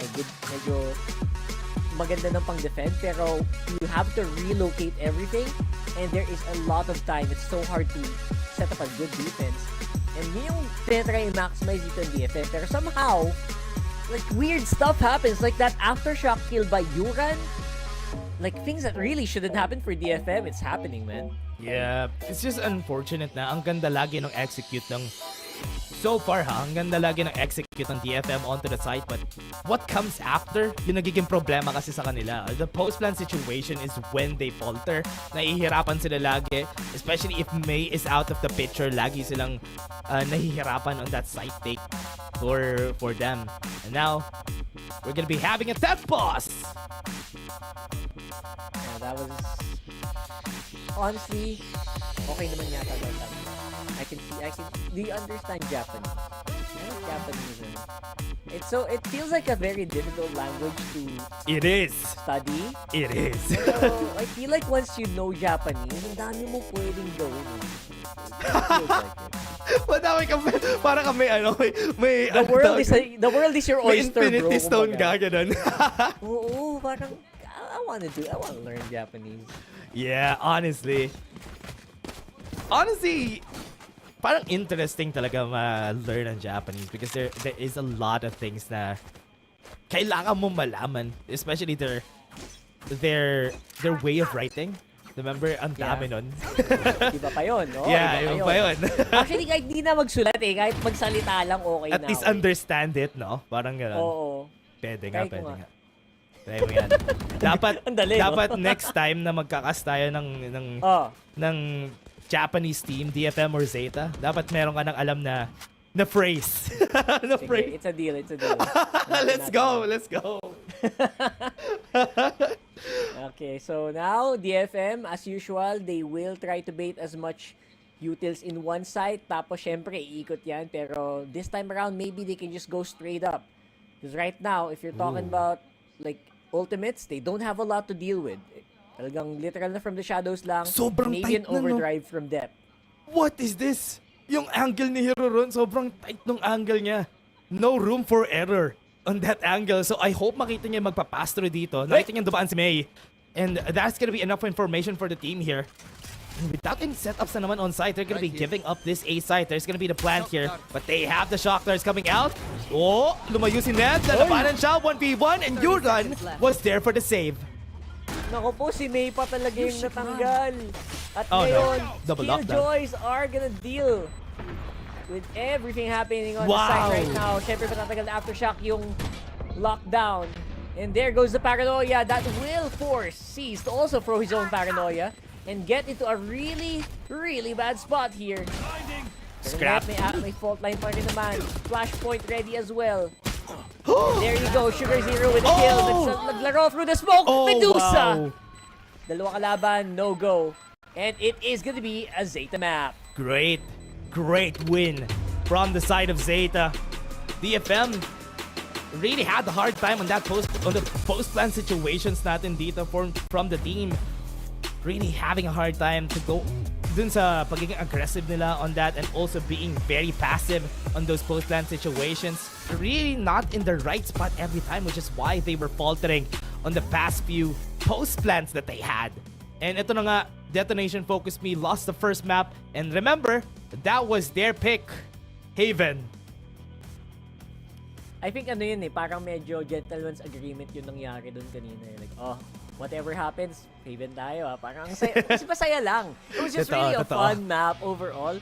I mean, obviously DFM lost it out, pero there were rounds where parang kaya nilang lumaban, kaya nilang sumabay eh. Totoo. And at the end of the day, just May is just not enough here. Yeah, that's crazy. And again, ang panel naman natin ang mag-a-analyze yung game na yon. Panel, kayo na bahala dyan.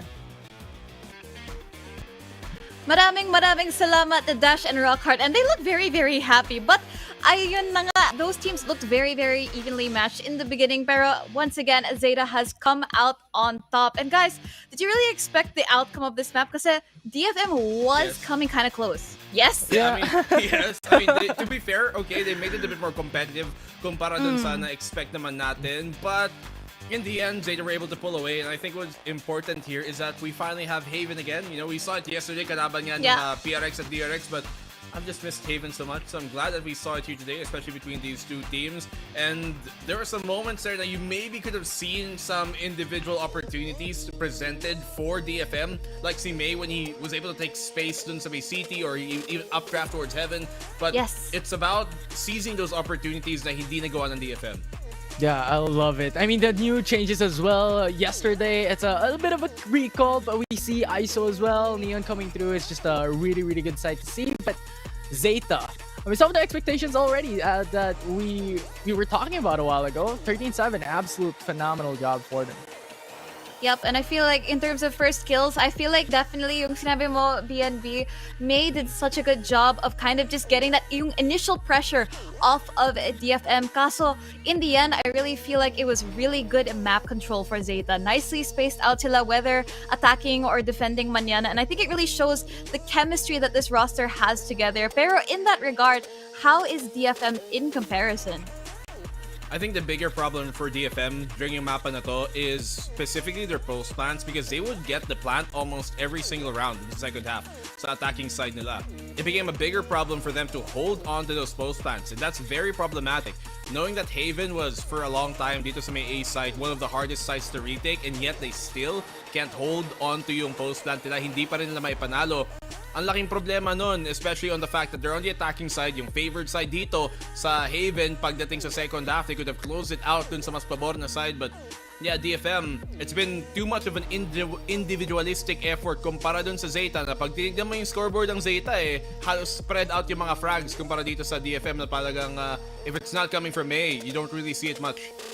Yeah, I love how you mentioned about the individual firepower as well, because all throughout the Zeta, sobrang lakas ng pinapakita nila, like individually, especially coming down into those final moments, yung post plants especially, na pinapakita ng Zeta right after. Although there are some shining lights from May from that multi-frag that we saw just now, and then the updraft coming into heaven and just denying that possibility for Zeta for those retakes, pero it's just not enough. Yup, definitely. And I feel like ang ganda din ng point na sinabi mo, BNB, about the retakes. Kasi I think towards the latter part of the game, all the rounds, parang they started to look the same. You would see, they get the plant, they back off a little bit, pero yung presence ng players ng Zeta, Dep and Hiroron especially, it's as if they were able to push and pull DFM as they pleased. And I think na maybe there's this lack of confidence para sa side ng DFM or just Zeta feeling a bit more sure of themselves.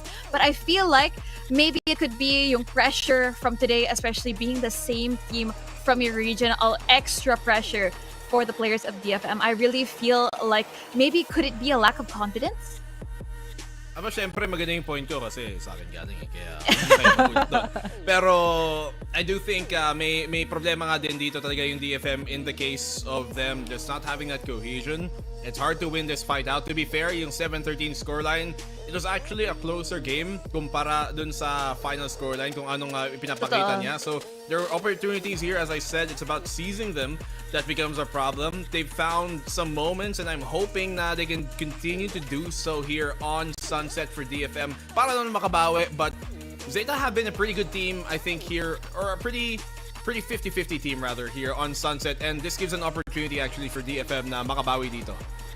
For sure. Definitely something na pwede nilang i-look into when it comes to coming back from this. Although there's a big problem from their match priorly in the prior week because they battled it out in Sunset before, but they were just acting very slow. It's not like hyper aggressive, methodical, but it's step by step. Now, that can be a double-edged sword, could be an advantage, could be a disadvantage. One thing I will add real quick though is the fact that they did beat DRX dito sa mapa na to, yung Zeta. So, even though medyo nahirapan sila dati, dito sa bagong comp na ginamit nga nila, yan yung may Gecko, mas naging mas talagang improved ang state dito ng Zeta on Sunset. So, that's a big problem for DFM, but it is a map that they're ready to go against. That's right. And I think, moving over sa susunod na mapa natin, which is Sunset, this is Zeta's map pick. And currently, sila yung may momentum here in this series, coming off of Haven and very hot. So, do you think na, considering yung problems na in-address natin kanina, how can DFM slow them down? Kasi DFM, we've seen na they can definitely heat up, but they cannot shut down the players of Zeta. Well, their post plant was a problem, pero this might be a different situation dito sa Sunset. They do like to play this double controller. Meron nga sila ng Omen and that Viper. I wanna see them establish aggression early dito sa mapa na to to really kind of make Zeta lull into thinking that they are an aggressive playing team here on Sunset. Tas tsaka sila mag-iba ng strat, tsaka sila mag-iba ng playstyle kung kailan na-condition na nila yung Zeta early on with that double controller comp that they have. It is crucial for these double controllers to be effective in the default and in establishing that pressure sa simula pa lang. Yeah, definitely. Those aggression could really tip the scales, especially up against these individual firepower that Zeta Division has shown us back in Haven. Pwede yun maging disrupt. It's something that can hinder that possibility for Zeta to really outpower DFM this time around. So we'll see how they can adjust. 100%. And I think na gusto ko shift yung topic sa agent picks kasi we did see Zeta did have that Phoenix pick. We saw in the last stage that they actually hovered more around the Phoenix chamber that they were running. But now, with yung bagong duelist updates, we did hear from DFM they would be pulling out the ISO. But what do you think we can expect from Zeta? Kasi are we gonna stick with the Phoenix or might we be seeing a Neon? Ooh. I'd like to see a Neon. Right? We used to see from Zeta with my Neon, the honestly. chamber here a lot. So maybe Neon does chamber, maybe that's something new. But to be honest, I don't wager that Zeta are gonna change yung comp nila. Considering natalo naman nila yung DRX nung huling beses nilang nalaro yung comp na to, yung may Gecko nga, yung may Breach. And so I'm expecting for them to stick with the same comp. If anything, baka yung DFM pa magbago eh. Oh yeah, like if we're backing onto the same statement you mentioned a while ago, if they want to go aggressive, they could definitely bring in the Neon in favor for them instead of just bringing out the likes of the Rays to their composition. Although there's a big problem onto that, if they're not going to pick up the KO, they couldn't really deny the possibility for the Sentinels, for the Cyphers onto those traps. But you know what? I really do love to see a Neon, even for the side of Zeta, if they want to be aggressive as well. Yeah, I think considering again these Japanese teams, we haven't really. I would rather say yung playstyle nila, it's kind of formulaic. We have seen that, especially sa side ng DFM, but very happy to see that they have been showing some signs of wanting to experiment. So I think it's a really good refreshing take for the region as a whole. So I really hope that we see that from Zeta. But we've talked about DFM. I do want to talk again about Yuran and Hiroron, because Hiroron was absolutely, I think, invaluable for that Haven success. I think so too, and kailangan talaga nila mag-show up dito para sa isa't isa. He was a bigger performer dito sa DFM. The rest of the team, kailangan nilang sumunod dito sa sinimulang pauso ni Hiroron at Yuran na mag-top frag.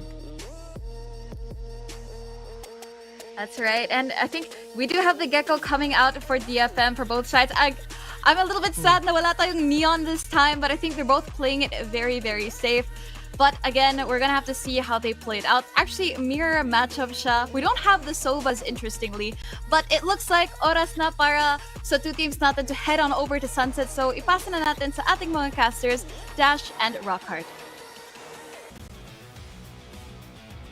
Now it is time for DFM to prove na hindi sila detonation focus ngayon. Kailangan it's a whole envelope or a whole package.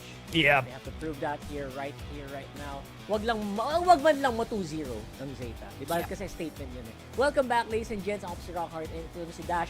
We are into map number 2 here. Yeah. DFM versus Zeta. What do you think, Dash? 2-0 Yeah. ba o kaya pa? Honestly, Rockhart, nakikita ko yung 2-0 ata dahil kasi yung sinabi ni BNB rin kanina, yung post-plant problems na nakita rin natin kanina sa DFM, hindi kaya sagutin yun ng isang game eh. hindi kaya ayusin yun ng isang game lang after eh. Kaya I hope lang talaga na magawa nila na paraan to. What a great paranoia, pero no follow-ups whatsoever from the side of Zeta. Ito yung gusto ko lang sa game na to. Kasi ganito sila maglaban, dire-diretso. Matik. And they didn't even bother trying to experiment with anything at all. They go straight up to what they know is work, goes for the mirror matchup as well. There was an agent select. And yeah, so far, picks have been happening. Death lang ang nahuli nila. And that still means that there are a lot of firepower that is remaining para dito sa Zeta, especially with Hiron with a kill on C. I must wait Outside. Cage triggered. Out of the smoke, nakuha niyang kill dito. Now they're gonna go for the retake. Yuran, hindi niya nakita yun. That's gonna be timing right. Pero meron pa rin silang ghost. Neth, magpa-push through. Still wins the fight. Backside nila is not clear. So kailangan nila labanan na ito Hiroron together with Yuran. Wow. That will be problematic, especially right now. Medusa and Net don't really have that much utils to play with. And Hiron, at least wingman natanggal nila. Yuran. Pero looks like medyo late ang si Yuran, uy! Sorry. And that is gonna be DFM taking that one. Medyo na late yung silip ni Yuran doon eh. Kasi there was also a possibility siguro na they did not clear right yet.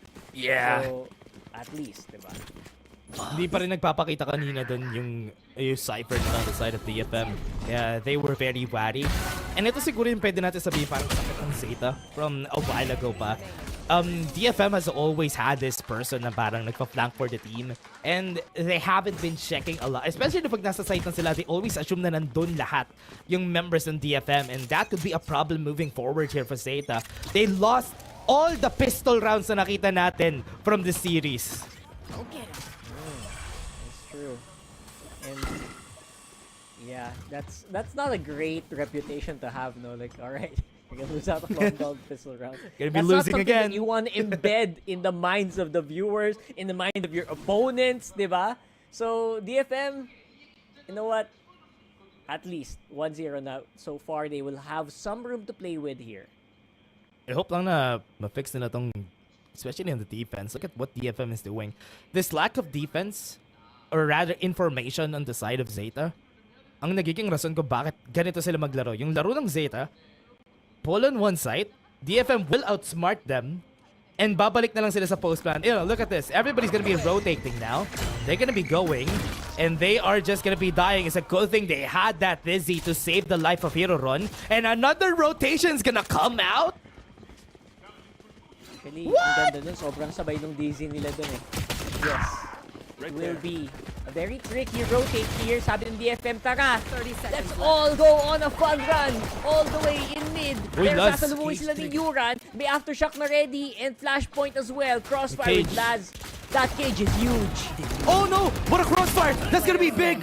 Oh, they got a lot of kills though, but Hiroron making it possible. Got the headshot. He has the time. He can play time. Hindi niya kailangan labanan. No! Hindi niya kailangan labanan and no.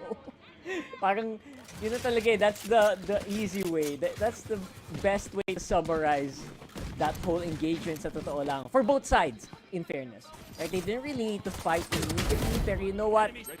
This is the way that they really want to play. Straight in your face, fast, and really, really deadly in the entry. There sees, yep, will find the opportunity to slow them down, take them apart.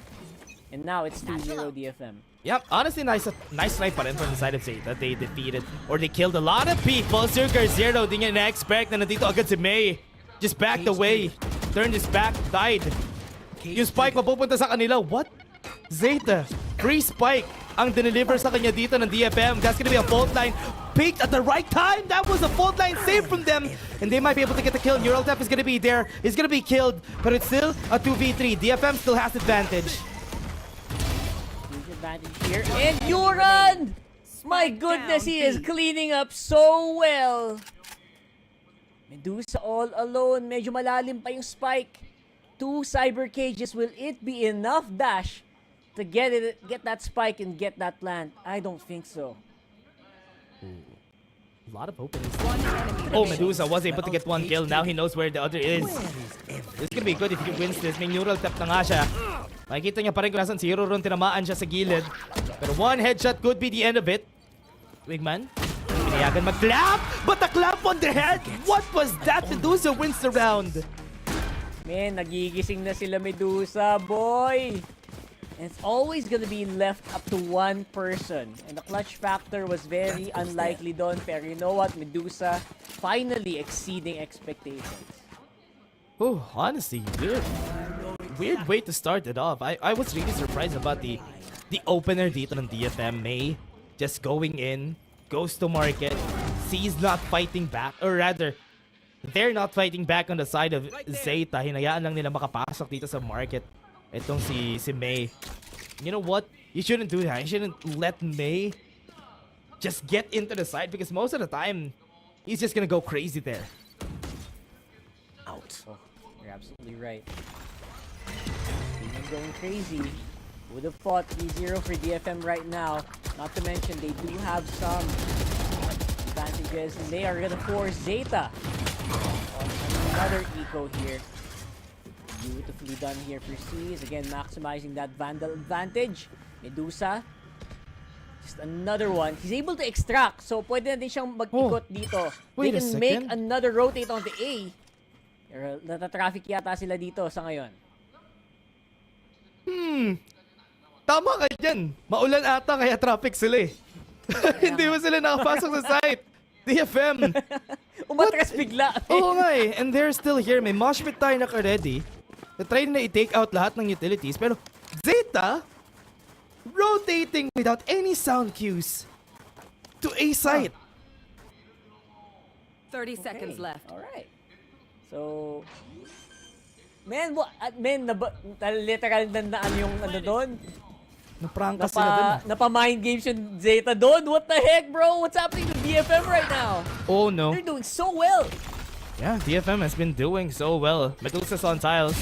You have to take a look at where he is. Yuran's gonna be dying. May allowed to get these kills.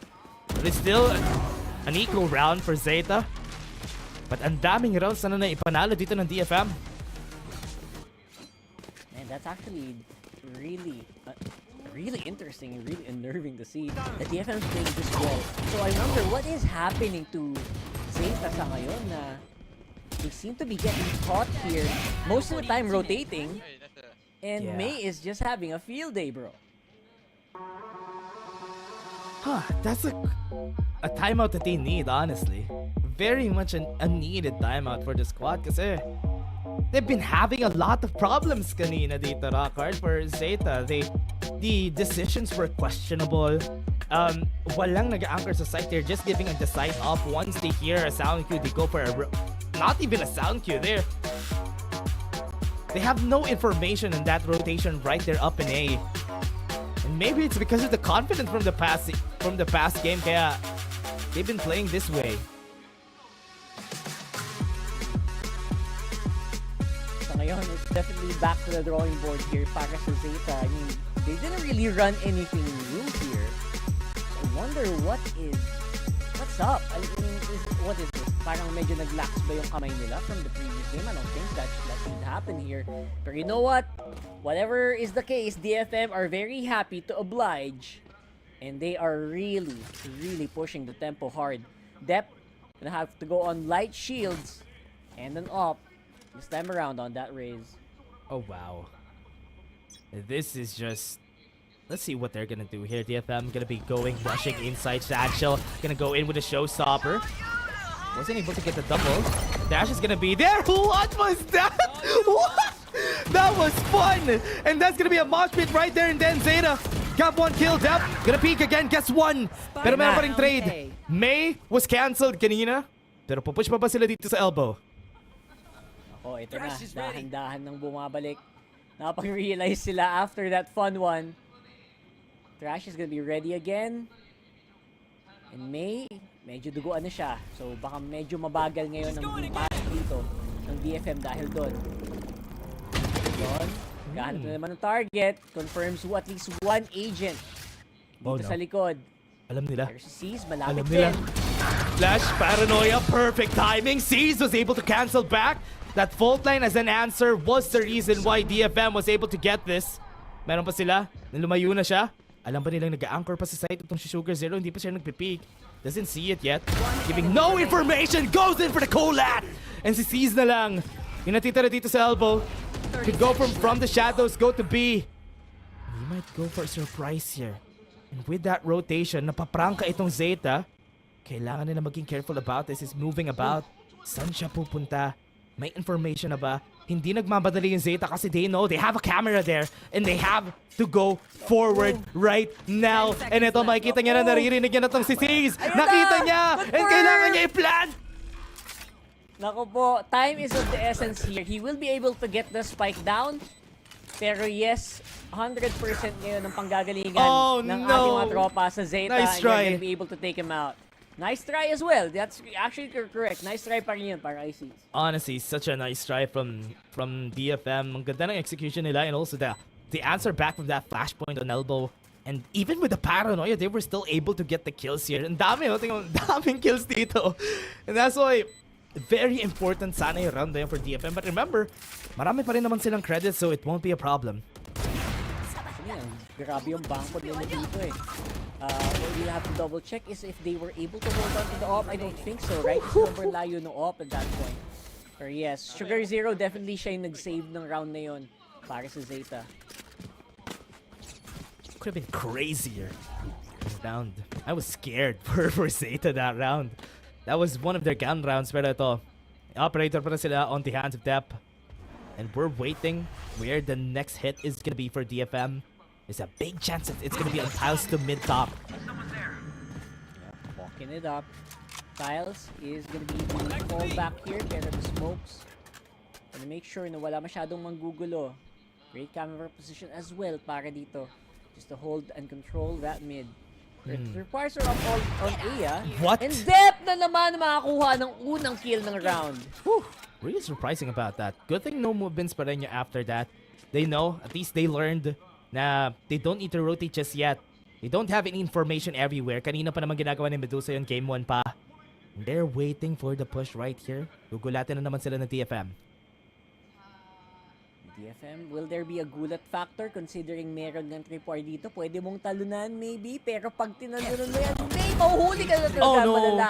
Laz counters out on that raise, the paranoia. Be able to isolate Laz. Hero. Meron pa naman pwedeng gamitin dito to slow down the push. Oh no. Sugar Zero is here for the backup. They're trapped. Oh no, may one way pa. Saan na sila pupunta? Okay, balik tayo sa elbow. 30 seconds left. Right there. And we will have the mosh pit. So, nagamit na din yung mosh pit dito ni Heron. And 3 members remaining para sa DFM. Net, naka-standby lang din yung Thresh and alam syempre niya. naman yung Rolling Thunder nila. Alright, so they decide 10 seconds it's a left. go time, it's a go time. Spike planted. Clear. On that box. Sugar Zero, great angle here. Maybe can pick off one, but the Rolling Thunder slows them down. That's gonna be Waiting it. for the defuse. Si Anthem nag-aantay ng pwedeng mabiktima dito. And there you go! Yeah, goes in for another Rolling Thunder on their side, DFM. Have to be careful about this. Meron pa silang flash. May flash pa sila. And wala silang makita. They have to be careful about this. Hindi sila makapaglabas ng kanilang mga kakamay para ibato yung mga utility nila. And Wingman, the man, saves the day. And that is a defuse for Zeta. The man, the myth, the legend, Wingman. And ang ganda ng utility usage doon. Literal na utility lang yung naging kalaban. Doon, ng DFM. Grabe. Grabe yun. Dalawang Rolling Thunder was used that round even from the side of DFM.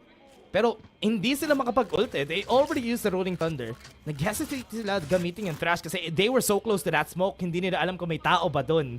Kaya buti na lang sinave nila yung Thrash for this next round. Yeah, that was definitely a lost cause and now they will have to fight back, especially with Dep na na. Ngayon, ang pag-ikot at pagsabog dito ng showstopper. They're nakadalawa na agad ng Zeta and that might be a sign. Actually, make that 3. Oh no. Makatakas pa naman, makakaisa si Net.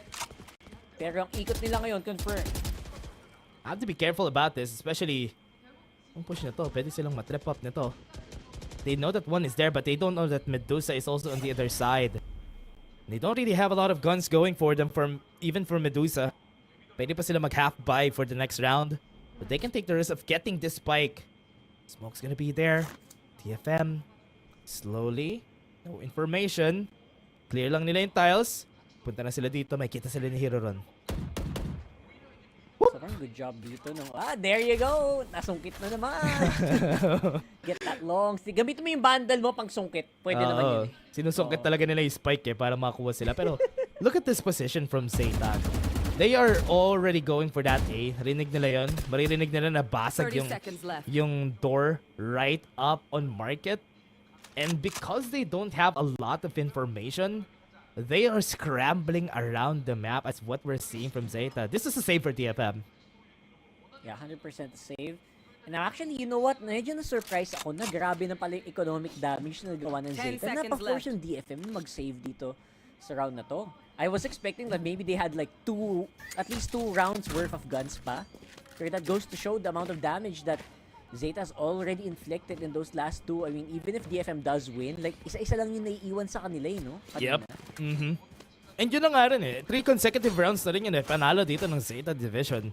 And even if they got 4 consecutive rounds, sobrang expensive pa rin eh. Ng mga rounds na naipapanalo talaga nila. Kaya Zeta just got away with it. Sad lang na yung showstopper ni Dep hindi siya nakakuha ng kills pero was good enough to get some space for the team and i-force yung issue dito sa members ng DFM. And sometimes you don't even need to confirm kills, you just need to get that space nga. That will be enough for the rest of your team to really follow up. And it's been happening time and time again para dito. Zeta on the verge of going on the overtake. DFM decides time to pull that break and talk about it. Crazy. Really am loving na nakikita natin dito for Zeta. The comeback that they always go with every time na matatalo sila sa DFM from the first try. Then Zeta is just gonna come back out of it after the first time out. And will that be the same story na makikita natin for this game? Kasi parang ganun na nga. Actually, it's so interesting that you're able to just turn it around like this. And don't forget, 1-0 na tayo right now para sa Zeta. So, DFM definitely feeling like if there was also like any rounds or any teams in the Pacific they can deal with, siguro naman kaya naman natin yung ano, 'di ba, yung Zeta. Pero right now DFM just not quite there yet. Pero this time may baril naman. So pwede sila makipagsabayang bigas dito. Paint shells close quarters para kay Dep. Medyo madami siyang masasalo! And usong nasalo niya! Paint shells Grabe pa naman yung pumatay sa silip na kanya. yun! Yun nga. That's right. Rockart paint shells pa yung pumatay sa kanya, hindi pa siya nabaril. That is the surprising part about this Zeta. What I'm really surprised with kasi mag-isa lang siya dun. Nobody helped out to clear tiles. Oh, wow. Oh boy, oh boy. Okay. So now, another disaster round para sa DFM. You know what? It's scary because the DFM rounds go into disaster mode like on a dime, like instant. Parang may piniflip na switch. Okay, guys, DFM 2 down instantly. Parang ganun yung nangyayari dito eh. And so far, that is not a good sign. Although, not impossible, but definitely very, very difficult. Even with May, kahit si May and si Cisna ang naiwan doon, they will still go down and they will lose out on that round, which means they are back on eco. DFM losing steam. And this is what I'm surprised with. No? Itong the whole shenanigans na nangyari dun sa tiles. I'm surprised na they didn't opt to just kill Dep and let him just play out of tiles. Yun yung nangyari dun. Kaya wala, they had to force the issue dun sa A side because nabawasan na sila ng players. Balance. May ano ba? May gender term ba ang shenanigans? Wala bang shenanigans? Shenanigans? We can make that a thing. We can make that. That's Ben, legit na question yun. Kung may mga Gen Z yan sa chat, may shenanigans ba na nangyari dito? Let me know, please. I swear. It sounds funny, but it can be true. You know what? Shenanigans is a good term. Guys, let's do... Totoo ba yun? Hindi. No. Okay. Kasi yung may mga Gen Z terms men legit like matanda na tayo, hindi ko rin alam yung minsan. Yung carps, yung mga ganun. Kahit yung... ako nabaliw ako dun sa mga terms na yun eh. Hindi ko na alam gagawin ko eh. And I figured out 4 more. We'll talk about that later. Anyway. Yeah, and this time, no, kailangan na natin na matutunan yung mga terms na ganun, no? Oo. Like scoops, kailangan natin sumabay. Alam mo yung scoops? Alam mo yung scoops? Oo, man. Diba yung mga ganun? Like, what the heck, bro? Anyway. Wingman. Look at that. Oy! It's a great plant here for DFM. No one goes down. Actually, that's great for me already. Yeah, Zeta. Dami bang full HP on their side then. Surprise from Hero Ron. That was it. May has to fight this. Holding the cross onto market. This is gonna be really scary. Lahat sila nandun na naman sa main. And they don't have space here. They have to clear market first bago nila makuha. They don't have any smokes on their side anymore. Sugar Zero needs his smokes. He has to fight Anthem, Medusa, hand in hand. Sila yung magdi-defend dito. Pero that is a problem. Sobrang nasa likod nito ni Dep kasi he's holding on that operator for so long. And will he be able to save this after mag-satchel palayo? Yes, he would. Medyo ramdam mo yung bagal ng satchel dun sa dulong yun for Dep. True. Interesting. Okay. So, but yeah, DFM, man, kailangan lang pala natin mag-usap dito, tapos biglang okay na, makakapasok na sila, walang mamamatay, di ba? Walang nadudulas. So, usap ulit ah. But yeah, great job for DFM, man. They're back on track, and they forced the buy there in that last one, by the way, so great job. Yeah, I think that is just such a small misplay lang from the side of Zeta that Smoke really just covered one angle rather than 2. Kaya nakapaglaro yung DFM dun sa main. Pero I was really surprised din na nobody cleared May on market. Pinaglaro lang nila sila dun kaya hindi sila makapag-defuse kanina eh. That's true. Again, that's the trick. That's all they need to do. Just make sure na walang madadali, walang matetepok sa simula pa lang ng round. Although easier said than done. But that's obviously the easiest way that DFM really does take these rounds. And the util play. By the way, yung util play nila kanina doon, that was phenomenal. I wonder if they can replicate that dito. I also want to see how Zeta would approach the attack dito. Kasi maganda yung approach nila kanina nung sila yung nasa attack sa Haven. So right now on the defense, same thing. they're struggling. They're having a hard time getting information, pero I hope it gets better for this team. But DFM, I'm kind of liking what they're doing here, especially the execution to site. Alright. So Dep, aware sila na naka-off pa rin yan. At syempre makakaroon yan ng isa. And I wonder kung tumama yung no-scope na yun. Legend ka na talaga. Legend ka na. Pero right now, it will be another 2-man down para dito. Sa DFM, information gonna be given over by Medusa playing so well right now. Medusa nasa likod, makapag from the shadow sila. Makakaalis sila dito in place. And that's gonna be itatakbo na sila. Makikita ba nila si Dusa? No, hindi. And ito na. The push and the plant is gonna be at B side. That's right.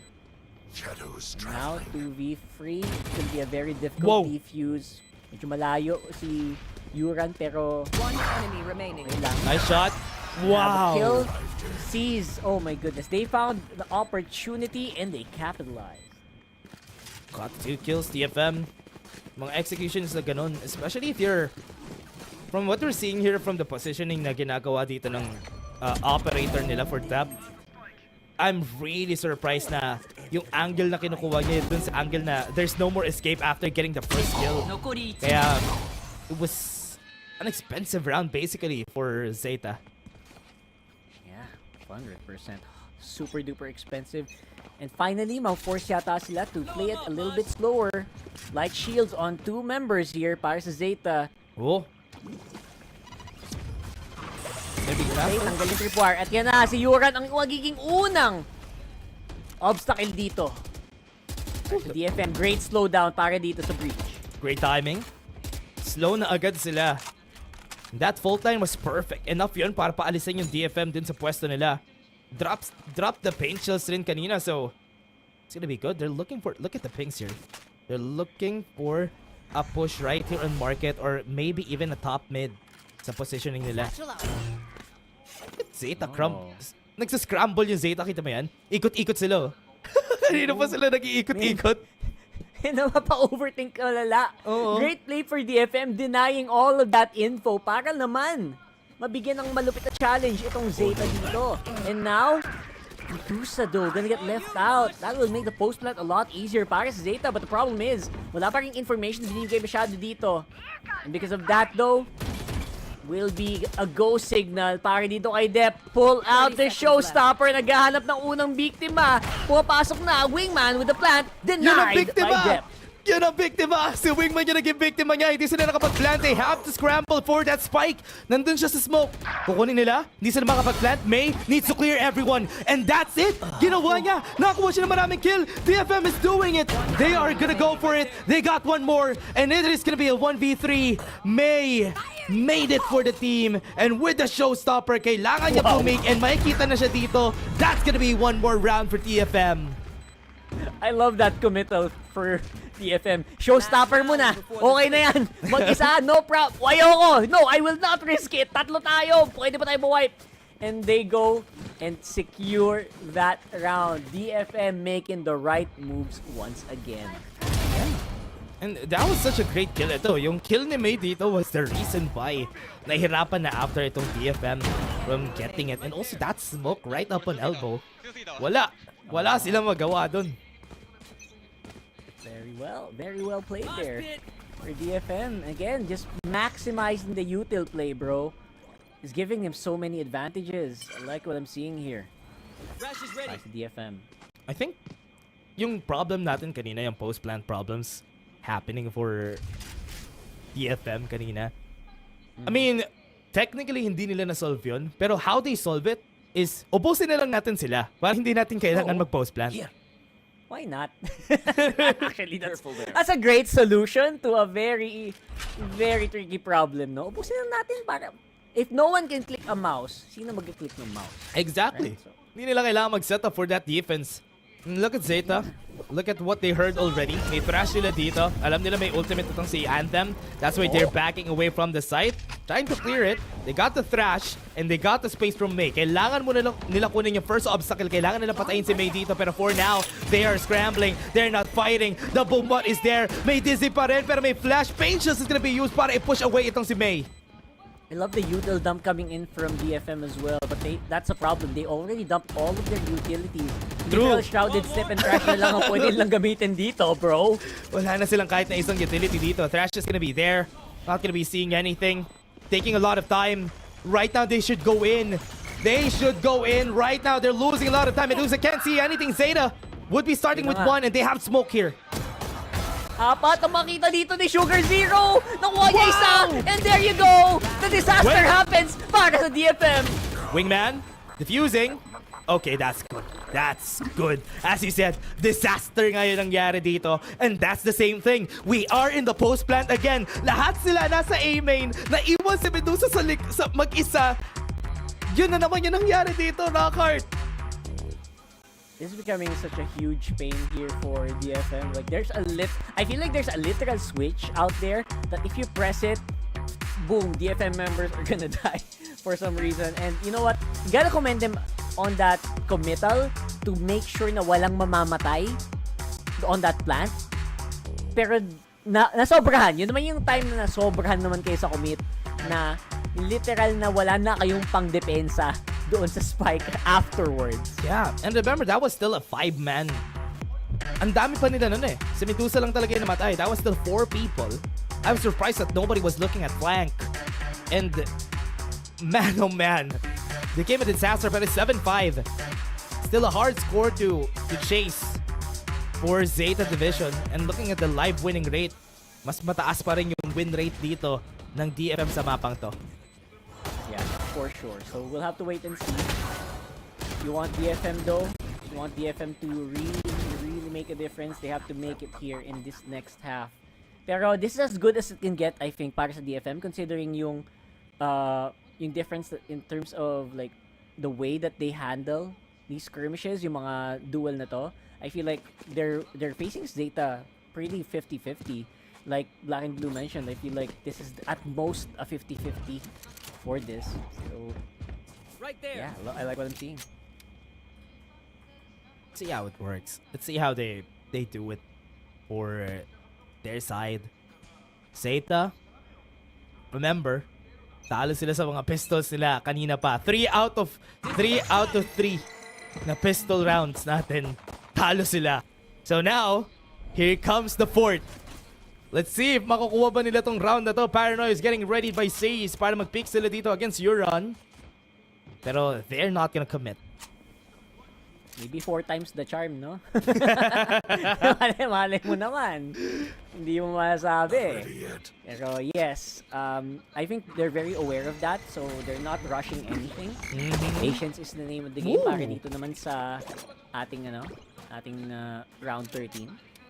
And we're seeing basically malalim na agad itong Zeta. And so far, the only person that can gather info here is Anthem. And he still has that mosh pit. Whoop, dropped quite early on. May konting bawas, pero it's not significant. And May, with a kill straight from Tiles, tas the 3-man squad will back off. And okay na yan. 1 man down, pero na-equalize din naman. Lad going down depth as well. At yun na nga, si Net na nagwala. Nakatatlo on that ghost. Yeah, they all committed right up on alley. And there's gonna be 3 people na kailangan patayin ni Euron. Lahat, full time's gonna be there. Tatamaan niya lahat, pero never mind, hindi niya tinamaan. I think he missed just one. Si Net. Sobrang dikit na kasi. And at that point, maybe a flash point would have been 4 times the charm. 4 times the charm. 4 times the charm. Okay na, not bad. Okay na ako dun. Panalo yung DFM for 4 times sa pistol rounds natin ever since last game. And Zeta is quite struggling, especially with this. Yung kanina rin, yung space na tinitake nila dun sa flank, meron silang tripwire dun, pero they had to commit pa rin in the side of Zeta. Really surprised about that. But this time, let's see how they fare for the next round. Ganda nung pinapakita nila dito. Like, gising na gising sila Net. And you know what? That pistol is so crucial for DFM if they ever want a hope to get this to a map number 3. We're gonna see that right now here though with May very close by. Or also, but you know what? Also give props to DFM. It's not just the May show this time around, diba? Yeah. Camera taken out. Got the camera. Dito na agad yung members sila. Nasa backside mosh pit. Gonna stop the push from happening. That's gonna be keeping them frozen. Meron pa silang smoke on this side. A lot of smokes are being used. Committed. Nakapag-rotate na sila. Nandito si May. Flashpoint is gonna be used. They have to commit on it. Pero Pain Shells tinamaan dito si Hero Ron. And meron pa silang 2 players dito na naka-ready para Sugar Zero. Has position. Pupunta, papasok. That's gonna be 1 down. Pero Sugar Zero was able to answer back with 1. And that is just it. DFM taking them all down. Good secure of that round para dito sa DFM. It's like they were funneling. Parang pina-funnel nila yung Zeta into a really, really good trap. Eh. Parang they're not full commit. They're not going full commit. Even though na-confirm na ni May yung position nila. Literally just let Zeta in. And once they were in, there was just no way they were getting out. Now's the time. Dito usually nakaka-come back yung Zeta. They have to win this now. Still a bonus of DFM. But Zeta wants to win this if ever. They want to not let DFM take this game too. They are just waiting right there down at mid. And DFM was able to get the ult orb. Ron, I think they're also detecting a possibility of a very aggressive defense from DFM. Kaya talaga nakaabang talaga siya dun sa likod. Pero at the same time, malayo. Paranoia. And it will take a long time para makaikot sila. DFM though, ready. Up on A main. Wow. Medusa walang makukuha. Pero you know what? They were able to bait out some utils. Yeah. Zeta, best they can hope for right now. Super small thing, pero that cyber cage was good. Hindi sila namatay lahat. Everybody was there in that paranoia. Nakita ba ni Sugar Zero yun? Hindi. They don't know this. Anthem is gonna be pushing against 3. And that's gonna be Zeta just taking them down. Is that gonna be a call for rotation for DFM? Not yet. Medusa, still in the same spot against Laz. Pareho silang mahilig sa ganito. And that's gonna be 1 down. They have the cage on their side. Laz, is he gonna expect this? He's gonna be looking left and right, pero... Okay, this 1v1, grabe to ah. Standoff tong nakikita natin sa dalawang Cypher ah. Kaya nga eh. Ayaw nilang Cypher diff. At yun na nga, nagkasilipan na sa mid. DFM though, great hold by Medusa. Traded essentially here by Heron. Here comes Sis, pinadaan lang si Wingman at makakuha siya ng 2. And that is all she wrote. 1v1 with Yuran. Wow. And may slidean pa niya. DFM. This has been so good, especially for them going on off angles and still winning the fight. Kanina pa nila ginagawa to against Zeta. And hindi pa rin nagtatanda yung Zeta, especially on those types of moments na ginagawa dito ng DFM na lagi silang nandito sa mga angles at very tight angles yung kinukuha lagi nila. And they still don't expect it. They have the better guns here. Pero this was such a great play from C's. Grabe, gustong-gusto ko yung discipline niya dun, yung trigger discipline niya. I guess they were expecting if there was someone on site, they would definitely shoot Wingman. But no, that was a fake information given over. And great use of the Bulldog by C's. Zeta scrambling for any information.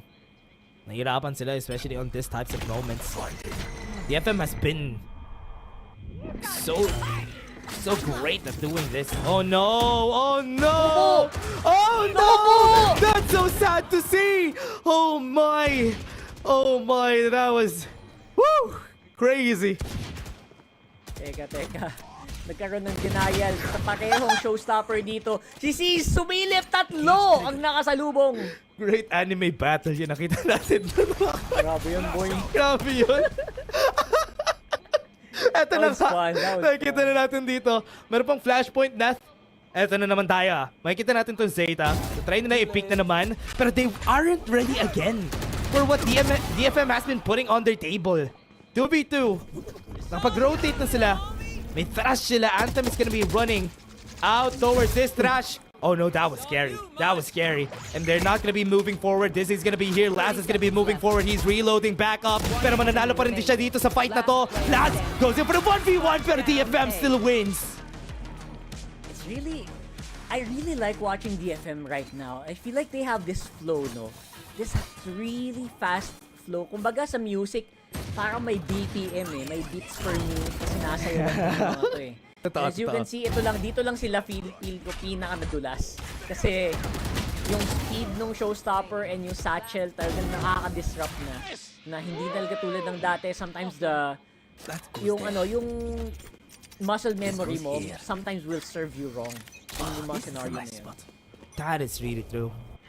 And I'm surprised about the losses, the L's na tinitake dito ng Zeta. Diba? They've been playing so slow, and when it comes to taking down the site, they haven't been taking the risk of clearing all the angles. But while I'm saying that, they did right now, and they were able to get this site easily. No! Even deny Wingman. Oh my goodness, that's huge. Pero it's only gonna buy just a few more seconds. Seas and Anthem, 2v4 pa rin to, mga tol. Hero pa rin to eh, 2v4. But there's still a chance. Seas and Anthem have been doing so great on this moments. 11 is to 5. Let's see how they do. Slowly, they peak. Pero meron pa ba silang pwedeng gamitin? They still have the Dizzy at the ready dito. Pero that's gonna be good. Timing's just right. Seas waiting sa push. Uy, wait, tinamaan siya. Rico, tigil pa yun ha. Literal na dumaan yung ulo sa ibabaw ng yung bala sa ulo niya. Oo nga eh. That was scary here. But yes, finally Zeta on the board. Big reminder, first round pa lang nila. Ito, sa half na to. Good round for them. Zeta 6 is to 11. Ito na ba yung hinihintay natin na mapanalo nila yung attacker side? And dito lang naman yung mga kailangan nilang gawin eh. They should surprise DFM a lot more kasi hindi pa nila ginagawa yan from the past few rounds. They have been playing it very slow, waiting for DFM to rotate. And after that, pagkapasok nila sa site, nandun na basically lahat ng members ng DFM. Yeah, that was a huge play. And I gotta say, Zeta, they push DFM in a really, really good spot, a really awkward spot rather, where they will have to have shield, play it very close. So, harapan na naman. Ayun, sabi sa'yo, men, yung tempo, something's off, di ba? Oo nga eh. Aftershock, nakapatay sila ng isa. Nakita yung ulo si May bumarel. And that is gonna be good. One more down onto their side. That's gonna be big. And they have planted the spike. Meron pang smokes dito, or rather, wala nang smokes dito for the side of DFM. That's gonna be bad. Seas close by, so harapan pa rin ang kailangan nilang gawing play dito. Stinger in hand para Omen. Oh, yan na yung smoke. DFM. Here comes the smokes. And now, it's gonna be a bit of a horror show para dito sa Zeta.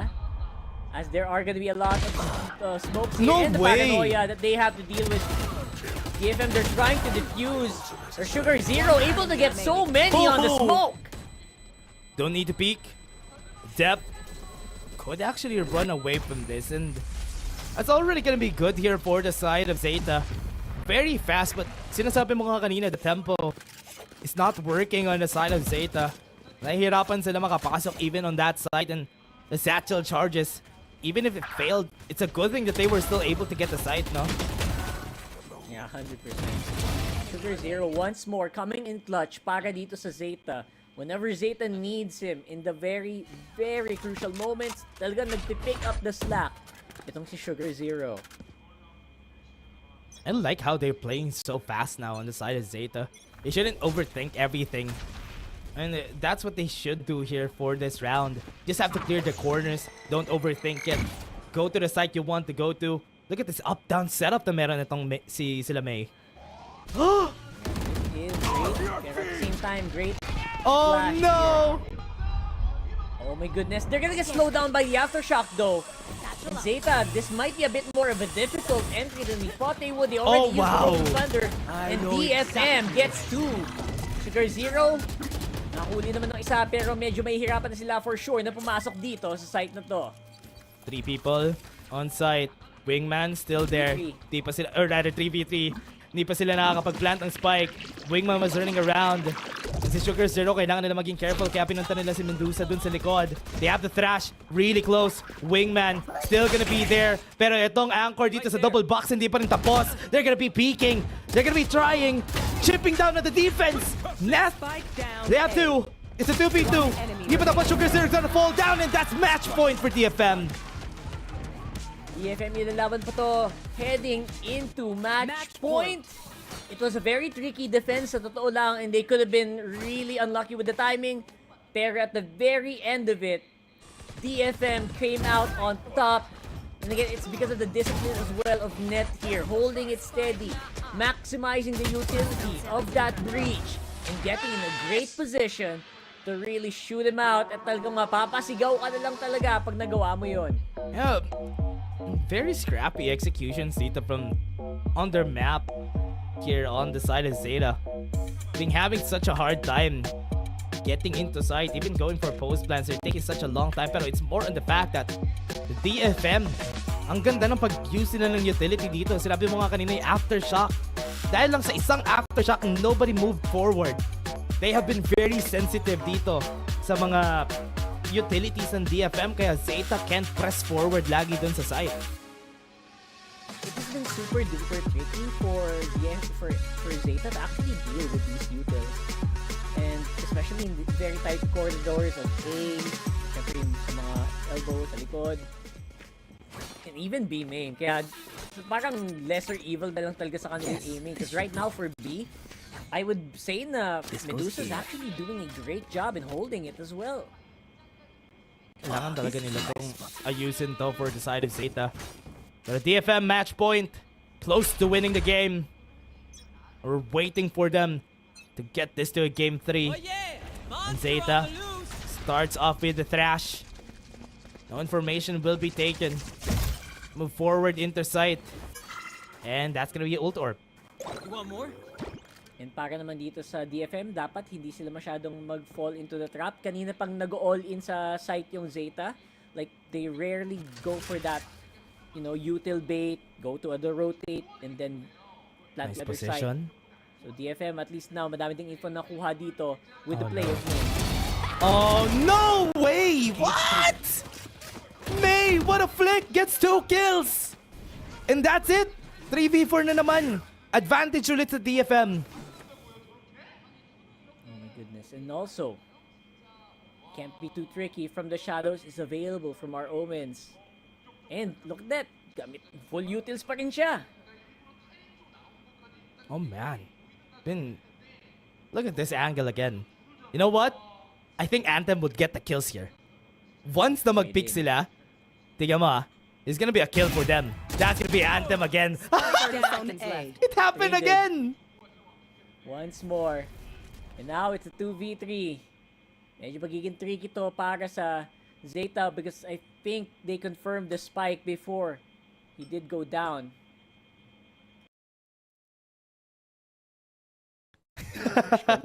10 seconds left. And yun na nga, 10 And seconds there na you lang sa go. pagkakita natin. Eto na nga, 6 seconds.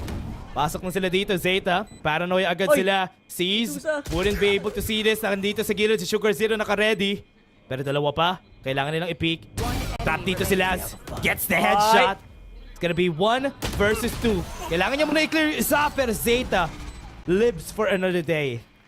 Nako po, boss. Nagalit si Laz. Pero honestly, that was a very tricky 2v3. They came out on top, so big props to Zeta for that one.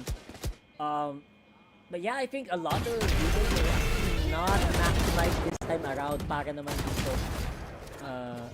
I feel like they saved too much, they played it a little bit too slow, and then they got punished hard for it, especially for Net. This is really hard, no? Kasi 8 to 12, Eco on the side of DFM. Perfection yung hinahanap natin sa Zeta para mag-overtime to in their favor. Pero dahil ganito tayo for now, I think it's still not gonna be going in their favor. Look at this. The push from Tiles. Sobrang, or rather, the push from the backline, the flank. Ito, ang daming utilities na naman. Showstopper! Denied! And Dev was able to get it. DFM was able to get at least a trade. Nasa likod nito si Medusa. Nakakuha sila ng kill. It's still gonna be a 3v2. Still around that they can win. Neth, not low. Your run is 1v2. Takbo sila sa B. Grabe yun. Grabe yung... Actually, I'm surprised that they were able to get those kills quite that early. And DFM, don't forget, this is a full DFM Spike eco. planted. And somehow, nakuha pa rin si Net ng barel. That's not ready. Alam nila kung saan nagagaling tong baril. Ito ni Neth. With those shots, kailangan nila maging careful.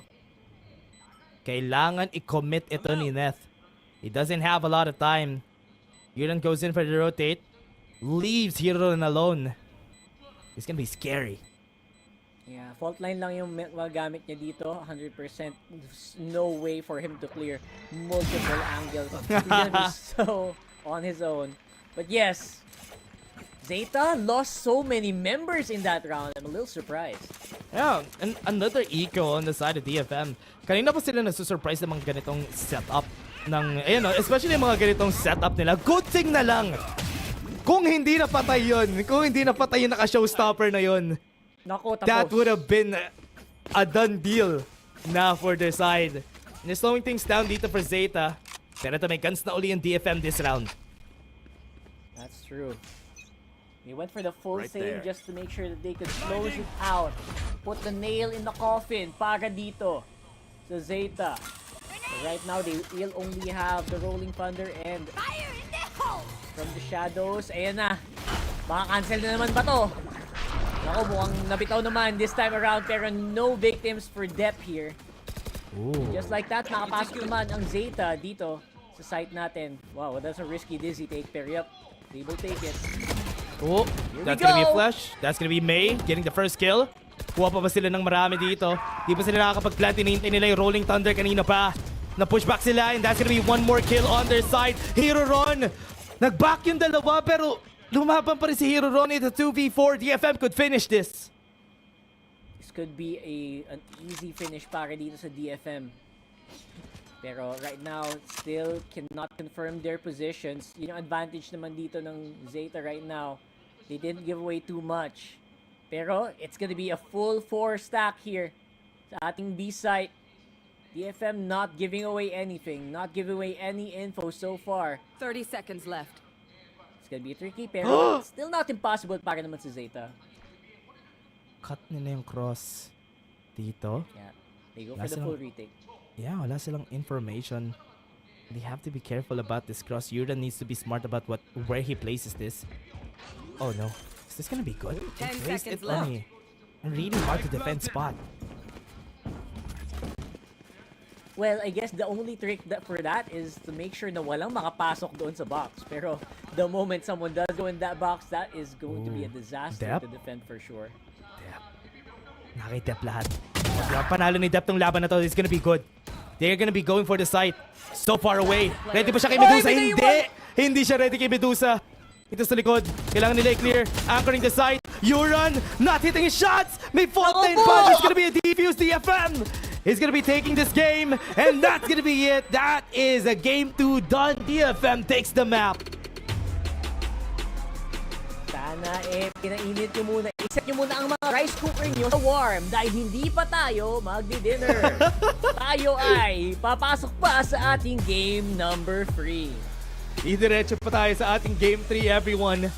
That was such a surprising round, or rather surprising performance from DFM. I really love how they have been stopping Zeta every step of the way, especially during their execution moments. Nagkakaroon ng hesitation dito from the side of Zeta just because of one util na pwede nila naman daanan. That's true. And yung disruption na yun, yung like how many seconds na disruption na yun was absolutely enough for DFM to really get some of these rounds beautifully lang. Yeah, and that is it, everybody. Ang panel naman natin na mag-a-analyze after this panel. Kayo na dyan. Ladies and gentlemen, welcome back dito sa panel. And again, DFM keep the series alive by winning it out on Sunset. Pero this was still such a close battle against Zeta. It was 9-12 sa huli. At kung ikumpara natin yung 2 games so far, mas convincing yung game prior to this actually. Yeah, definitely so. And what I did like here, at least coming from DFM, di ba pinag-usapan nga natin kanina na the rest of DFM as a whole, as a team, needs to chime on in dito sa pag-effort to win this game. And that's what they did. Look at their kind of fragging distribution. 19-18, 19-18. Patas ang mga kanilang ambag dito sa labanan. And that is why, as a team, nanalo sila. Yeah, it was a little bit disconnected as well for the side of Zeta. Nabanggit natin kanina yung a bit of a slow type of pacing na ginagawa ng DFM dito. Nakita din naman natin yung pagka-retake nila onto specific sites. Na you know what, papag-plant ka, sure, go ahead. Pero pag retake namin, kakainin namin kayo ng buhay. And yun yung ginawa ng DFM. Napakaganda na pinakita nila. Sabi din nila Dash kanina yung mga hesitation na ginagawa ng Zeta, it really just demolished them. I think so too. Parang na-reverse yung situation that we saw on Haven. On Haven, nag-hesitate yung mga members ng DFM. We could see they felt pressured by the presence of the players ng Zeta Division. But in this case, it could really feel na take back talaga ng DFM just the overall series. It really felt like they owned this map. They took it back from Zeta. And I think May definitely played a crucial role in this map. Pero I think that Zeta, ang daming rounds that they kind of fumbled because even sa last round, we could see that there were many decisions that looked a little bit panicked. I definitely think so. Zeta, dito sa mapa na to, I'm surprised dito pa nga sila nag-struggle. I would have assumed na at least sa series natin, with DFM picking Haven and Zeta picking this, na ito pa yung magiging mas confident na lang mapa considering natalo nga nila yung DRX dito, and yet, nag-struggles nga sila. And a lot of that, I think here, is sa talagang nahihirapan si Dep to really find the space they needed on the attacking side. You can see that especially dito coming in sa second half nila na they had utility to help him, but a lot of times parang naiipit na lang tuloy yung frontline kumpara sa backline. Ano sa separate na isolate tuloy yung attacking side nila. And even though they get good on the defense to retake the site a lot of the times, sa attacking side talaga sila namatay. That's true, and I definitely do agree, and that mirrors yung power din ng DFM when it comes to the defense. Kasi nakikita natin consistently, especially when it comes to A site, this specifically, yung fault line along with yung Dizzy ni Gecko, it really just pincers yung Zeta's potential to push, and lagi sila nagpipivot towards B site wherein doon sila inaatake ng DFM. They're really just forcing Zeta to maneuver based on what DFM wants. Definitely. Again, parang it really brings me back sa Haven map because you could really see how much DFM is back in control. Nakalimutan ko yung phrase na ginagamit ni Dash, but it's like DFM are punching back sa blows that are coming in from Zeta. And this is what they were missing kanina on Haven. It really felt like they kind of just let Zeta play their game. And now DFM has now put in their own game here. They're feeling a lot more assertive then. And I feel like it's also just yung initial pressure that they probably felt got shaken off after Haven. Pero moving on in this series, the momentum, I'd still say na it looks like anyone's game, no? Oh. I have to agree. Right? I mean, to be honest, it comes 1-1. We look at the final map here, being a map na could actually, it's Ascent. At the end of the day, sino bang hindi marunong mag-Ascent? Ewan ko na lang. Yeah. And both of these teams are okay teams when it comes to Ascent. I'm curious if it's really going to be a close game like what we saw ito ng map number 2. But I don't know necessarily if DFM will be able to still close this out. Yes, I do think it might show up better compared to what we saw nung second half ng Haven. But ultimately enough, I still do think Zeta, sila ang mas lamang dito at mas pabor manalo sa series na to. Oh yeah, firepower, we keep on talking about it. I think Zeta still has it. Now, kung sino magpa-pilot ng composition sila the best, who's gonna be the better coordinator coming through into the Ascent onto the final map, yun yung biggest question ngayon kung paano lalaruin ng DFM and Zeta itong final game na to. That's right. And speaking of agent compositions, na hint ng the players of DFM did hint sa walk-in interview or yung BTS, yung backstage interview nila, that they would be bringing out the ISO. But the question is, are they going to be bringing it out on Ascent? Kasi honestly, with the way that this series is going, parang ang shaky ng fate ng DFM. I'd like to see it. Syempre, may nakita nga na nga tayong mga neon dito, di ba? Dahil sa bagong dahil sa bagong mga updates doon, dahil sa mga bagong mga buff. And why not the ISO para syempre makompleto na natin lahat dito sa series na to. I would like to see it, but will it really be competitively viable sa itong sitwasyon? I don't know if either team are necessarily in a confident enough position to be able to try a big risk ng ganon. So, as much as I'd want to see it, I don't know if it is the best decision right now. Malay natin, neon na naman ang makita natin yun. Yeah, especially for ISO. Press E enter the site, pretty much it. We'll see if that can come through into the compositions today. But I definitely do agree. When it comes to like the Neon, I think it's much more viable. If they want to enter the site, if they want to go through, those possibilities on bringing up the walls and just entering very, very quickly could open up space for the team. Definitely. I think na ang ganda na bring up mo yung topic of playing safe. Kasi kumpara sa teams that we saw yesterday, we did see a lot of teams experimenting with agent compositions, and it does look like these two teams, of all the Pacific teams so far, have been playing para sa comfort picks nila, not really experimenting or kind of going too far out of their comfort zone. Kaya ng sinabi mo, Black and Blue, we did see depth on that Neon, but again, with the way that they play out these maps, I don't think, again, especially since it's Ascent, I feel like these two teams are a little bit parang hesitant to do anything. Pero, I do want to ask you guys, in terms of Ascent and the compositions that these two teams play, do you think that we're going to be seeing anything different? If anything, maybe from DFM, because they've kind of been playing the standardized comp dito sa Ascent with that KO, gamit yung Sova din. And to be fair, so has Zeta, but Zeta, mas nakahanap pa sila dito ng success gamit yung basic comp dito sa Ascent. They've beat teams like Global. They almost beat Gen G actually as they brought them to overtime. They did lose against Bleed, but still, mas okay pa yung case dito ng Zeta to stick with what they've got as compared to DFM, who are a bit more, I think, desperate right now to find something that works para sa kanila dito sa Ascent.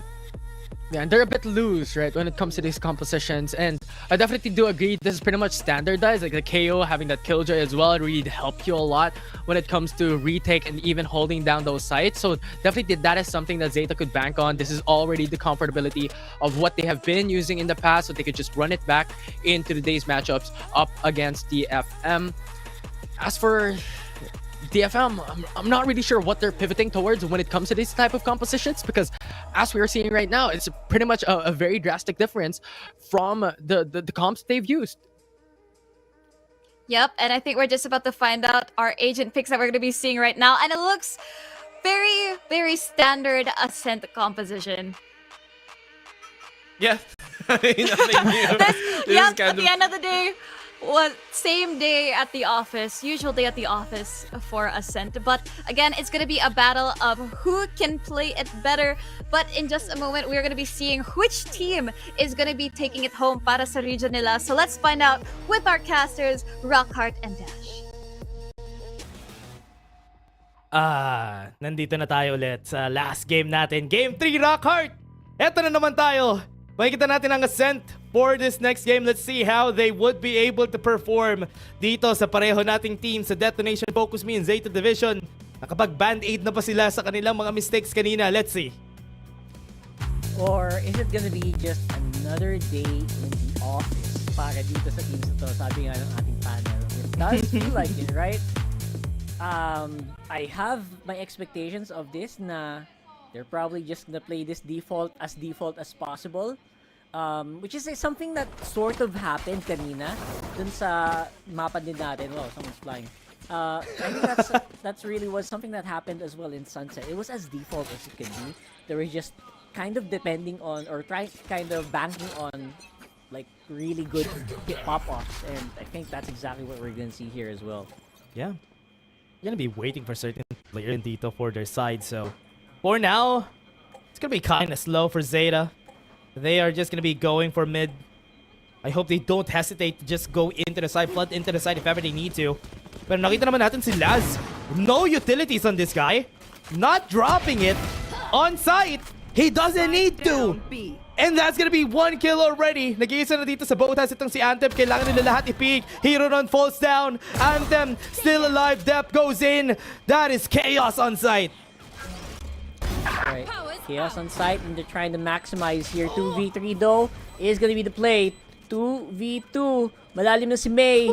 And now is looking for it. He's looking for someone. Walang nagpapakita. Sugar Zero as well. No. And ayun na. Oy, Jet versus Jet. Jet Deep! Naku po. Jet Deep. Jet Naku Deep. po. Naku po. Malinis na malinis. O yan na, malinis na Jet Deep yun ha. Pero yes, obviously, mas luwang naman dun the post plant. Obviously, he had better position. But yeah, at the very end, it was all about who can get the timing correctly. Yeah. And nice talaga. You know what, surprised ako no for DFM. Walang nakalapag rin na turret that time on their side. Kasi no utils rin on the hands of Medusa during that time, which is really surprising. Now they drop the turret and they're not gonna be dropping their utils. They're saving it. I really like it. I like that. And you know what? Kasi kanina din, I think they learned their lesson from a few of the rounds earlier where it boiled down to who had more utils kasi everyone was so good at staying alive eh. Parang pag naubusan nga ng utils, kayo yung lugi talaga eh. So they're trying to use as less as they can and then try to go for the fight. So we're seeing that right here as Dep, ito na, nagsimula na, ginamit na lahat ng cloudburst niya. Dep nakikipagbarilan right on the gen and really maximizing the power of the Vandal. May! Pero close up, pwede ka rin mapahamak dito. May! Gets one, si May nakuha na nga. Nakakuha na naman! And makakuha pa ata siya ng isa. Sobrang dami. Sobrang expensive na nitong round na to. Dahil nakakuha agad ng 3 kills. Oh no! Itong DFM. You are a capable fighter. Okay, that is all. What was that? That was interesting, right? It was interesting to see the way we're seeing, and again, possible pop-offs na naman from May, pero exactly what we saw in map number 1, it's just May. Most of the time, it's just May who is having a better read or a better sixth sense kung nasaan yung mga kalaban niya. And it's just not working out for DFM in those last 2 rounds. That's true. Yun na nga yung nagiging problema nila dito. DFM. Look at the guns right here from Zeta. Shigazir and Hiroron. Not really a lot to work with for the squad here. Pero this is a bonus. So it's still okay for them to lose this. But right now DFM has to make sure that nobody passes through. Okie dokie. It's only one. Konting sign lang naman, and DFM, they're not overreacting, which is a good thing. Holding their position on the maps. Pero yeah, Cubby is also left open here. Maisip kaya ni Dep, why don't we try there? And I think that's exactly what they're gonna do. Yeah. Open. Pwede nila i-clear yung 3 if ever they need to. Pero for now, naka-peek si C's dito. No smokes whatsoever. Forces him to back away. Pwede pa siya maglagay ng smoke. He opted to help his teammate first before himself. And that's gonna be time for Nat to go ham! And that he did. Good timing. No clears from the side of Zeta. Punishes them again.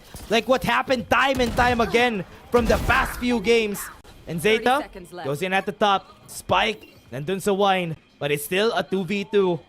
And Neth needs to defend the spike with his life. May shock dart pa tayo, dalawa. 2 shock darts remaining for both of our Sovas. Whoa! Great time? Great read. 10 seconds left. Ayun. Oh my god. DFM! Oh, wow! Kala ko matatalo pa sila dun eh. Pero it was DFM's round to win. That was a bonus for Zeta. But they still lost in the end there. Nag-flip na yung script natin, Rockhart. Kanina. No. Ito yung first time na nakita nating nanalo sa pistol round ang Zeta. Ayun nga, no? I just realized that. So, wow, okay. Okay, alright. So, overall, I would have been convinced there. If Net would have gotten maybe more. Pero because of that, you know what?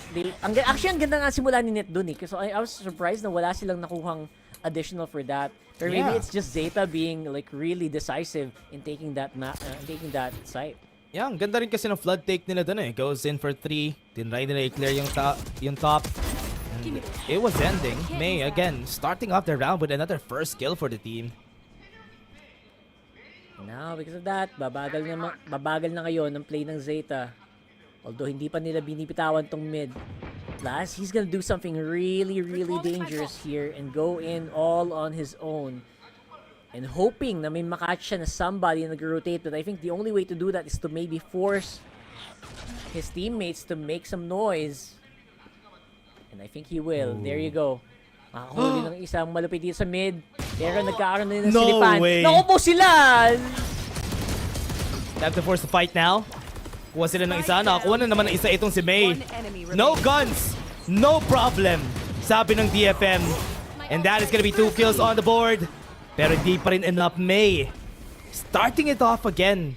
Zeta overthinking this round. It's a great thrifty round para dito sa DFM. And again, they didn't really do anything really out of this world. Like literally, inabayan lang nila. And again, backing or piggybacking off the movements of May. So basically, just pick him off one by one here. Oh man. That again, May. Honestly, yung mga ganitong plays ni May, and kanina even everybody's chipping in. That's basically what you want whenever... Oh my, another first kill from May! Try to repick. Pero hindi niya nakuha si Hero Ron, konti na lang. Was another nice try. But Zeta looking for a rotate.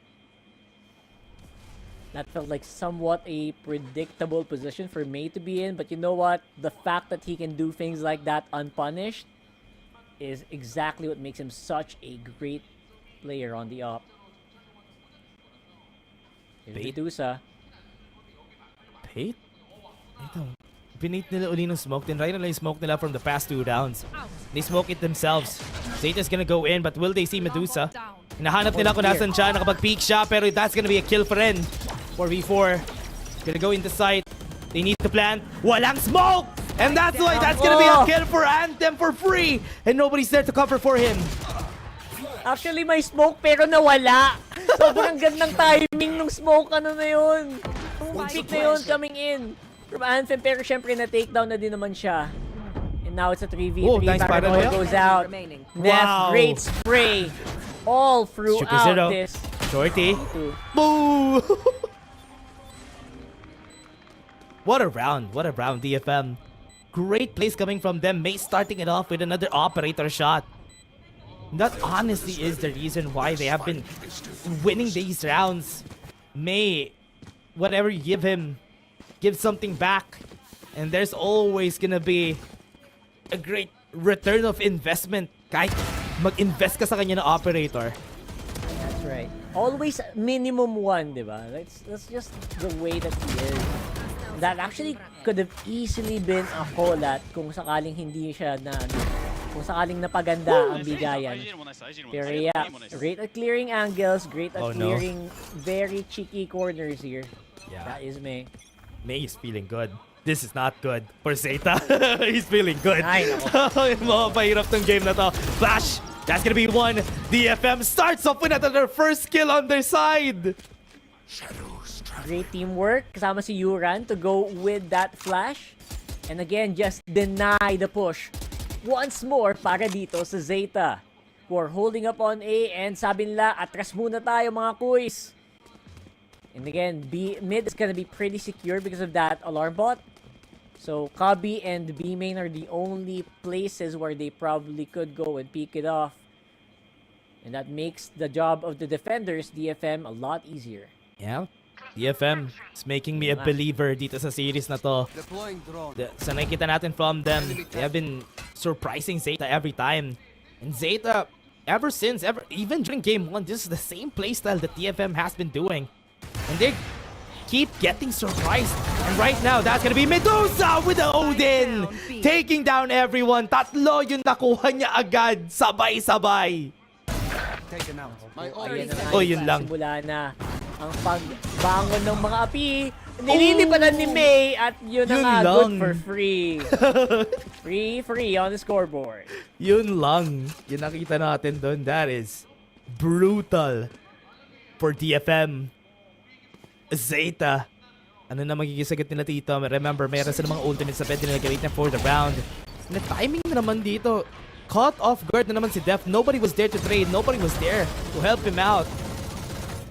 And DFM were just happy in taking that round. Ganun lang naman pala talaga dapat eh. Bigyan mo lang ng Odin si May, ano dun eh. Si May tuloy. That was all he needed. Medusa doing a pretty good job in holding that. And once more, the reason why talagang may mga default na talaga dito guys is they work. They are so good, these agents are so good at holding these sites individually, at giving away a lot of info, at making sure that you're able to lock in yung mga location ng mga kalaban mo is just already half the battle. They're having such a hard time here for Zeta to keep everything together. Nasabi rin ng panel natin kanina kung how disjointed yung mga executions rin ng Zeta during the Sunset game. Kaya they're having a lot of problems now that they're on the attack. They're showing the same mistakes that they did kanina. Kasi every time na may execute sila, everyone backs away from one utility. And nobody is always there to help out depth. But at the end of the day, that's just a sign of respect, right? They just have so much respect here para sa ginagawa ng kabilang koponan, and that's all you can hope for in these scenarios. Just play off of respect the util, and then, you know, laruin mo na lang from there. And that's exactly what these teams are doing. Starting off, Bay has the operator. Nakaready siya dito sa B. And ito na. Sobrang far away ng lahat from each other here from the side of DFM. No information on mid. Wala rin silang killjoy setup doon. They won't know except for Anthem. Gonna be the first contact dito pag nagkita sila. They saw the smoke. There's a possibility na ipupush na nila tong mid. And Anthem, all he has to do is calculate this or communicate this rather. Dalawa kasama niya. Net is close by. Have a lot of utils. Shock darts available as well as a flash drive, I think. And this could be really, really good for DFM. But you know what? It's a trap. They go for a different route. And again, just making DFM overthink here. At yun, napasilip na sila. Yeah, that's gonna be 2 peaks. Laz was able to take it. Yan ang hinahanap natin from the squad. Gonna be clearing him. Dap is not ready for it again. And this is gonna be good. That stops the push. Papunta dun sa site. Opo, ito na nga. And now si May, Oh, no. mapalaban yata sa 4. Pero here comes the backup. Oh, 2v4 man lang, right? Sees close by, misses on the initial shot. And now he's gonna have to look for more. Time? Take out Laz, here No more run close time. by. 3 seconds on the clock. And Medusa gonna be able to save it. I had to focus for a second. That's gonna be a clutch Wow. for DFM. Clutch, bro. Yes, namatay lahat na nasa boathouse nila, pero they lost so much time because of that one kill that they had. Oh no. Nahirapan na naman sila. Yeah. Ang perfect nung call ni Seas to go to May. Kasi alam nila na that's the only option. He had to go to B. And nung napabagal lang nila yung plant, Medusa, all he had to do was stay alive. Oh my. Itong si C's yung naging rason kung bakit nila nakuha yun. That kill on that spike made everyone hesitate. Everybody was clearing the site. Pero dahil na-kill yung may hawak ng spike, that was the reason why. And now, with this, DFM again stands on top. Sila na naman yung nananalo dito sa mga rounds natin. Kalain mo yun, no? In these fights, it really boils down to whether or not who's gonna have a better foothold of the site. And so far, it has been Medusa showing up. So far. Ooh. Nako po. Lockdown committed very early on. That is a great sign. Pero sabi ni Medusa, walang problema yan. Sige, magsitakbuhan kayo dito. Odin ang makakasalubong nyo and a ton of swarm. Oh, Euroron? Super close. Meron na siyang Odin hawak-hawak.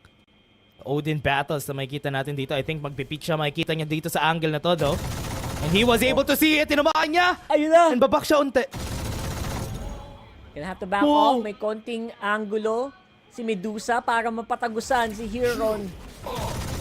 Here comes the full power of Zeta. Nagkakadaplisan dito ng Odin, mga tol. Si May makadali na naman isa through the smoke. What a shot! Sabi na nila. First kill na naman. Kay May. DFM na naman yung nakakuha ng first touch. And ito, kailangan nila i-clear to. Goes in. Flash is ready. Hindi siya ready para sa flash na yun, pero hindi siya tinamaan fully. That's why it's good. DFM is still gonna go for this take right here on the spike. Oh my goodness. Here we go again. Time is of the essence kasi nag-time freeze na naman. And look at that. Sugar Zero na lang naiwan. Nakadalawa ng biglaan. Wait, the Make it Phantom four. gets one more. Oh my goodness! Sugar Zero nagbabadya! Ang kanyang ace! Where's my ace? Where's my ace? No! And not gonna be enough. Time? No! 0.09 sakto! He was able to get it! Oh no, DFM! Nakuha pa rin nila yung round na yun after that! What a crazy play! Hindi man niya nakuha yung ace, at least nakuha niya yung round. Naghanap siya ng ng corn. Where's my ace? Oh my goodness. Oh my goodness. Sayang. Pero no ace, but a win. That is gonna be good enough. 0.09 seconds. All he needed to do was dance around it. Oh And Sugar Zero, the pop off, man. Holy. Oh, we go to the 9th round of this half. See how they approach this. At the null command. And ito, enough na to para ma-push back sila. Left hanging yung nasa main. That's gonna be a force back ulit for Zeta. That ult just forced them away. May! Boy!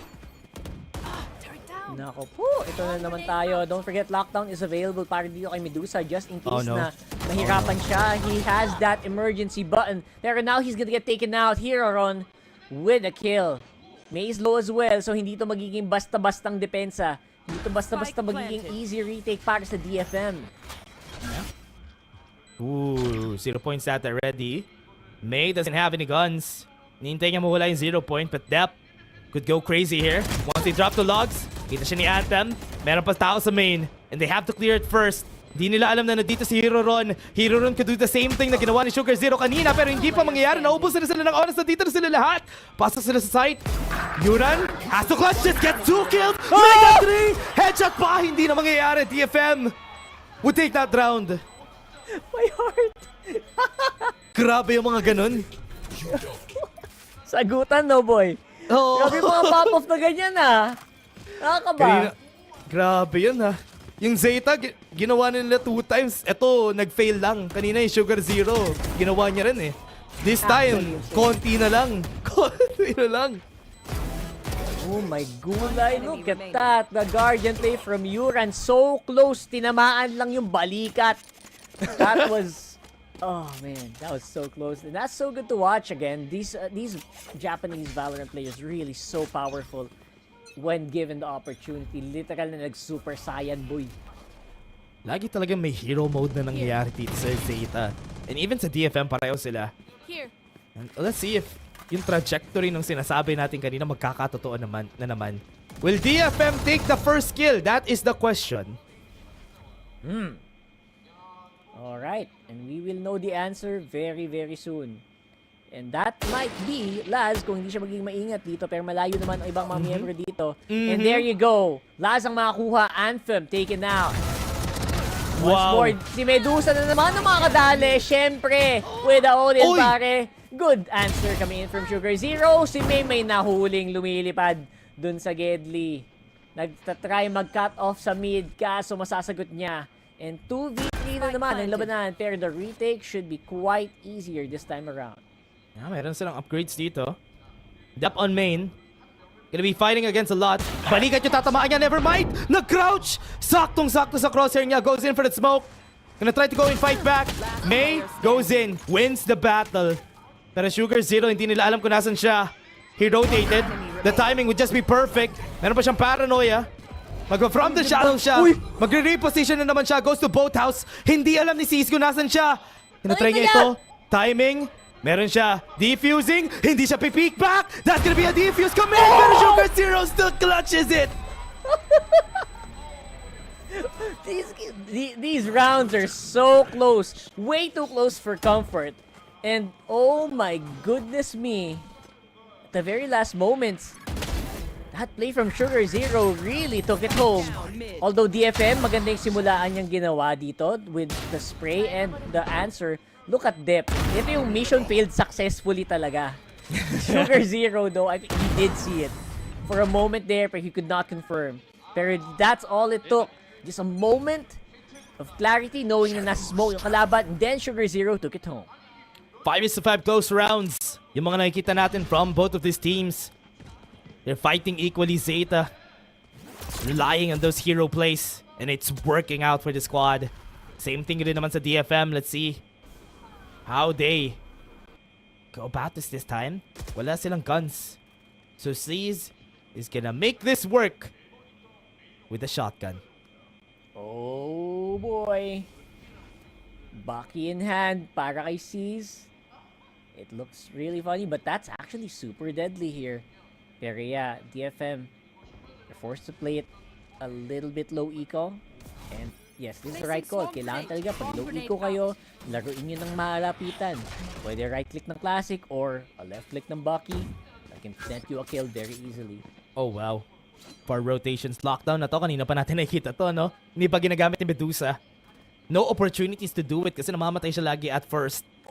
Pero for now, pag narinig nila dito, could be an opportunity to do it pag nag-flashbang na sila.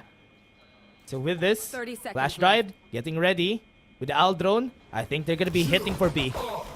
And there you go, Null Command already committed as well. This should be a really fast push. So Medusa has to be calm and collected. Almost got one. Pero looks like it's only gonna be half here. Yuran actually taken very, very low. Now the rest of Zeta nandito na sa loob ng site. And si May, 24 HP na lang ang natitira. It's gonna be another tough call para dito sa DFM. May, not really a lot of HP, but sees. Definitely see him do some crazy stuff here. Pero titignan natin kung magagawa niya ba yun this time around. Sugar Zero forces him away. Still some time on that spike. Waiting. Apat sila dito. They can go for great kills here for now, pero parang hindi pa rin nila gagawin yan. Yep, maging mahirap na to, and they know that they might be in trouble. Although they did get 2 Vandals, that's not bad at all.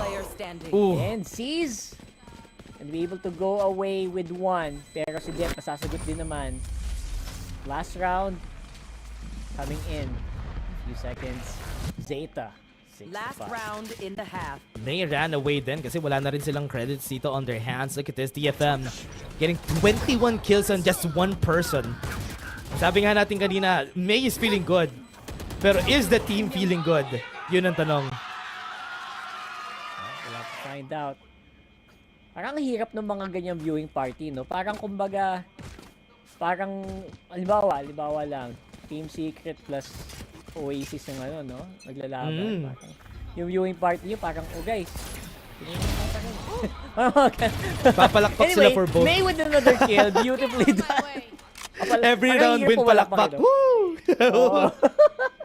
Kahit sino manalo, kaya tingnan natin to. Zeta. Lost 1 member, Sugar Zero is down. Really early na naman. Dep gonna try for it. Aabot pa yun. Oh no, this is not good. Aabot ba yung dash niya? Hindi aabot yung dash niya. Naka 0 point siya. Beautiful suppressed timing, and now Captain killed. Kumbaga sinigaw na yan ni Brimstone pag ganyan. Pero sa ngayon, it's gonna be the rest of DFM playing up a little bit more aggressively dito sa mid. Dami silang narinig sa catwalk, and it should be a pretty decisive cubby push unless they go mid. Sabi ni Depp, you know what, hindi natin kailangan magmadali. Kailangan isa-isahin lang natin ang mga angulo dito. Kita na agad nila si Depp. Anthem. Just have the recon bolt. And we're still waiting for them to use it for themselves dito. Still have a lockdown. There you go. DFM using that lockdown on the last round. That's good. And this is here. Zeta, gonna try for it. They are not gonna get inside just yet. Meron pang defense. He's gonna do it. He's gonna seize the opportunity. Wait lang. Wait lang. Boy, nag-wave na. Bob and weave. Bob and weave. He'll run. He's gonna be dead. And C's able to win. What a beautiful movement here. Coming in from C's. Clutching it out in the absence of May. Good job here for DFM. Closing it out 6-6. 6-6. Grabe. Parang ganun din, parang nag-first half lang ulit tayo. 6-6 equal yung score natin for both of our teams. And we start right there from the start. So let's see how they work this. I wanna, ang ganda naman nun. Ang ganda naman hawak ni Wingman dun. Pero alam mo yung nakakatawa kasi parang siyang anime, pero at the same time, kamukhang talaga niya. Parang totoong tao din. Ang hirap pag Japanese talaga, hindi mo alam kung anime o tao eh. Kasi mukha talaga silang anime.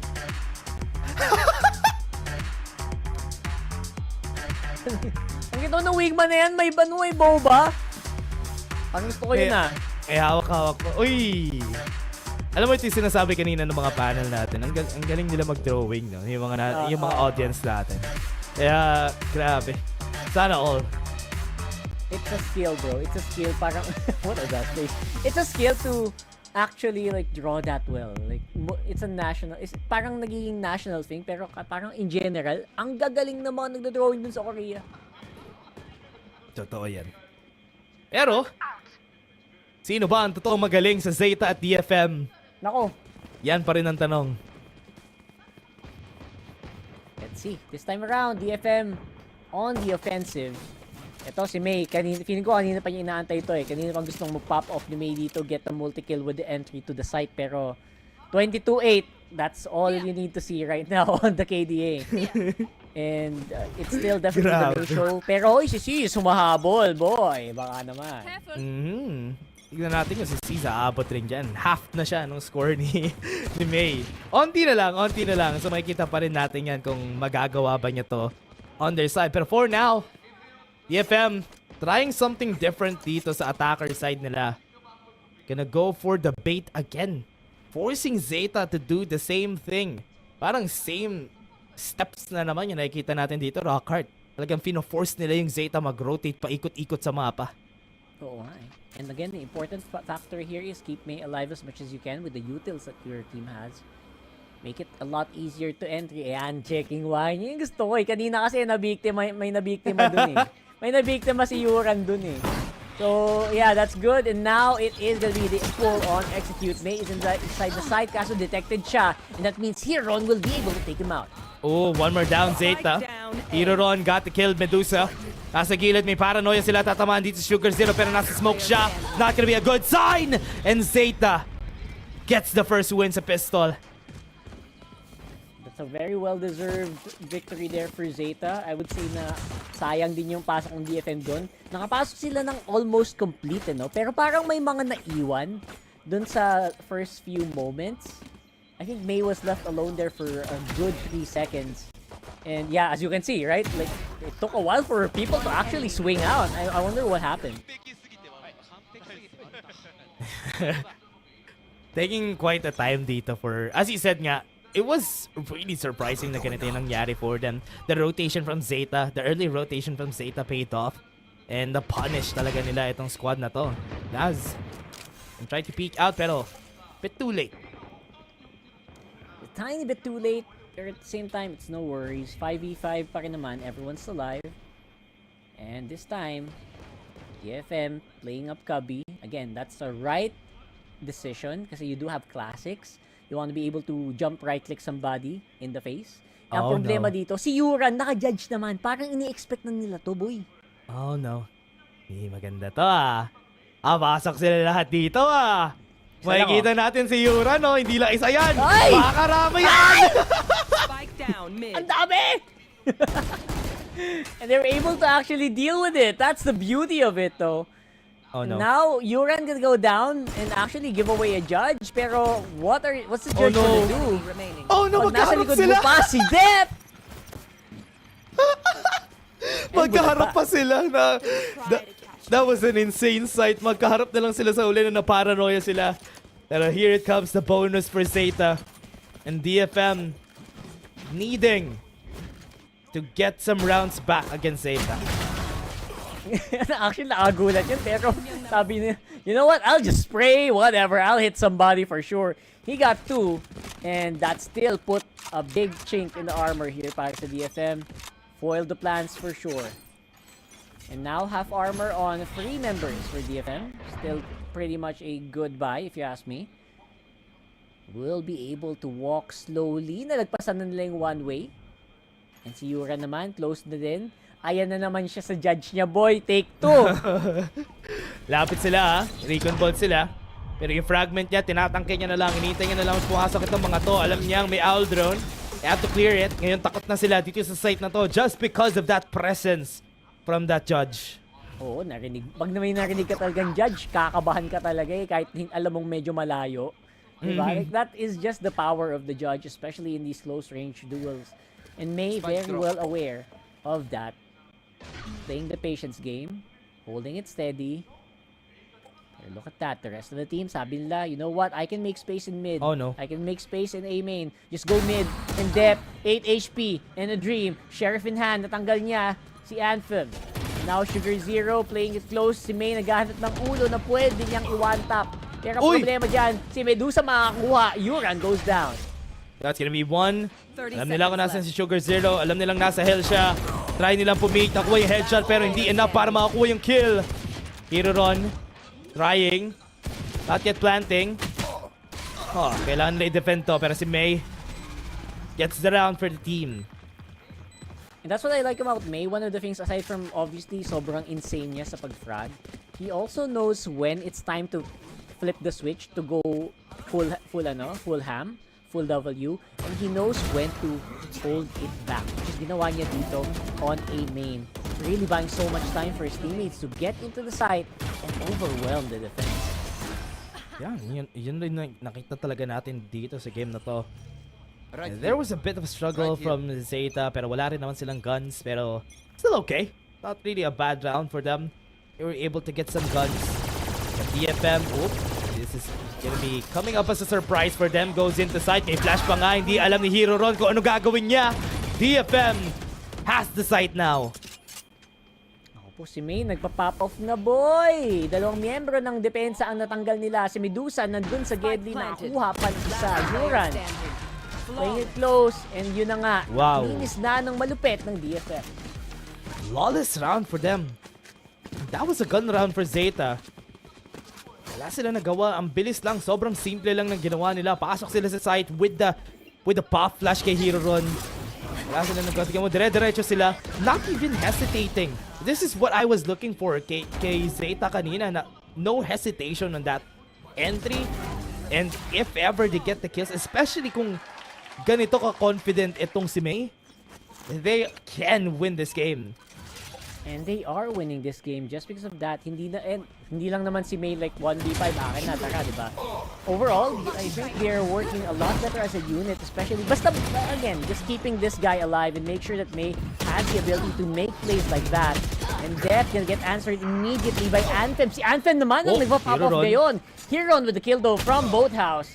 And I think that will be enough. Yuran slowing them down up on front. Lockdown.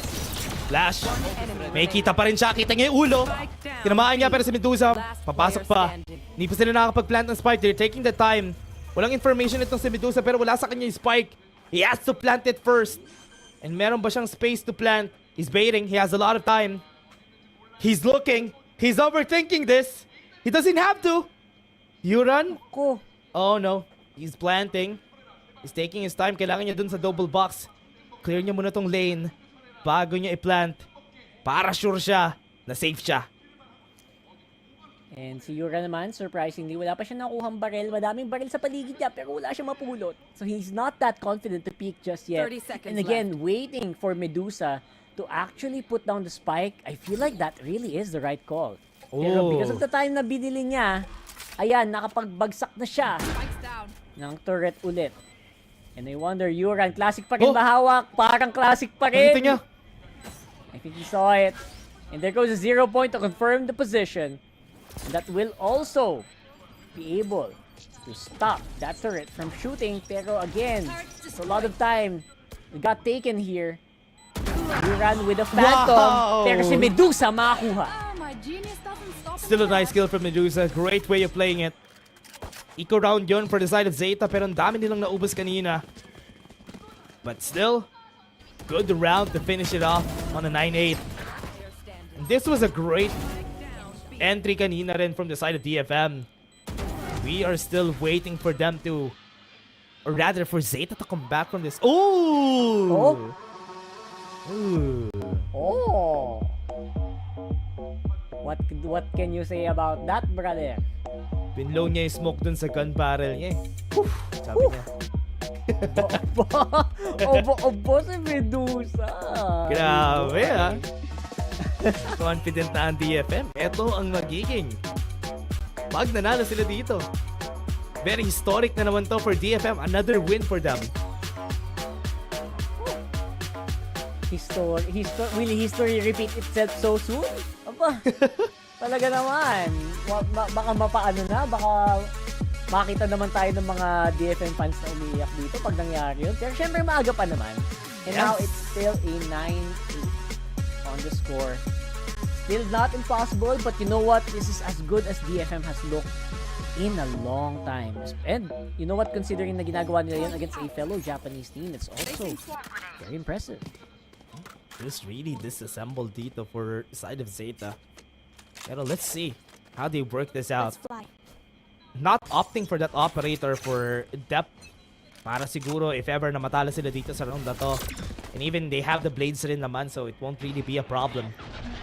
But from what we're seeing, this is the right side. They're at A site, and they would go here. The full buy round for both of these teams. This could be tricky. Hunter's Fury is available as well. Wow! As the null command. Si May na naman nakuha first kill as usual. At sinasayawan pa. Oh my goodness! May definitely diffing here on depth. Medyo may konting untog factor na nangyari doon. And it is gonna be a very safe plan. Nahuli na naman yung attempt nila mag-flank doon. And Medusa really knows how they're playing this on the side of Zeta. He's gonna go try and take the kills dito sa mga magsasave sa side ng Zeta. Recalling my bot. Oh. Risky, Now, the last two defenders makakasalubong ni May. At yun, siya naman ngayon ang na-blow away. Ay, Medusa rather. May na naman. Ayan, si May nasa likod. 11 HP and a dream. Medyo malapit na siya. And I think they confirmed dalawa yung nakasalubong niya doon. So, all they need to do, wait here on B. And although knowing Heron and Laz for sure hindi naman sila sisilip masyado. Should be a relatively safe win for DFM. 3 rounds to go, papi! Woo! That's all it is for this squad. And let's see kung paano gagawin dito ng DFM. As you said, konting rounds na lang. It's gonna be a historic second win dito sa Pacific ng DFM. Go. Yung mga simula talaga, yung mga first kill talaga ni May, it becomes so easy for the rest of DFM to really pop off after that. Just because you can get so much confidence that, you know what, there's gonna be, the defense is not gonna be as powerful as it was a few seconds ago. And sinasakyan talaga yun ng sagad dito ng DFM. Yeah. And I really like this energy coming in from the squad here, from DFM. Make sure that May is comfortable. Make sure that May can get in the site well. And if ever, it's gonna be enough. Siya basically yung all might dito ng DFM. And let's see. They can capitalize. So you can see, itong si May kasi iba talaga yung trading regimen nito eh. Literal ano. Talaga namang ang sumabay. No damage done. Suppress. So he's gonna slow down a little bit there from market. Or that might be an opening para gumawa ng milagro tong si Dep. On the up, close range, this is actually still very dangerous para sa kanya. Pero no info being given over by DFM means that it's gonna be just as deadly here in mid.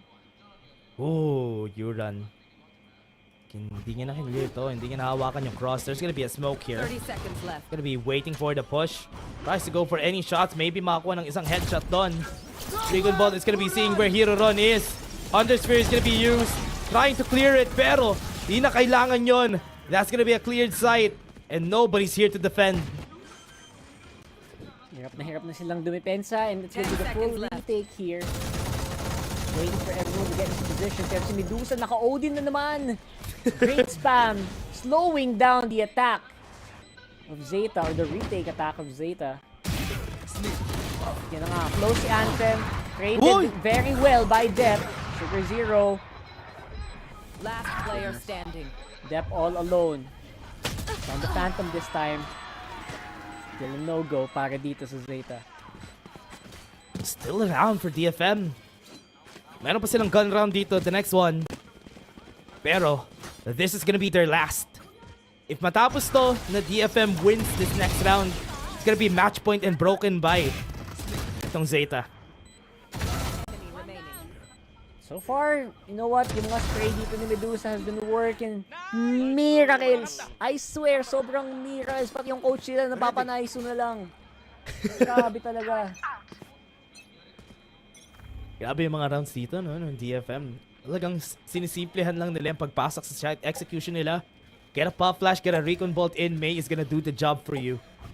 Yun, ginagawa nila. Rinse and repeat lang, and it has been working so far.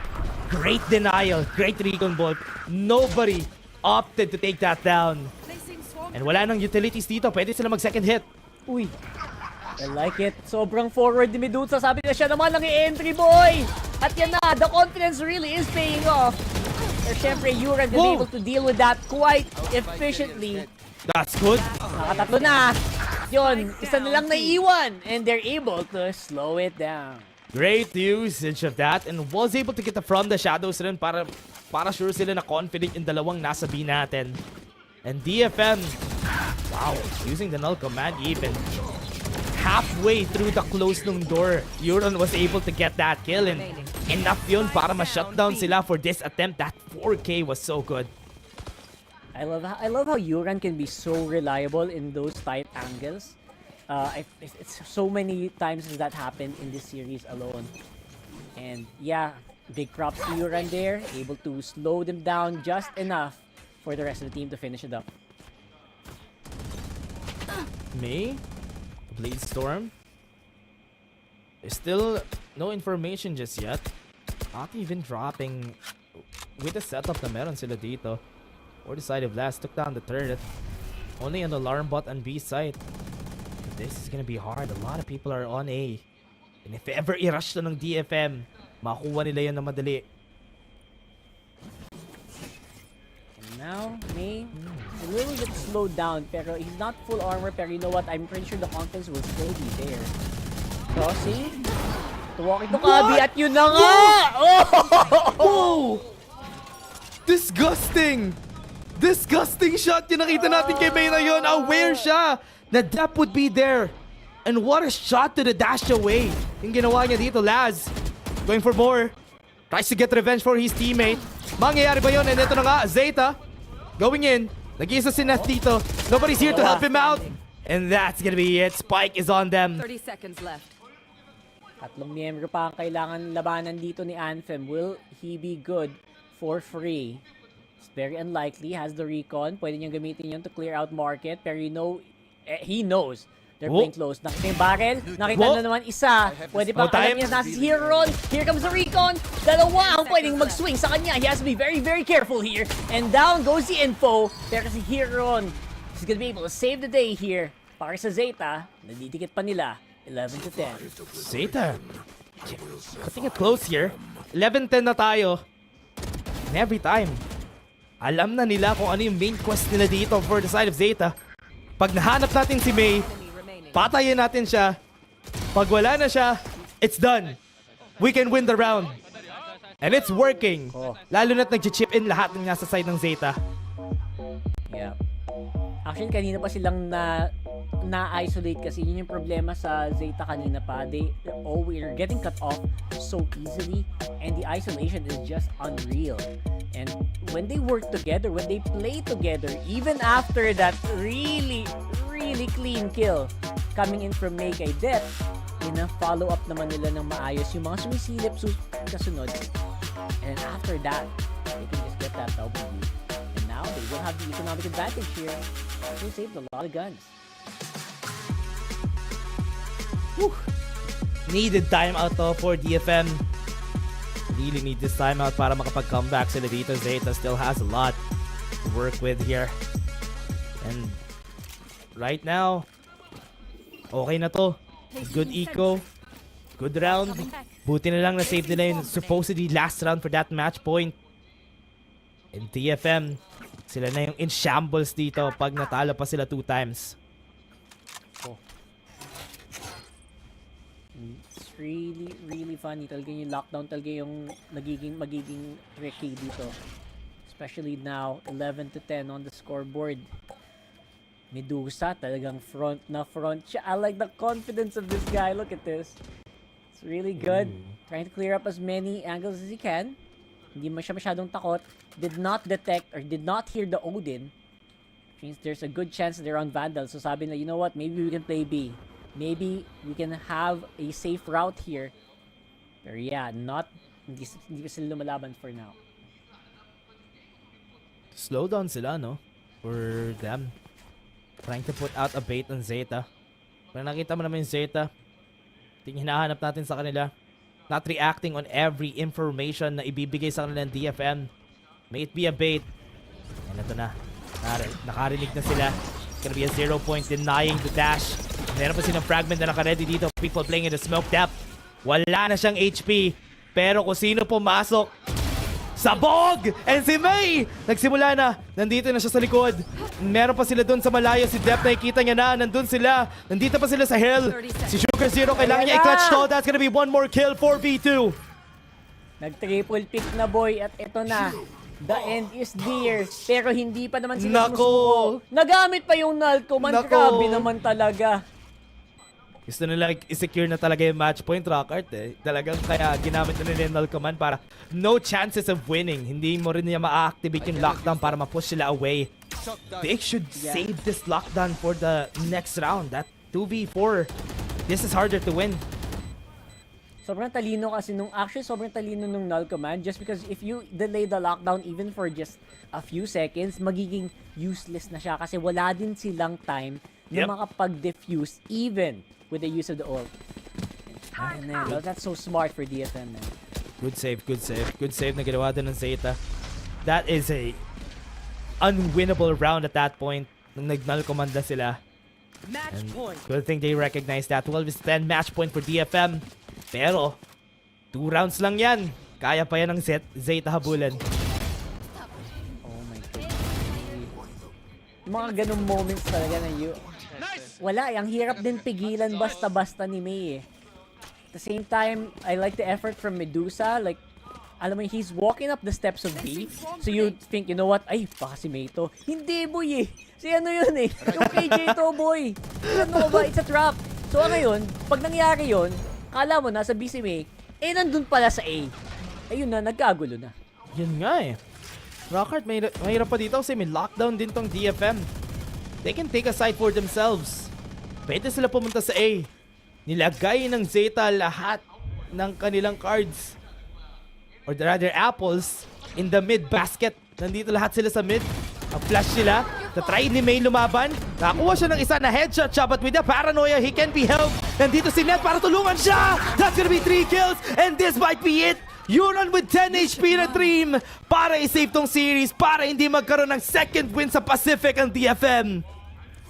Pero looks like it is gonna be very, very difficult. He has to deal with so many utilities, recons. Second win! Alarm bot. DFM, second win in Pacific. Second win na hinahanap natin from their side. They were able to take it.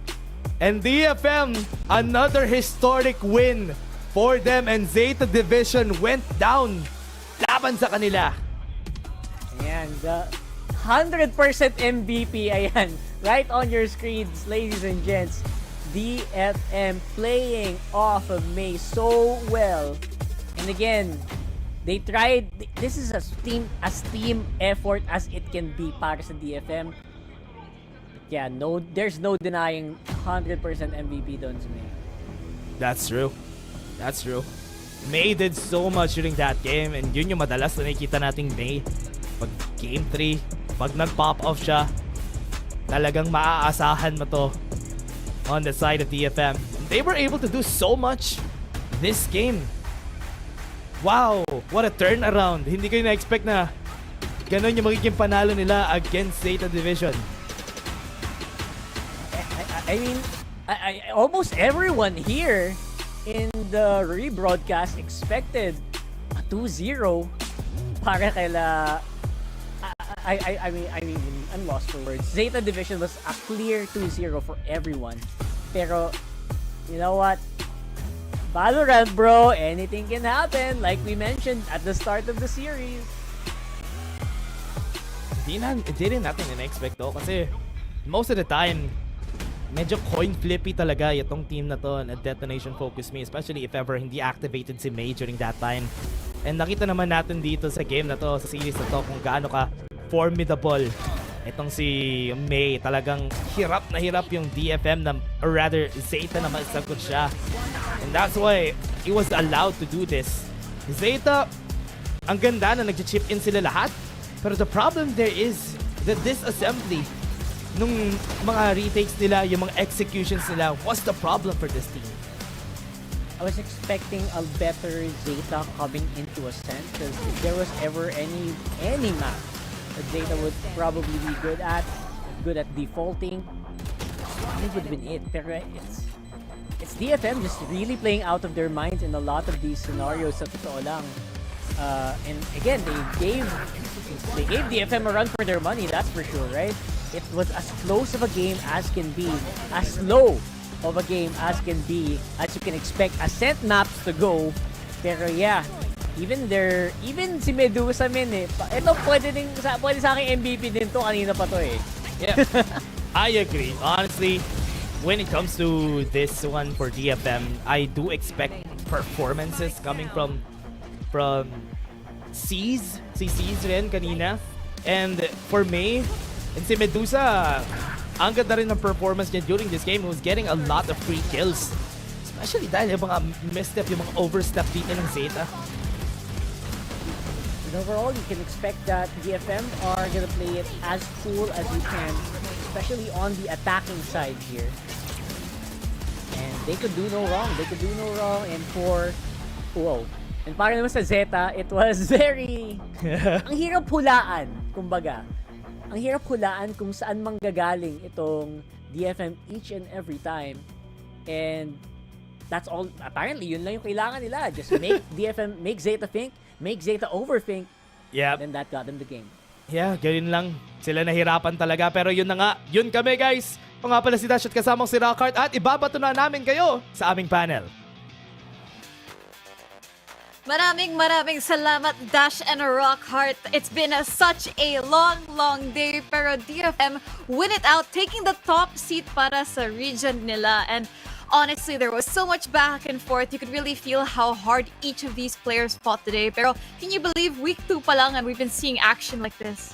I can't believe DFM have won their second win dito in the Pacific League ever. Like, against Zeta of all teams. And this is what we were talking about nga, na may chance nga dito ng DFM, knowing it is another Japanese team ng kalaban nila. They have the opportunity here na alam talaga nila how maybe the opposing side may play. And of course, there's May na whenever buhay pa rin si May, may pag-asa pa. Oh, definitely. I mean, so much kills. 32 kills in a single game. He was just popping off into that very final map that we have up against Zeta Division. And constantly, he was also playing aggressive nung defensive side sila. He was always staying up A main. He was always staying up A1. And he was constantly getting those values for his team. That's right. Talaga, May did the impossible. Nagpupush siya ng Odin. He's been 2v1ing, and Anthem and Medusa, again, were right there to support him along with Neth and Sesu. And again, Zeta came really close, pero in all honesty, how do you shut down the fire that is in May's heart? You know, yung main character, plot armor on a jet pa against another jet. Nagkaroon tayo ng isang true anime battle on Ascent. Well, I mean, there was no need to shut him down here for DFM kasi syempre pinabayaan lang niya to let him do what he wanted, and they really needed his case to be so because he found 16 first kills in that game. He had more first kills than Anthem had kills, then Neth had kills, then C's has kills. The only player who had more kills here than the First Bloods total ng DFM was Medusa. That just goes to show how much May was doing and how much he was helping. To be fair, though, sa mga first kill, it was only 12 for May, but yeah, he had more first kills than 2 of his other teammates, so that just goes to show kung gaano kalaki ang impact niya.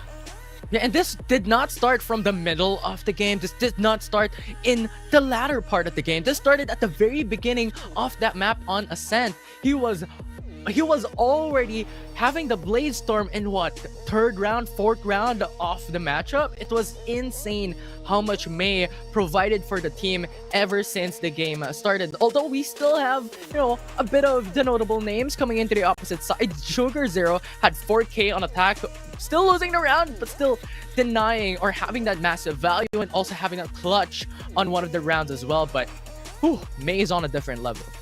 Yep. And if we take our attention dito sa MVPs natin, it's no surprise that it's the two Jets duking it out. Pero I do want to touch on yung differences nila, Black and Blue. What do they offer to their teams as two individual Jets? Well, yung isa, he offered a win for free. That's yung isa. I mean, you look at Depp. Obviously, he has more experience, arguably, dito sa as a team, as a core. But right now, DFM, they got what they needed, really. They needed that spark to ignite yung run nila dito. At baka naman, dahil nagsimula dito, magagamit to ng DFM yung confidence na to, yung momentum to further win even more games sa series na to. I do think as well too na when you look at DFM's past, that wins like this are monumental, especially against another Japanese team. At kung masasabi mong na jet diff ba ng DFM na ni May dito si Dep, pwede mo din bang sabihin Japan diff para sa DFM? Oh, Japan diff indeed. I mean, just the difference in terms of yung firepower na pinakita nila. And now, as sinabi nyo nga, second win of DFM so far here in the Pacific League brings them up a notch. Yep, and it's actually very weird to see, I guess, yung long-running history ng Zeta usually being a little bit higher sa standings natin when it comes to the Pacific. DFM and even Global Esports in higher positions that we normally see them in. Bleed, now at the end of the day, officially out of the race to go to playoffs. Pero I do want to backtrack really quick sa ACS ni May because I think he got 390 ACS. So I think, if I'm not mistaken, siya na ata yung highest ACS in Stage 2 so far. Have you guys seen higher? Parang, no. I haven't seen anybody break through 400 just yet, but May was almost there. So, malay natin, that could have maybe been the best single performance. It surely, at least in my... Maybe. Hindi na nga, hindi nyo napansin yung kung buhay pa si May, may pag-asa pa. But, I mean... You look at it, and I think I would doubt May as having one of the best performances so far, in the season. Yeah, for sure. I mean, there's no doubt on the performance of May on that single map, on Ascent specifically. The expectations were stacked up against them, pero yun nga, ipinakita ni May, ibang klase talaga, sabi niyo nga, highest ACS so far that we've seen. Yep, honestly, I'm kind of surprised. I mean, since me and Infinity ang nandito sa panel, it's no-brainer that we missed that one. Ang galing nun, honestly, Black. But, sa totoo lang, again, normally you would favor Zeta here sa matchup na to, but you can definitely feel yung growth, especially for DFM here, becoming more competitive in the Pacific League. And you can definitely, see that they have this potential as a team in the server. Pero what can you say about them as a team in comparison sa other Pacific teams natin? I mean, at least for DFM, there definitely is yung pressure na ngayon na can they keep this up as an org? Of course, they are being put into a position na, okay, they're doing something better now, maybe not entirely correct, but something has been going right for them. And what can they continue moving on forward? A lot of teams dito nahihirapan pa nga makahanap ng una lang pagpanalo dito sa season natin. We saw it a while ago nung laban ng Bleed versus Global. And for other teams now who have been searching for their first win, DFM, they found theirs. I think the biggest takeaway from this is let May lead. Let May do it. Let May do it. Definitely like that game changer coming in from the team. And yun nga, if ganito yung performance ni May starting today all throughout the following games that they have, definitely something that could change the tempo, that could change yung pattern na ginagawa dito ng DFM. And I guess yun nga talaga, let May lead. Yep, very well said. Pero before we end out the show, guys, today we do want to tell you about a special promo that we have kasi the night is still young kung hindi pa kayo nag-dinner or kung gusto nyo pa ng dessert. Thanks to our official super app partner for VCT Pacific Stage 2, Grab. And we have a promo for you guys since for our viewers here dito sa Filipino broadcast because you guys can score Grab's lowest prices ever, up to 15% cheaper fares on Grab Car Saver, delivery fees as low as 15 pesos with Grab Food Saver delivery, and of course thousands of budget-friendly meals as low as 99 pesos with Grab Food Saver meals. All you have to do is use our special promo code here on the bottom of your screen, and that's Grab Food 60, and get up to 60 pesos off of your order with a minimum spend of 550 pesos. But that being said, we hope you guys enjoyed the games today. Once again, my name is Risco together with Black and Blue, Infinity, Dash, and Rockheart. At babalik kami bukas with more VCT Pacific Stage 2. Pero ngayon, i-close out natin yung show with our winner's interview from DFM. What does it feel like to finally be able to take them down and pick up your second win of the year? 最初の勝利から、だいぶ時間は経ちましたが、日本の一番のチームと言われているゼータを倒したことについて今率直にどう思いますか？今、2年もしかしたら3年ぐらいゼータに勝ったことがないぐらいずっと今まで負けてきたんで、今回初めてではないですけどほぼ初めて勝てて嬉しいです。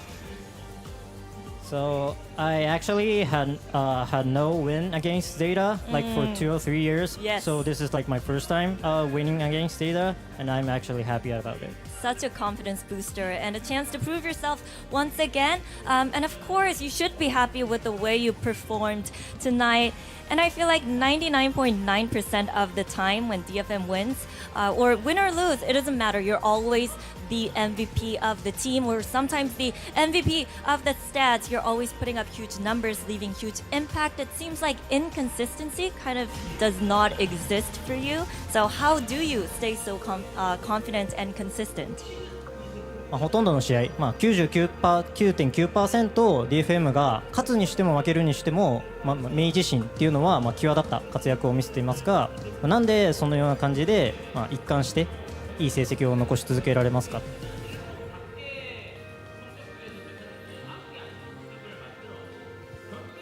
Practice?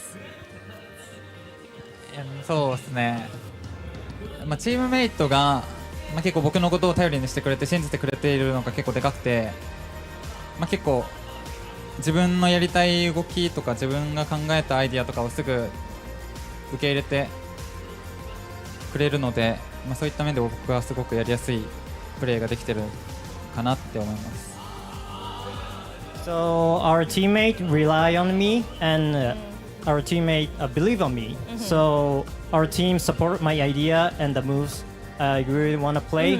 That is like the big point right now. I actually want to ask you a follow-up question on that because sometimes people point out that DFM would win so much easier and you guys would do so much better if you had more plans when your aim duels kind of do not go the way of your favor or in your favor. So what is the team's talk around trying to adapt or trying to adjust the game plans when you're kind of not winning the aim duels, the rounds that you're kind of not there anymore?